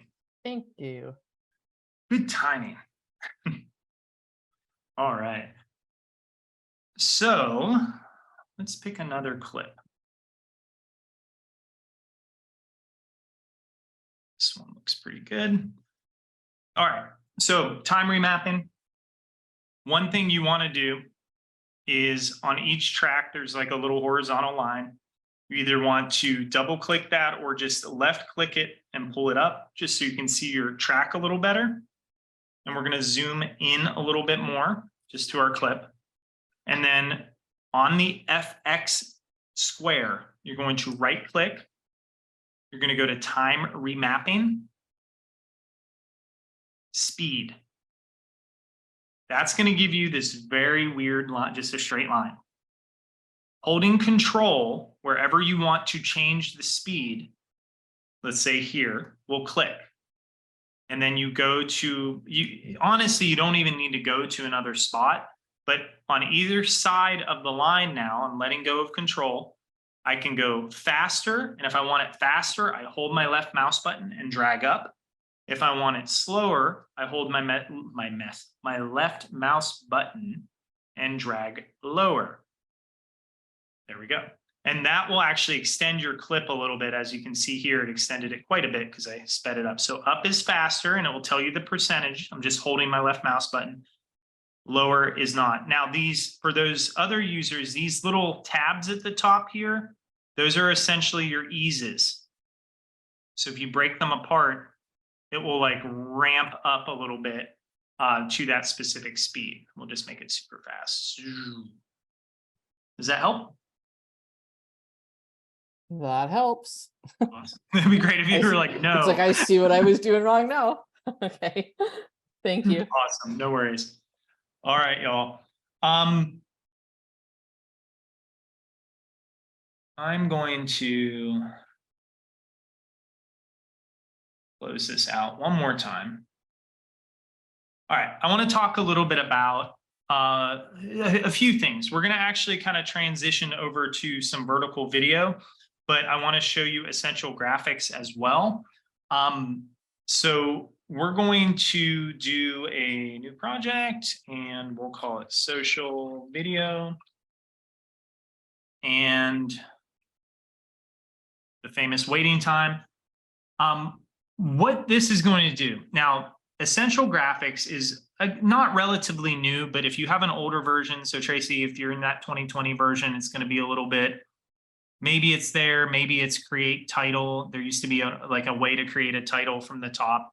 But essential graphics is kind of what replaced that method of creating titles. It also introduces a lot of graphic templates. So essential graphics is under window and we have essential graphics, which is nice. And this is the essential graphics panel. Now there's a couple of options. The first thing is you'll notice that you have tons of different free templates that you can access. So things like basic title sequences, different transitions. You can even go to the Adobe stock, probably not in your district, but if you're at home, could go to the Adobe stock tab and check free. And if you're a fan of like lower thirds, if you're doing like a news broadcast, you can do that. Now, these are really easy to use because once you have a sequence, and I'm going to just pull one of our video clips in for reference. And I got to stop getting so picky with my video clips. We won't use that one because that's the end. We'll pick our nightclub clip. There we go. But if you want to drag that in, this is going to load assets and allow you to edit those assets with all the animation in. So now I'm going to have a lower third. And in this case, I want to make sure that I scale that down a little bit so you can see it. There we go. I now have a lower third. Now, my name is obviously not your name, but I can open the Essential Graphics tab and it allows me to edit this. So Matt Dombrowski, enter, click away. I can put, I'm not a CEO for sure, so I can go associate professor, great. There we go. And I can even change the colors to this. I can play with the text position. And again, Essential Graphics allows you to control these templates in a way that is a little bit more fine-tuned. Now, not every template gives you full control of everything. So I'm looking on this one specifically, and yep, there it is, the box color. I was looking for that. So if I want to make that maybe red, I can make that red, but it's going to retain all that animation information. So that is a really fun drag and drop thing. If you don't like it, you hit delete on the layer, it goes away. You go back to browse, and you can add maybe this clean version. So there's the lorem ipsum. Great. I click on the layer. I now have different layers I can access. I can play around still with the keyframing if I wanted to, but I can change things like the font, the typeface, you name it. Again, we can go in there and type Matt Dombrowski, put enter, whatever we want to do, and get that with the keyframe. So that's the base of Essential Graphics. Now, with that said, as I mentioned, you may not have access to this in your specific districts, but you can build these from scratch. So instead of going to the browse menu, you would go to the edit menu. And that edit menu, and this is again, some designer was tired and they were like, I'll just make a really little button that you don't want to click. But if you click new layer, you can add text, shapes, or even images, right? Layers, you name it. So if I add text here and I have a text layer and I double click and I say maybe credits, and I go back to my move tool and I move it into the center. I can even align it with these tools. I now have the ability to create my own credits, title sequence, you name it. So I could add a shape. Actually, I could go down here and add a little background. I'll use this little shape tool down here. So we'll add a little shape. We'll round the corners. You'd even add a little drop shadow. And now we have that little credit. The cool thing about this is I have the ability when I go to edit these things to animate these properties. So just like I animated over here, I can now animate titles. So instead of the word credits, we'll put the word title, just to kind of contextualize it a little better for you. And let's say we want this title to kind of scale in and scale out. So I can move that little keyframe or that little anchor point, and I want it to go kind of like maybe like Superman or something, right? So it scales in. This is where it differs for animating. If you're going to animate in Essential Graphics, you could do it over here, but you'll see it's going to be a mess of stuff. But I'm going to go ahead and you see these little buttons, these little symbols, these essentially, I don't know why they did this, but they replaced these in lieu of the stopwatch. So you're going to click the scale button and you notice how it turned blue. And then you're going to move your cursor and then you're going to make it bigger. And sure enough, that's going to create those keyframes in that area. So again, if I double click on my title, all of these little buttons are keyframeable. So if I want the opacity to go away, I can click the opacity and then I can move it up a little bit, turn it down, get off my text tool here, and really slow title sequence, it will eventually fade away. So again, new layer, right? And I can continue to create layers the way I want them. So it's really, up to me. If I don't like it, I can hit delete, no harm, no foul. And I can always create something new. I can create new rectangles. I can animate this rectangle. So if I want to click over here and then have a rectangle shoot across the screen, I can animate that. I want you to all remember that these little buttons are the same as this. And actually, if I go to effect controls, it is the stopwatch. It's just really buried. And so I think they thought, oh, it'd be easier to animate over here than like open up all these little drawers and find where you're going to animate. But I can access those keyframes and play with them a little further if I want to. So I love effect control or essential graphics. I love the ability to kind of, again, add not superb motion graphics. I would do this in After Effects, but enough to kind of get the ball rolling. But my favorite use beyond simple titles of essential graphics is creating rolling credit scenes. So imagine you have like a student project and you want to have some credits. So you create a new layer, get that text layer, type credits. That looks great. Get our move tool. Go down and say, brought to you by EdgeGain. Highlight all those, make the text smaller. Grab all the text, use our formatting tools. And then I'll say enter by B. Make that smaller by highlighting. This is called inline text. It means you can just edit it in line. Okay, and put a big old space there. And I don't really want that backdrop or that shadow anymore, but I want to do rolling credits. So I could sit here and play with how my credits go up and down on the screen by, as I mentioned to you before, by clicking the positional keyframe and animating it. But Adobe thought ahead. And this is really the crazy fun part. And I'm clicking away because I'm getting really happy here, but there we go.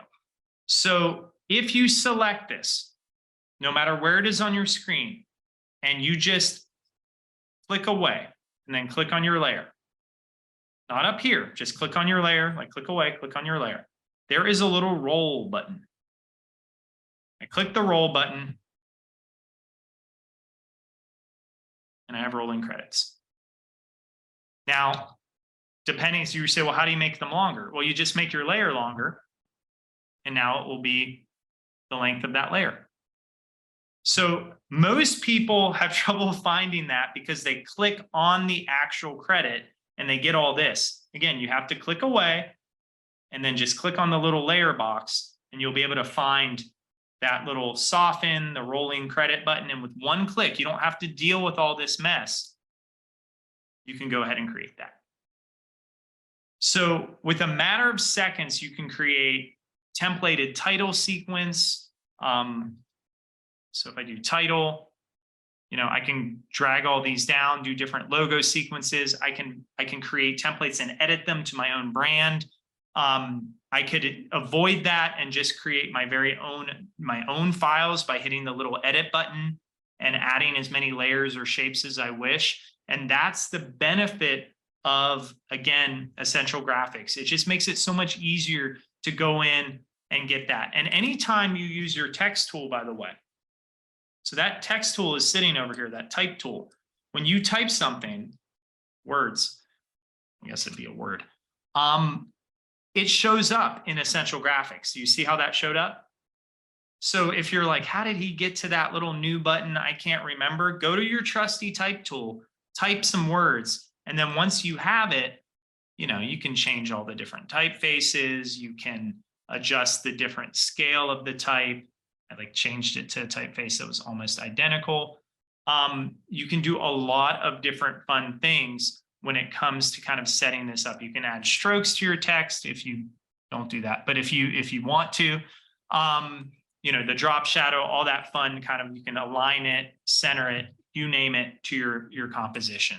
So again, you have little eyeballs, you can add multiple texts, you can add, again, a rectangle, you can arrange them like you're in Photoshop, like just clicking and dragging. All of this gives you the ability to kind of create those dynamic title sequences that you wish to make. So again, one of my favorite things to do, and just a real game changer when it comes to kind of keeping everything in Premiere Pro to kind of edit that and work with that. All right, so the next thing we want to kind of transition to is talking a little bit about social media. So one of the best things that Premiere has done is understand that we tell stories in so many different ways. Oh, and I'm not even reading my chat, Courtney. I'm sorry. Do the keyframes show up on the top left? Yeah, I think I answered it. We're good. You got it. I did say it, so I feel like I'm like, oh, she probably thought I read it. It was then funny. I called typed it and then you immediately said it after I typed it. And I was like, if I had waited 2 seconds. Well, that's good because it's like you know, again, I'm paying you off for these good questions. Yeah, that's great. And I like using that keyframe thing in the corner as well. It reminds me of Adobe Animate a little bit more Yeah. with the keyframes layout. So my brain fixes on that better. Yeah, it's a similar system to Animate, After Effects, Photoshop, and any animation you would do in Photoshop. They're trying to kind of streamline that a little bit more, which is really, really nice. And again, if you can do this, After Effects becomes really, really nice because you then learn that. I've never tried it yet. So that's on my to-do list. Yeah, it's a combination between that Essential Graphics and this, but just, you know, a different grade program. So again, multimedia stories, multimodal outputs. We do things for YouTube, TikTok, television, you name it. Well, how do we create video that fits all of these without creating new projects every time? And one way Adobe did this was by creating an auto resequence kind of function. So right now we have a video that may work for YouTube, but what if I want it to be Instagram Reels or TikTok? So if I go to auto sequence at the top of my screen, I can do auto reframe sequence. Auto reframe sequence will take your current sequence and it will ask you, do you want this to be square, 1 by 1, Instagram, vertical, right? So that's like vertical TikTok video. And when I hit create, it's going to create that video. Now, not only does it create that video, but you can even hit an analyze key. And this is something we won't really have time for, but there's a video online of a skateboarder where they analyze it and it follows the skateboarder, like it keeps the frame right on the skateboarder the whole time. So this analyze key essentially will kind of keyframe the movement of this. And I can still move this. So if it's like not hitting where I want it to hit, I can adjust the positional aspect left or right. I mean, there we go. So I can move it like, so if I'm trying to get that DJ, I can kind of go, hey, that's where the DJ is, great. And I can frame it on that DJ, but that is sequence auto reframe. So that is kind of the starting point to teach your students, okay, we're making a video. So Rachel, you got all these kids making these videos in your class. How do they output it for the phone, for the computer, and for the television? And teaching them how to scaffold that stuff is going to be really, really pivotal in the sense of kind of thinking, oh, what's a short form 1-minute video? That's going to tell a different story than a 3-minute longer video. Have them make tutorials. One great example, if any of you are just starting, some of you have told me I'm just starting teaching these classes, have your students like have a hat with a bunch of things you need content and tutorials for. Have them pick out a button or a subject and say, make me a video tutorial. I want a vertical 1-minute version and I want a 2 to 3 minute longer version and horizontal video of that specific technique. They have to do voiceovers. They have to do, you know, they have to get those mise en place ready, right? They have to get all that narrative ready. And that's going to make a huge difference when it comes to again, not only helping you but it also helps fellow students, because imagine next year when instead of hearing your voice on whatever your LMS is, they have a student voice going, hey, it's me, it's Billy. I'm going to do, you know, I'm going to show you auto reframe and this is how I'm going to do it. You also can then talk to them like, okay, you're making this tutorial video. What's your personal brand, right? You want to be a YouTuber, you want to be this or that, Logan Paul, Mr. Beast, they have all their own personal brands. Let's talk about branding. And you can incorporate that into your curriculum.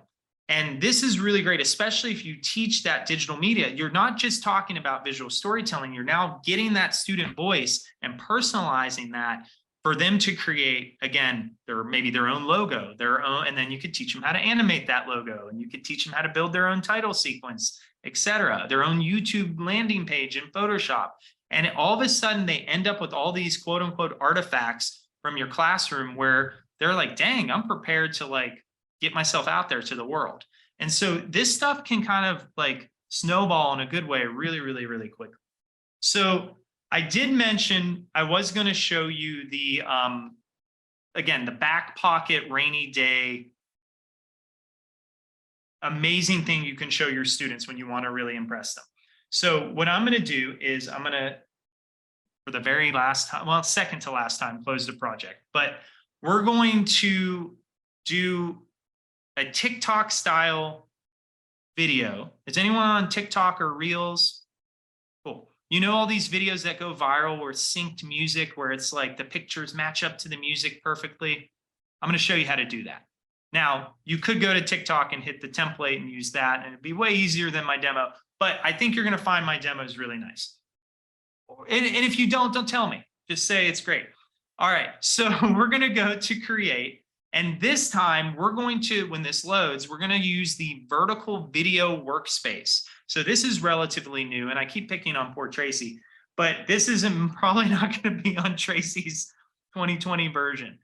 You show them this recording, Tracy, in IT, and you say, Matt is begging you to get at least 2022. I mean, come on. They're going to have to put a ticket in. That's going to be their answer. The tickets take 3 years. We're going to go to workspaces and do vertical video.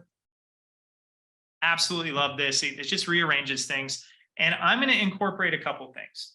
So I have a bunch of pictures that are not mine, but they're all numbered, great vertical video pictures.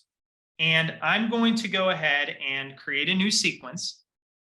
And I want to show you this because we have, I kind of downed on this a little bit, but there may be a moment when you need to set up your own composition. And so what I typically recommend is if you're setting up your own composition, whatever it lands on when you open, leave it there.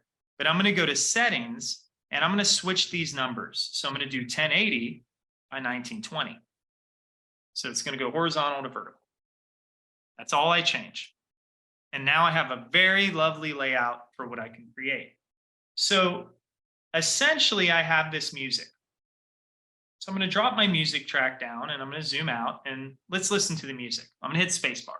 Tell me if you can't hear it, by the way.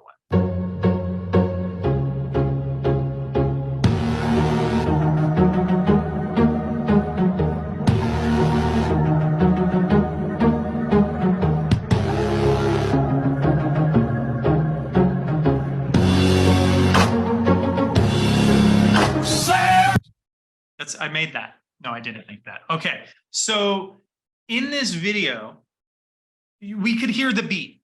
Dun, dun, dun, dun. Now I could, these are moments that anger me and that make me happy all at the same time. Because when I did this professionally, we would have to do this manually. We would have to zoom in. And I mean, there's many, I remember doing commercials for the Bahamas.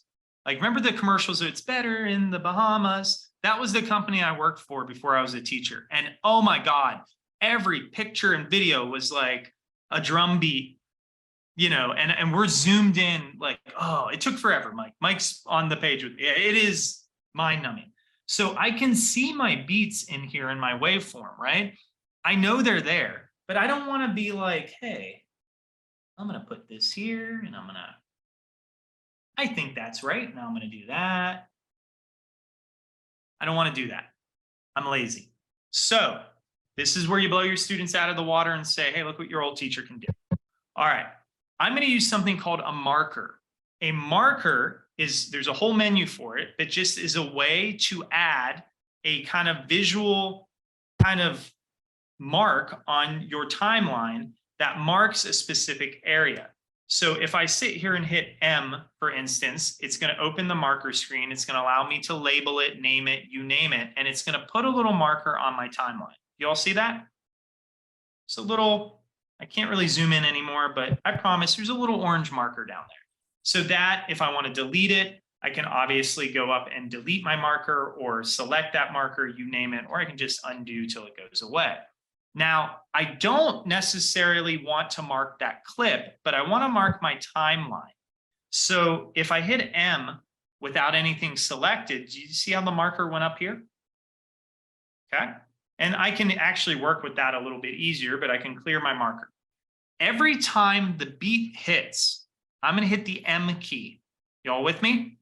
The trick, don't select anything on your timeline. Don't select this clip. Click away from it. Okay. My rhythm is only so good. I'm going to attempt to match it up, but you're going to see me. I'm going to try to nod and make this. You can't see my hands, so it's just going to be, I'm hitting the M key. Okay, here I go. I have to make sure I hit it 27 times. I've yet to get it right in a demo. I usually do like 40 or like 10. So 27 M's is the goal because I have 27 pictures. Here we go. Space bar and then M.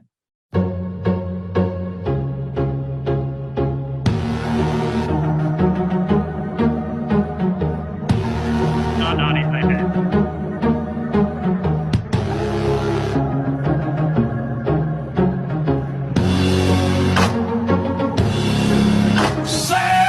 Okay. No head nodding happened. I can't do that. I overpromised. But what I have is not 27. I can tell you I've undershot my mark, but I have markers. So now this is the amazing part. You know, I have markers everywhere. I'm going to grab 1 to 27. I'm going to hold shift so that I can actually do that correctly. Okay, ready?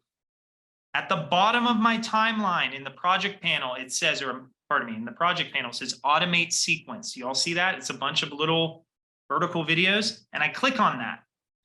And before I do that, I want to make sure I'm at the front of my timeline. There we go. Place at unnumbered markers is default. That's it. You ready? And I'm going to do selection order. So 1 to 27. Boom. Now I didn't do enough. I did too many actually. Look at that. Look at me. I've overshot it. But do you notice how those are all edited now? Ready for this?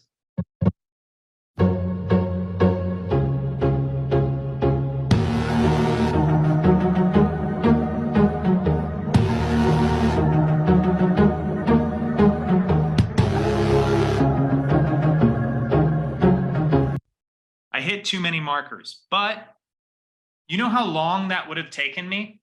So now I know how to animate. I taught y'all. So I'm going to go into this picture right here. And it's a little bit, I wanted drama, right?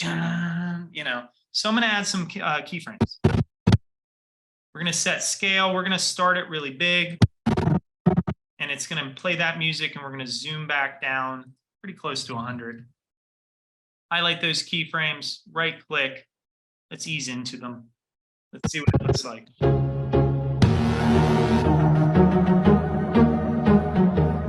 Oh, we got to do something here.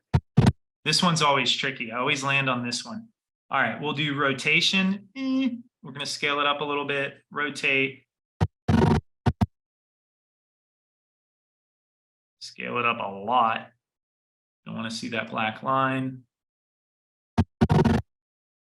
And we'll make it large. Highlight our keyframes, right click. We'll do ease out this time. Let's see what that does. That was okay. Y'all get the point though. So immediately you're showing your students that all those little templates in your social media apps, somebody made. Somebody sat there, timed out, created kind of the graph, and automation doesn't mean you're cheating. Again, I don't have to get paid by the hour. I get paid by the experience I have. And in this case, you know, I still can charge a good amount of money to do something like this. But the idea behind it is I worked smarter, not harder. I let the tool be a tool and do the job for me. So again, a really cool, fun way to kind of get that look. If we wanted to, even though these are all vertical videos, you could go in and do that auto reframe. I could make this horizontal video. It's going to look a little funky, but just to show you it does work. And now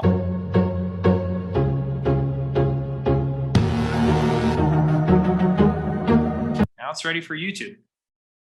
Pretty cool, right? And I don't know if anyone noticed, but when I do that, it gave me a new sequence. So some of you were like, what if you forgot to render? No, it gave me a new sequence. So I have them on both. And I can render both of them, and it's all organized, and I'm good to go. Pretty awesome, huh? That's like one of my favorite things to, again, connect the students to what they're familiar with. Have them, and we may not know how to make everything they show us, but have them show you the clips that they really dig, and talk a little, oh, that's a mask, or that's a matte transition. You know, that's timed video. This is the marker technique. Give that a shot and go from there. And you know, they can download some of these clips from TikTok. We're not allowed to use TikTok on campus, but you know, wherever they want to kind of do that stuff. So that is kind of just the starting point of social media. And I'm gonna change things on the fly here. We're gonna do this, I promise you. But we're gonna put some things here. And we're gonna do green screen. We'll do green screen there. Okay.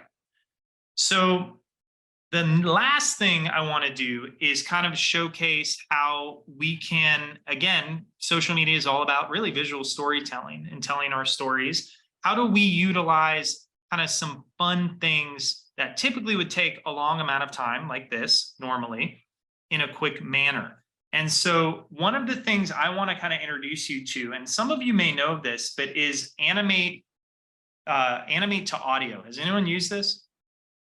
Oh, good. I get to introduce you to it. All right. Animate to audio. And this is one of our challenges. Is something that Adobe Express came out with. There's a whole program called Adobe Character Animator that essentially will read your webcam, track your face from your webcam, and put it on a cartoon character of your choice and animate it and do lip syncing and talking and all fun stuff. Well, Adobe took it a step further and said, well, what if you don't have a webcam? How can we automate that even more? Obviously, when we're dealing with students, there's privacy concerns. There's things we don't want access to their webcams. So they created something that is free called Animate to Audio. I'm going to paste that in. Now, this is a truly masterful little thing. Now, you can use this either in Adobe Express Beta. Some of you don't have access to that. I get it. So you could use this in the original Adobe Express under Quick Actions. This is found, or you can use this link I gave you, and here it is. All right. So what you can do is choose your character. I have a soft spot for tall here. You can choose your background. There it is. You can choose the size. You're doing this for Instagram, Twitter, YouTube, Snapchat, TikTok. Maybe we're doing a vertical video. And here's where it's fun. Now, it's not using my camera, but we can record what we want it to say. We can even use enhanced speech, which is something we're going to talk about in a few minutes here. But enhanced speech will take even the worst microphone in the loudest class and make it clear, because it's using AI to process out all the noise. So if I'm going to record tall here, let me go ahead and do that. So we're going to see, and it's seemingly working because it's flashing. It's going to take my voice and it's going to lip sync this character. It's not only going to lip sync, but it's going to add a couple of kind of secondary actions to the character as it works. So I'm going to go ahead and hit done. And I'm going to give this a few seconds to generate. And again, you can do this in Character Animator, which is a lovely program Adobe ships. There's an easy version even in that program that's very similar to this, or this is all web-based. Some of you may have noticed there's actually a little area you can upload audio. So if you went ahead and just recorded, you can go ahead and upload the MP3 or the file of your choice. So it's going to take this, and behind the scenes, it's matching my voice to mouth movements for this character. Now, I've done this, and I'm going to share my video. I'm very proud of my video, but I'm teaching history of animation in the fall, and it's an online asynchronous class, and I wanted to use this to introduce each module. So I wanted to be a cartoon character where it's like, hey, it's me. We're going to learn about this. So I want to show you kind of where I took this after we do this, but let me go ahead and hit, let this compress. And this is what we did just in a matter of seconds. So we're going to see, and it's seemingly working because it's flashing. It's going to take my voice and it's going to lip sync this character. It's not only going to lip sync, but it's going to add a couple of kind of secondary actions to the character as it works. So I'm going to go ahead and hit done. Great. Now, another day, another lesson, but you can actually go to Character Animator, set it up as a camera for Zoom, and you could do your whole Zoom session as a cartoon character. I've done that. It's fun. It's a little bit of work, but once you get it down. So what I did in my classroom, let's see if I can find this. I hide all my desktop stuff for these lessons, but let's see if I can't find the. All right, here's my intro using this tool on a bigger level, and I'll tell you what I did afterwards. I used a little green screen trick. This is what I made. I added some extra stuff in Premiere. You couldn't tell.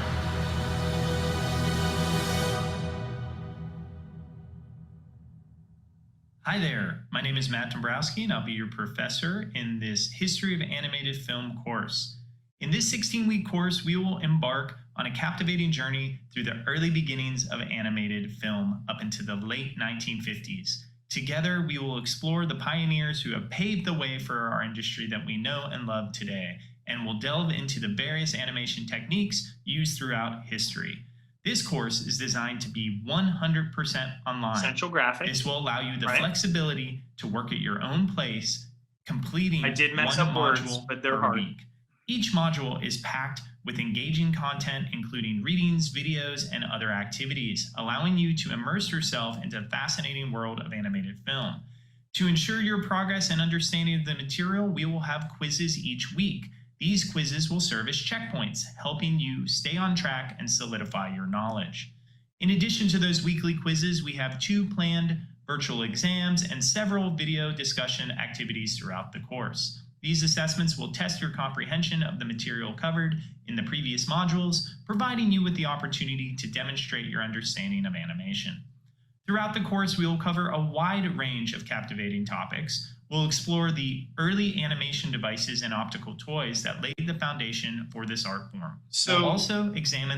It goes on and on, not to bore you with it, but it's something, again, to try to immerse the students in the class. If they know you're having fun with it, it's, you know, and this wasn't terribly hard. So what I did, and if I go back to editing here, is instead of using one of the pre-built backgrounds, so I'll go to this, I went ahead and created a green screen color. So one of the options, and you can even upload this, but I went and found like whatever chroma key green was. Got it? And I exported that as a green screen. And so I'll pull in one I did right before class, because that one, you know, it's a little smaller. Let me bin these up real quick. Work with me, make me a bin. Thank you.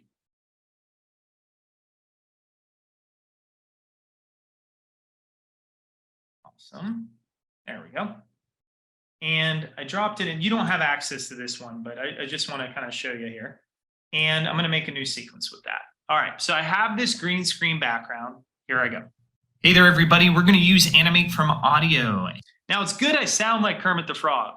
I didn't plan that, but that's my voice, and I'm living with it. So I'm going to go ahead and remove the background. So just like we use Track Matte to remove the black and the white, we're going to key out our background. So again, this is on the recording. You'll be able to kind of, again, rewatch this. So again, just hang out and watch. I'm going to type the word key, but this time, not Track Matte key. I'm going to use Ultra key, and I'm going to drag it on my video footage. I'm going to then, in my effect controls, go to the little eyedropper, and I'm going to select that green. Now, I do find there's a bit of a weird glitch in the recent update where if I click on here, it makes it blue, which is odd.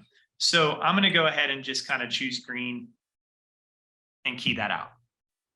And so that's going to remove that background. And again, it doesn't look like much until I go and add. Let's put me out front of the nightclub. Let's do that. A good nightclub photo. Put that above it. And I'm a little see-through, so I'm going to use my matte generation, and I'm going to play with the transparency a little bit just to solidify me. And I'm going to move that down. Oh, that's the wrong one. Move the picture down. Put me on the ground. And stretch that picture out. Hey there, everybody. We're going to use Animate from Audio. I'm good to go. Now I could have chosen blue. I could have chosen any color. The one thing I will, and now Tracy, I'm going to compliment 2020. In 2020, in their version, that little eyedropper will work. So you're set there. What I typically did though, is to find this, I went ahead and I typed green screen color hex, and I used this color hex. So if I really needed to green screen that perfectly, I know that number in this, like I can go ahead and put that in here. I know it's going to be exactly that number. And then even here in my kind of green screen, I can click on that, and I'm pretty close, but I can type that exact number. Don't need the hashtag, and it will get rid of it. So that's kind of what I did to kind of beat the system, just so you all know. But I think this is the most amazingly cool thing. So this is kind of like, again, this is up to you. This is kind of like homework, right? For some of you, but your last kind of creative challenge, and you can do this, you don't have to do this, but take 15 minutes at some point and try to create a class intro, a basic class intro of you as a cartoon character, introducing yourself, introducing your class, you name it. That Padlet will be open after the class is done. I check them, feel free. There's sometimes I'll go like a week later and there's like 5 more things. I'm like, wow, okay. So I'll like comment on them and things like that. But, go ahead and utilize this. And it's so quick and you get such advanced looking final results. I can't, compliment this enough, how easy they made this kind of tool and what they did with it. And another great tool, so that was Adobe Animate, that is free for you all, is Adobe Podcast. Does anyone use this? So I'm going to paste that into the chat. So one of the tools in Animate to Audio was enhanced speech. Adobe Podcast will essentially allow me to do a few things. It will allow me to upload upload audio. And I'm going to play their sample audio and show you what it does.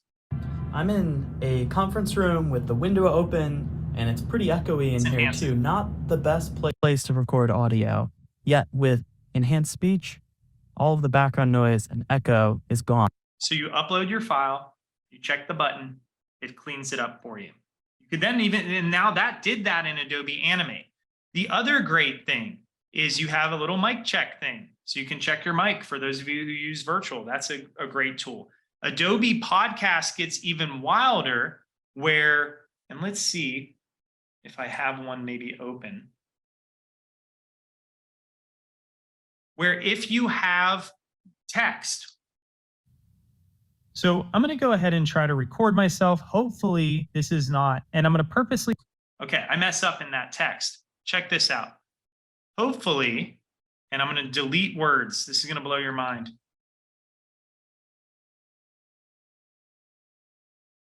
So I'm going to go ahead and try to record myself. Hopefully, and I'm going to purposely stumble. It takes the words out. If you pause or say and you're recording something, you can remove the ums and remove the pauses. And that is Adobe Podcast. And again, I told you we're going to end today with me sprinkling like little, like, yes, unlock the Pandora's box, so to speak. These little dots are your pauses, by the way. You just hit delete on that.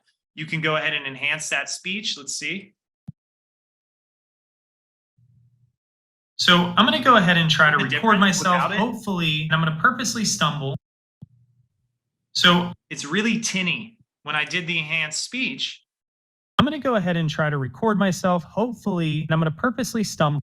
There you go. You can download this. You can invite guests to listen to it. You can share it. You can add music. You can even create a whole podcast from that. And I tie this in with Adobe Premiere Pro because these are two tools that are so you And what they're doing is starting to sprinkle this AI in all of what you do. And one thing, there's really a couple people with AI. There's people who go, it's 100% cheating. And then there's people who hopefully go, well, it's new technology. And with anything new, I remember people complained when we had to wear seatbelts in the early 80s because they didn't used to have to wear seatbelts. Well, eventually that technology helped people out. You can download that. Yeah, absolutely. Downloading right there. And there it goes as a WAV file. So this new technology is really, really helpful. And what it can do is actually allow you to create things for accessibility. So in this case, I have, and I'm going to do my essential sound again here. And I'm going to call this dialogue. And I'm going to do a loudness because I'm a little loud as usual. Hey there, everybody. We're going to use animate from audio. I want to add captions. So I have this lovely kind of caption thing. And I'm going to go to Window Text. And I'm going to do the transcript button. Now, Tracy, the last time I mentioned your 2020, but this will not be. This is only in 2023. But if you hit transcribe, AI is going to transcribe all of your words. Now, it used to do this. You probably can still do captions in your version.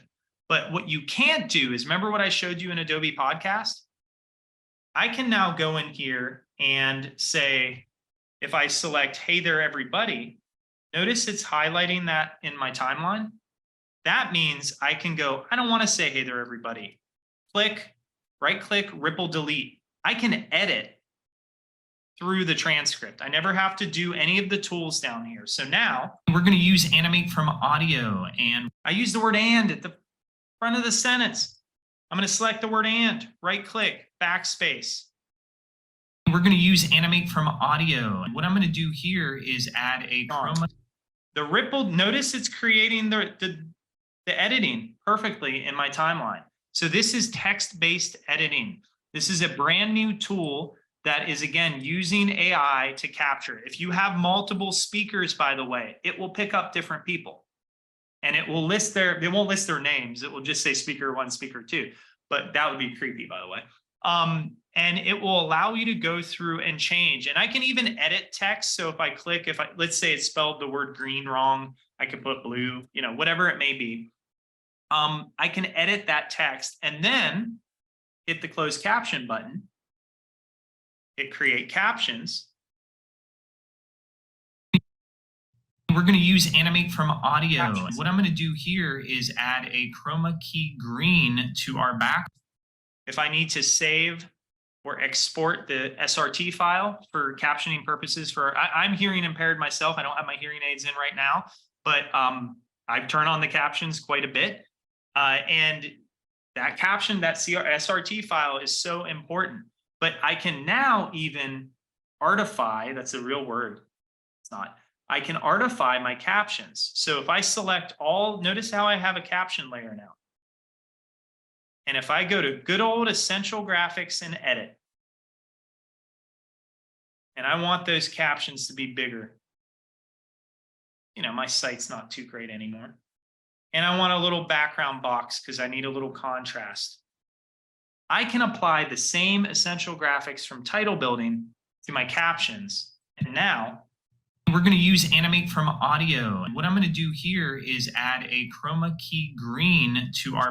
So AI, this dangerous thing that apparently is taking all of our jobs, has just helped a bunch of people. It's going to make learning more accessible. It's going to make your classroom 21st century ready. And it's also going to teach our students to be, again, more inclusive with what they design. And all of this is so great. And we can export with the captions. We can eyeball off the captions if we don't want to keep those on. But ultimately, that little text panel has all of these different elements in which you can build. And when you rewatch this video, and I highly recommend you do the little text to animate and you try to do the caption function, what you're going to find is you're going to get a lot of really quick results. So the things I'm doing, pending you have 2023, you're going to be able to quickly do that. Now, Tracy, you may have captions. You just may have only the caption button.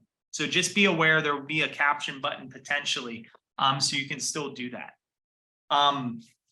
Yeah, both hills, yeah. Don't walk uphill, Mike, in Texas. You're going to fall down the other end of the hill in that heat. 2022 does not have text-based editing, but the caption button will be there. So you can do everything like transcribe. You can edit the captions, but you can't edit the timeline by clicking and hitting ripple delete. So when you right click, that ripple delete won't be there. Good question, Rachel. All right. So I threw a lot at you, right? We're getting to that half hour left mark. And first off, before we kind of talk, I want to talk a lot. I kind of crammed the classroom talk toward the end here, but hopefully today gets your wheels turning. It, allows you to say, hey, there's really hard things to do, and I can take it at my level and start off really easily. And if we go back to the trusty old PowerPoint slide, it's not called PowerPoint, I guess, but I want to talk a little bit about project ideas. Each of you is teaching a different type of Premiere Pro. So one of the things, and I'm doing a version of this for my history of animated film, is have your students embrace the devices that we typically, good, okay, hopefully in a good way, that your brain is going to pop. But embrace the devices that we typically say are bad. Oh, put your phones away. You can't have your phone in here. You can't do this. We say can't a lot, don't we? You can't use ChatGPT. Well, they're going to use it. So embrace it. Figure out ethical ways, digital ethics. There you go. 21st century skills. So a let's play video game analysis. Have them play a video game. Have them read a book and do a video review on that book. Not a book report, but again, a more personalized approach. I'm having them review an animated movie. I want them to watch their favorite, pick an animated movie, watch it, and talk to me about it for 2 minutes, right? Because, a lot of my students struggle with talking to me. I think we can all agree, right? That's the hard part. But this way, they're in front of their camera. I'm a father of a neurodivergent son who's amazing.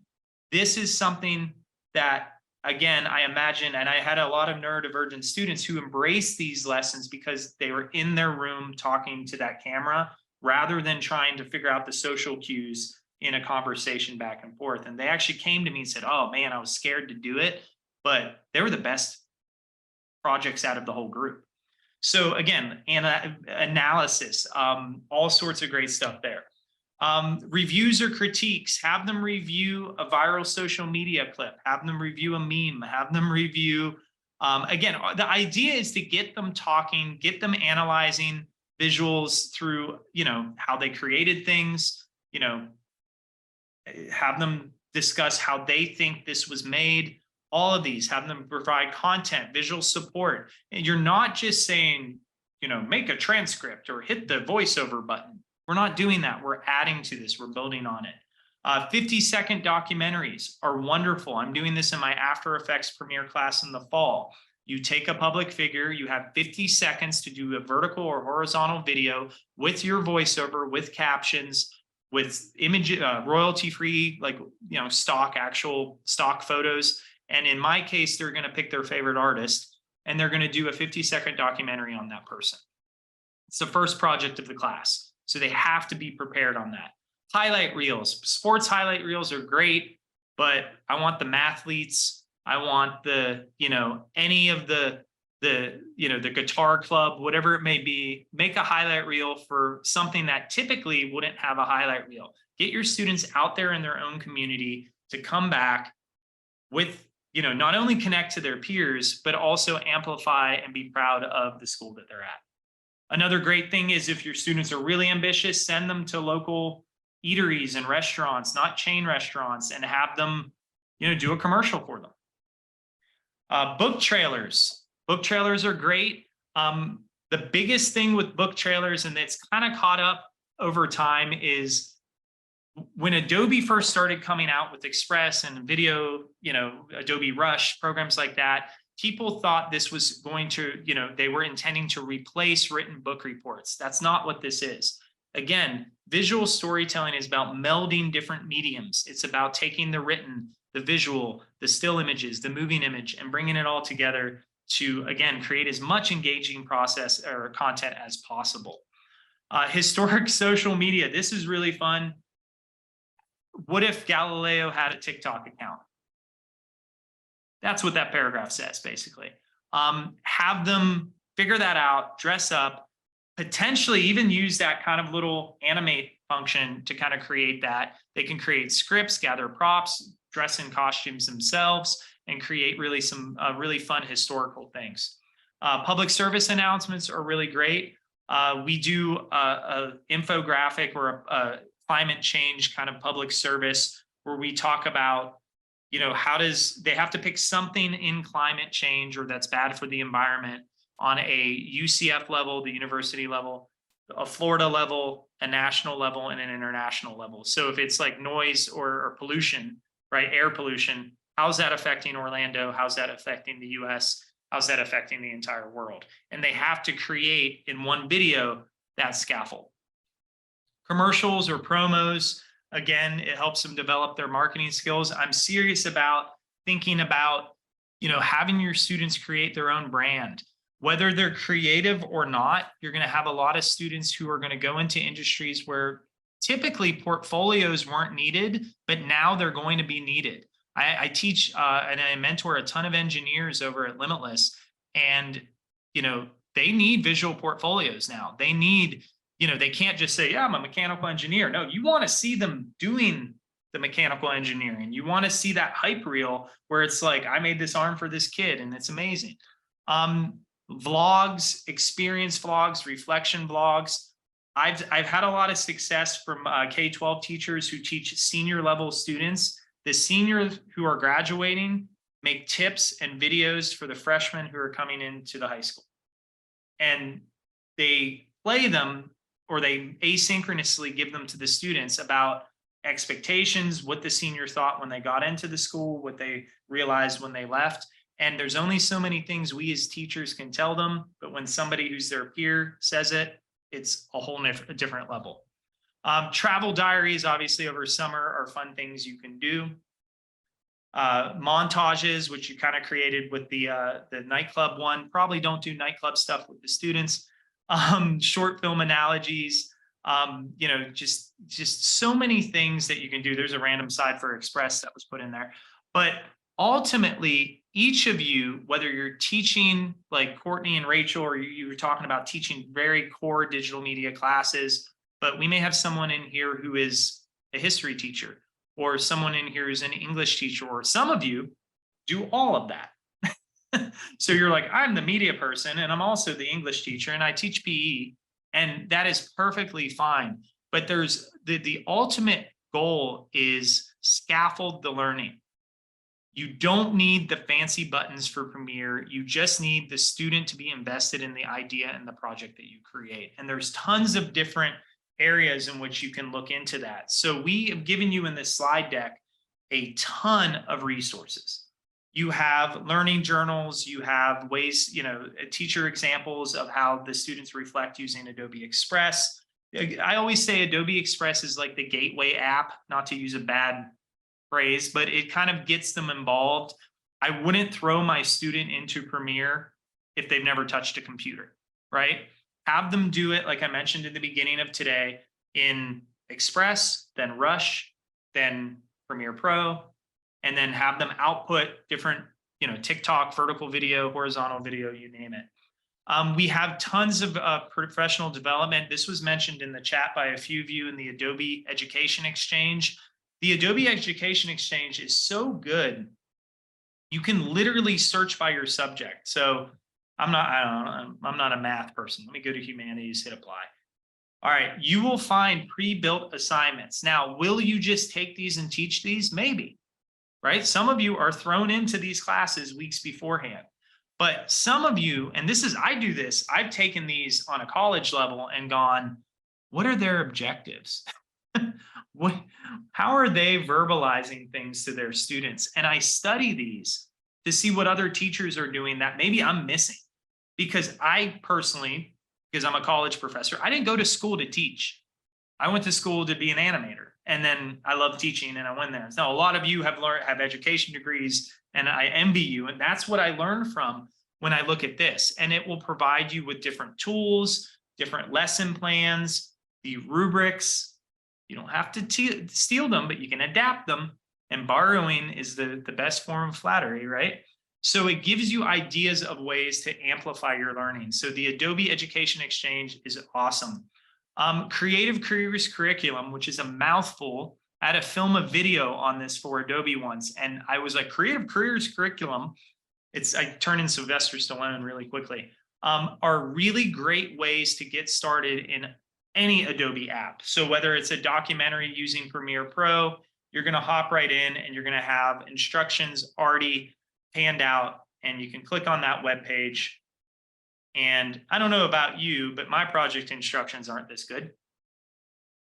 Maybe yours are, and I'm just a really bad teacher, but it gives you like, this is, I'm going to steal that: empathize, define, plan, ideate, prototype, test, and evaluate. Yes, that's the summary of like user-centered design or human-centered design. But this, it's again, connecting it with your student body. And all of these things can be kind of narrowed down to the grade levels you teach, whether you're in middle school or high school or post-secondary, you name it.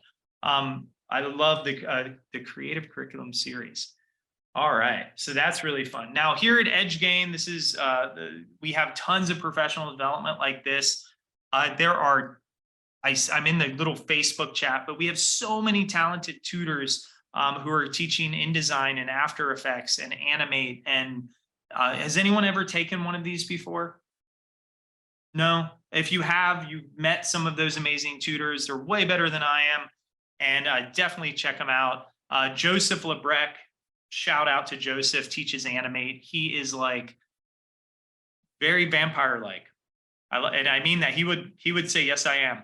But he's an expert at Adobe Animate. So I know, Courtney, you mentioned briefly Animate. If you get a chance to take something with Joseph Lebrec on Animate or follow him on Behance, he's like awesome with that stuff. We have a lot of in-person PDs. So if your school is, you know, you're thinking this is valuable for your school, this is valuable for the teachers in your school, please reach out to EdgeGain and let them know. That is beyond my knowledge base of that, but they have tons of great information. We have tons of professional development, whether it's year-long or it's short sessions like this.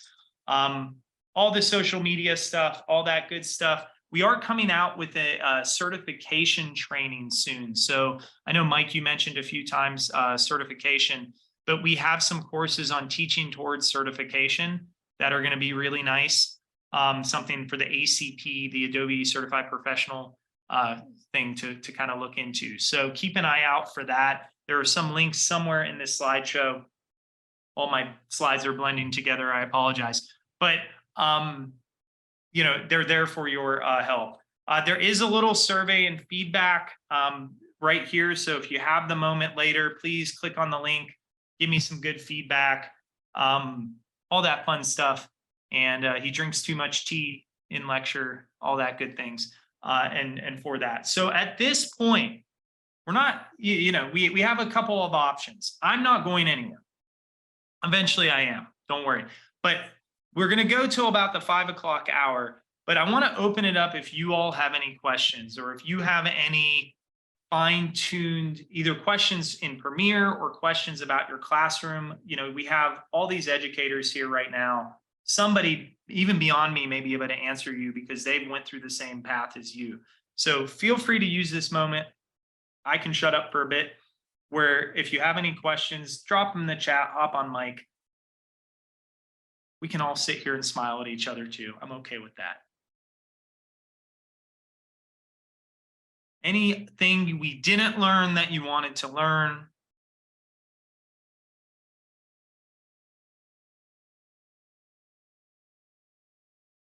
Six hours. Is it 6 hours, or am I just like adding things wrong? And Mike's like, it's 6 hours. Nesting, absolutely, Deb. Yeah. So nesting is a really, really great way to kind of create a composition when your layers are getting too intense. So one great example is that masking issue we kept having, where where it was like playing the other video and we didn't know what to do. The way to nest, and if you use After Effects, this is actually called pre-composition. But nesting is the same thing as putting things in a folder. Sequences, y'all, are folders, which is animation timelines in them, right? So if you want to nest a couple pieces of footage, you would simply highlight those footage. You can highlight as many layers as you want, right click and say nest. And when you nest, we can call this, I don't even know what this is. tall width BG. And that's going to flatten, it's not really going to flatten, but it's going to create a new sequence at the top, and it's going to put it all in its new sequence with those dimensions. So if I double click, I'm now in that tall sequence, and I can edit that and I can add more in there, or I can go back to that main sequence and add more things in it. So nesting is the idea of gathering, like once you have a really messy timeline and it starts to get hard to follow, is grouping and organizing certain things in their own sequences after the fact, so you can go and then have a more organized workflow. So if you had a bunch of special effects that were like really slowing things down out here, you could go back into this simplified thing and adjust, you know, if it's just as simple as going to Lumetri real quick and, you know, making that a warm background, you could do that without worrying about all these like fireworks or special effects happening in the background. Does that kind of help on that aspect, Deb? Yeah, we had a lot of trouble this past semester with stuff not rendering or Yeah. playing through. And my students laugh because I'm like, I don't know, that's what YouTube's for. Let's figure it out. Yeah. And it kept saying, well, nest those sequences or nest these pieces together, and then it will, you know, make the yellow line come back, or it'll get rid of the red bar that you have, or we'll let the next effect happen. So I was just curious. Yeah, like one of the things we would do a lot when I worked in the industry in After Effects especially, is we would do pre-renders, they're called. They're not really, I don't know if they're called pre-renders, that's what we called them. So we would actually take specific pieces of footage. So for instance, if I had this guy already matte cut out, right? I'd actually render him as a masked out video clip. So if I go to export, for instance, and I don't know if I can do it in Premiere, but we're going to find out. And I go down to, let's first see if it's in video. The first time I've done this in Premiere. In After Effects, there's just a little button. I'm going to go down to QuickTime. And there's typically a way, if I can find it. I have to search through this, but there's a way to add an alpha channel. So in other words, it would immediately take the black part out, so you could render it and then take that flattened video and put it back on top of everything else. And so that is a really, really good way to kind of do that. And I'm looking through here. I know it's in here somewhere, but oh, here it is, render alpha channel only. So it will render a mask for you, which is really, really nice. And that is, and it's not necessarily what you're asking with nesting, but what we would do with effects is render those without the background, right? And then take the flattened video and plop it back on the rest of the sequence again, like re-import it, and it won't have to process all those special effects. Does that make sense? Yeah, and I think that's what was happening to my students. So I teach a course called just digital video. And we start out with stop motion animation. We do a how-to video. We do a series of vlogs. Then we get into like an abstract using video as an art form. And when we kind of got, I'd say too, about the vlog part, when they started getting more complex things happening, is when we kept getting all kinds of errors. And how do I save this? Or it's not exporting, or I lost my links, or yeah. So I'm trying to give you this link to this video, which won't work for any of you, so ignore that link. But I do have a little clip. This is because this is a different class, so I'm not too worried about giving you this. But feel free to use that video, because this will actually show you how to render out without the background in After Effects that your students can go to. And I'm sure there's a way to kind of apply the same things in Premiere. And you could see I was getting close to it. I just have to find the little drop down, but it's somewhere in here where you can actually render out alpha channels. So feel free to use that to help speed them up and help kind of, again, compress some elements so you can actually, you know, get some fun stuff done. Very cool. Great, thank you. No worries. Kristen, you're asking about collaborative editing, which is glitchy. You're right. Yes, correct. So there is a lot of ways to kind of, like, there's no real like Google Doc, Google slideshow-esque way yet to collaboratively edit in Premiere. You can invite users to work on your project, right? I think, let's see, I don't invite people. That tells me a lot. It tells you a lot about me. There's ways to use like Frame.io, like I mentioned, which doesn't really work in the classroom. But for me, what it is a lot of packaging the files and handing it off. So in the slide deck, I give you a way to kind of gather all the footage, put it on a Google Drive, and work with it that way. When it comes to the new Express beta, so this is free. Your students eventually will have access to this. I would imagine it will be at the start of the school year, is my hope. They have, and this is the new Express screen if you haven't seen this. You can actually add people.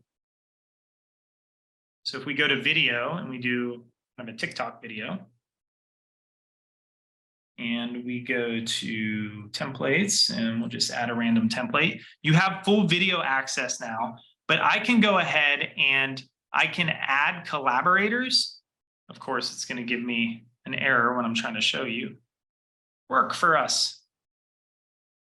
Okay, so that function, it is beta. So I will give them the benefit of the doubt. But normally that would be just like adding someone to a Google slide. And what would happen, and they must be working on it literally now, but what would happen is you would be able to simultaneously edit that video together in Express. So I imagine that technology will be scaffolded up all the way to really, really work for team projects in Premiere Pro. Now you do have, I'm sure you're well aware, but you do have the ability to kind of create a new team project. And let me pull this over, in which you can, again, add different collaborators to work on. Does it work for large amounts of students in a classroom? I am with you. I don't know if you've had that not work too, but it doesn't work for my classes. So I typically have the students kind of parse it out into different shots or different scenes and kind of work. And like you're working on scenes 1 through 5, you're working on scenes 6 through 10, go. That's worked a little better, but I can again add people. There's my wife. My poor wife gets added to everything on demos, and she's like, "What did you add me to today?" But I can invite Jamie to come work on this, and she doesn't have Premiere Pro, so she won't be able to. But she'll be able to kind of hop in there and work. So that is one way, but it is super glitchy. So I wish I had a better answer. That's the next step. I really believe. I think AI is going to help a lot with that. It's just so much easier. I mean, one of the best experiences I've ever had at, I think it was South by Southwest or ITSE, one of the two, was somebody had a Google slideshow, and part of the lecture was everyone in the audience opened and collaborated in the same Google slideshow. And it was just such a unique, fun experience. We talked a lot about the Padlet, right? And it was just such an amazing experience to kind of go through that. Kristen's saying we're trying for 10-minute film festival projects, groups of 4 or 5, each taking 2-ish scenes. It's a hot mess. Yeah. One thing that's worked in my class is I always say it wrong, but the exquisite corpse. Am I saying that right? For those of you who know what I'm talking about. That's when essentially you give the student, so you have a collaborative project, but each student takes like a minute, which kind of is similar to what you're doing, but they provide the next student the very last frame of what they worked on. And that student has to build everything around just the one frame. So the fun part about that is over the semester, you can pass off that project to every student. Each student, depending on your project, maybe you each give them 3 days to work on it, whatever it may be, but they're not aware of what the video is beforehand. And so by the end of the video, you could end on a skull and crossbones, and your whole animation could have nothing to do with the skull and crossbones. And the next student would interpret that and create a macabre, Halloween spooky effect. And then they would end maybe on a jewel. And the next and so that is a really great project where you don't have to share scenes. You only have to share kind of one frame, and they can kind of then have to reconstruct what they think your storyline is going to be, or they go their completely different direction. So for like larger, longer film festivals, that would be the way I would kind of approach it, the exquisite corpse. kind of file. There must be a better name for it, but that's what I've always called it. So hopefully that helps. Film Freeway, by the way, is also a really good site. I don't know if any of you use that. Has anyone used Film Freeway? No, we're going off the book, but that's okay. So Film Freeway is a great way, and I actually work with my students to get their stuff submitted. But this is a free website in which you can, there's my headshot. Let's get off of that and go to Browse Festivals, where you can search based on student films. So I'm going to search for student, and then I'm going to actually turn down entry fee because I'm cheap, and I'm going to make it 0. I'm a teacher just like you, and we don't have any money. And I can then sort by final deadlines, and I can apply to any of these film festivals, and you upload your students' festivals to this site. So we actually have little project pages with my students' animations where they can play the video. They have a little write-up. You know, we have all of that little fun stuff ready to go in this scene. They have little screen grabs of what they made. And it's so easy to apply to a festival. You just hit submit, you check the box, you pick your project, and I don't have a 40-minute film, so this one's not going to work, but you would just add to cart and check out, which is free, and you're submitted. My students have gotten into dozens of film festivals that way, and it's a really, really great resource to look into. And it's free for the most part. Or you can have your, if you're, have something really special. I've been known to like shell out the $10 for the project that the kids really work hard on. And, we all do that. So cool. Good questions. Anything else?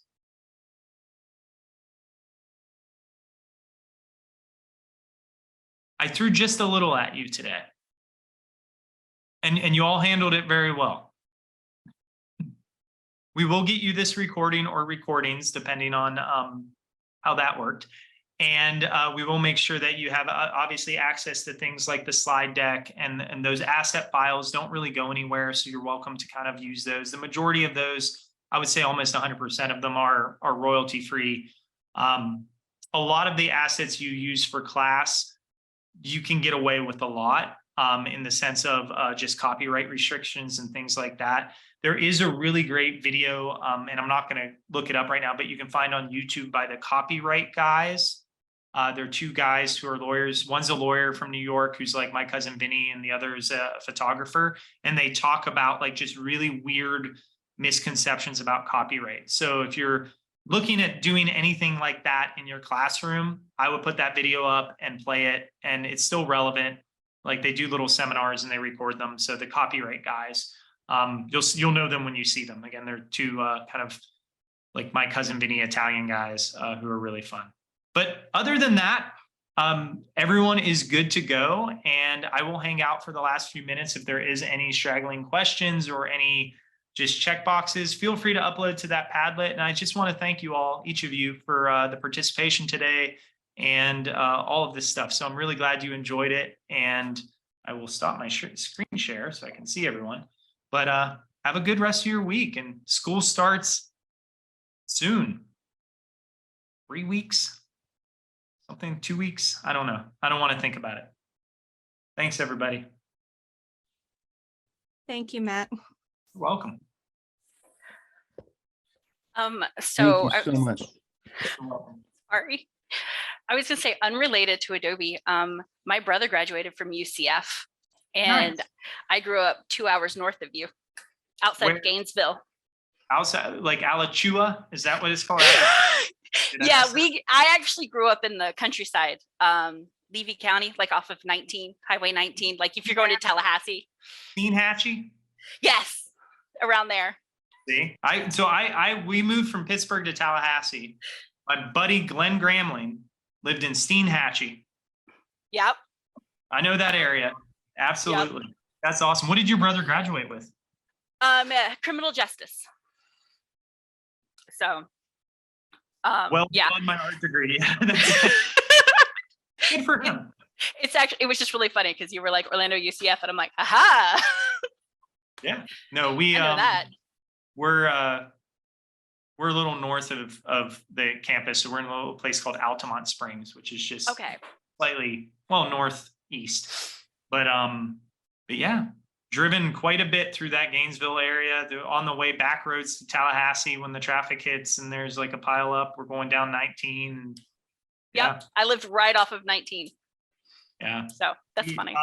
A couple years ago, we did the long way because the hurricane, that's when the hurricane stopped. Remember that?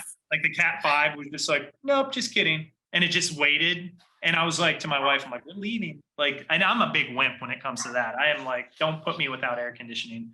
My wife looks at me just like, really? And I'm like, ah.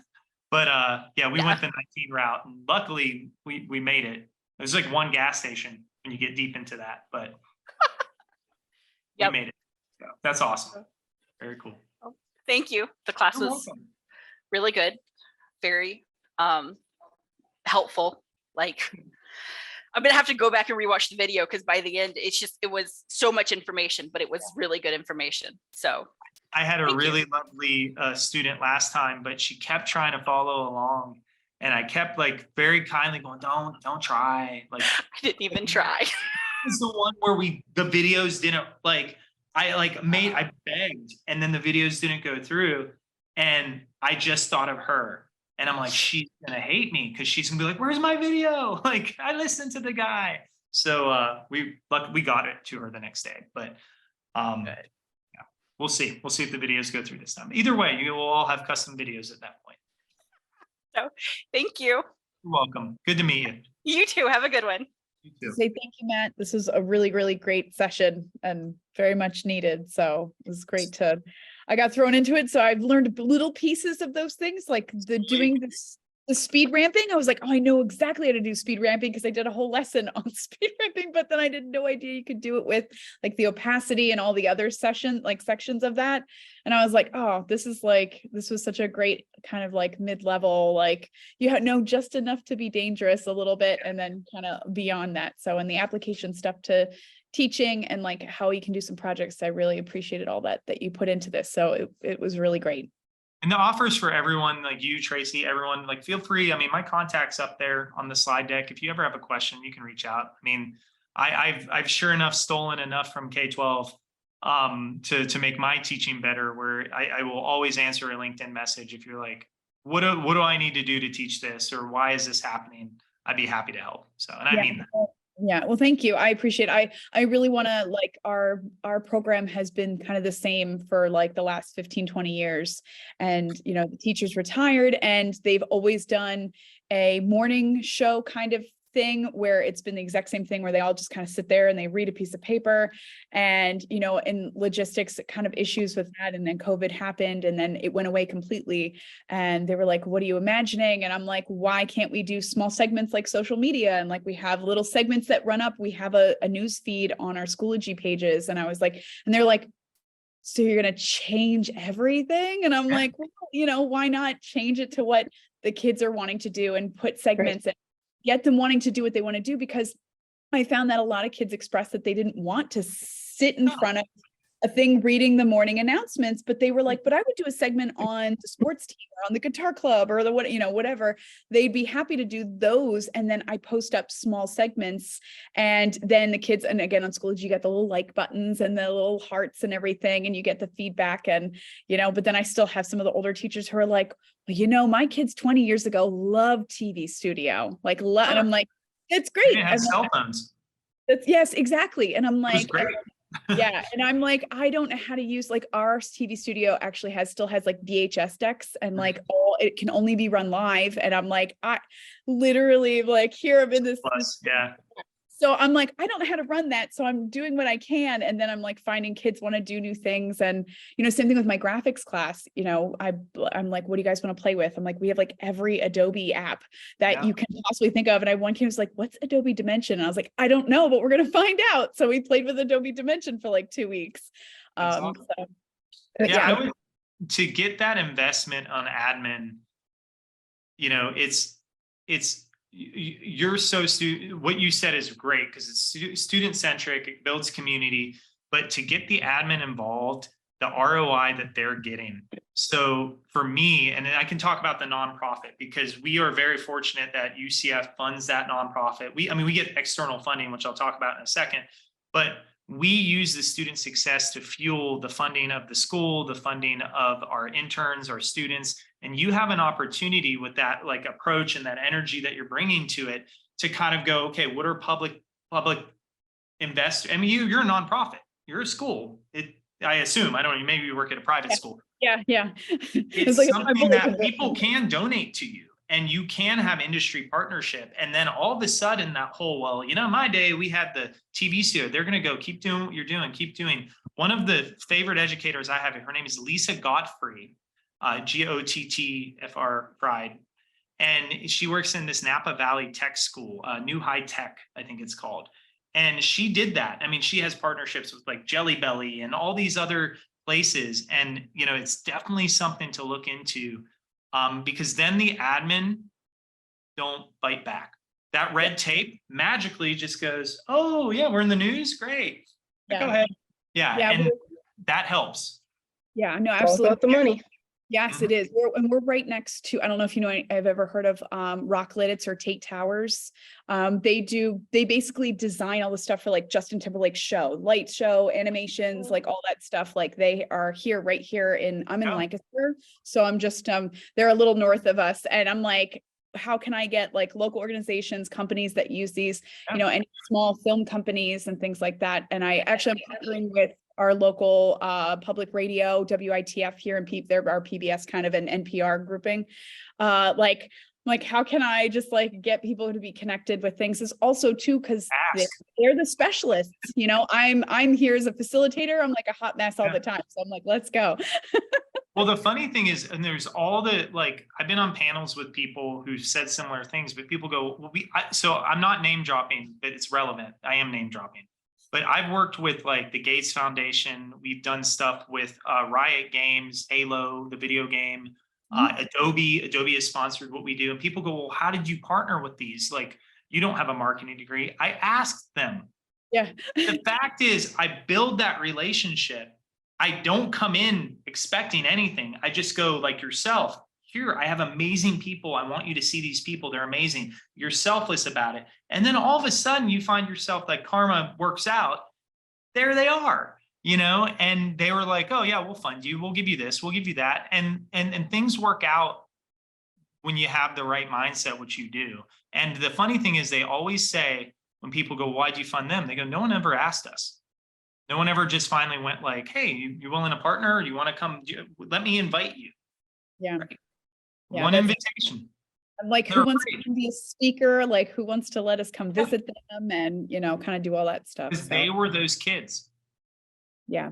Like, I will never turn down helping a kid like that if they email me for help, because I was the person who, if I didn't get a phone call or an email back, I'd feel devastated. And if somebody gave me 2 minutes of their time to share some insight, whether it was right or wrong, I mean, that's huge. Like, that's a moment that they won't forget. And so, yeah, just keep asking.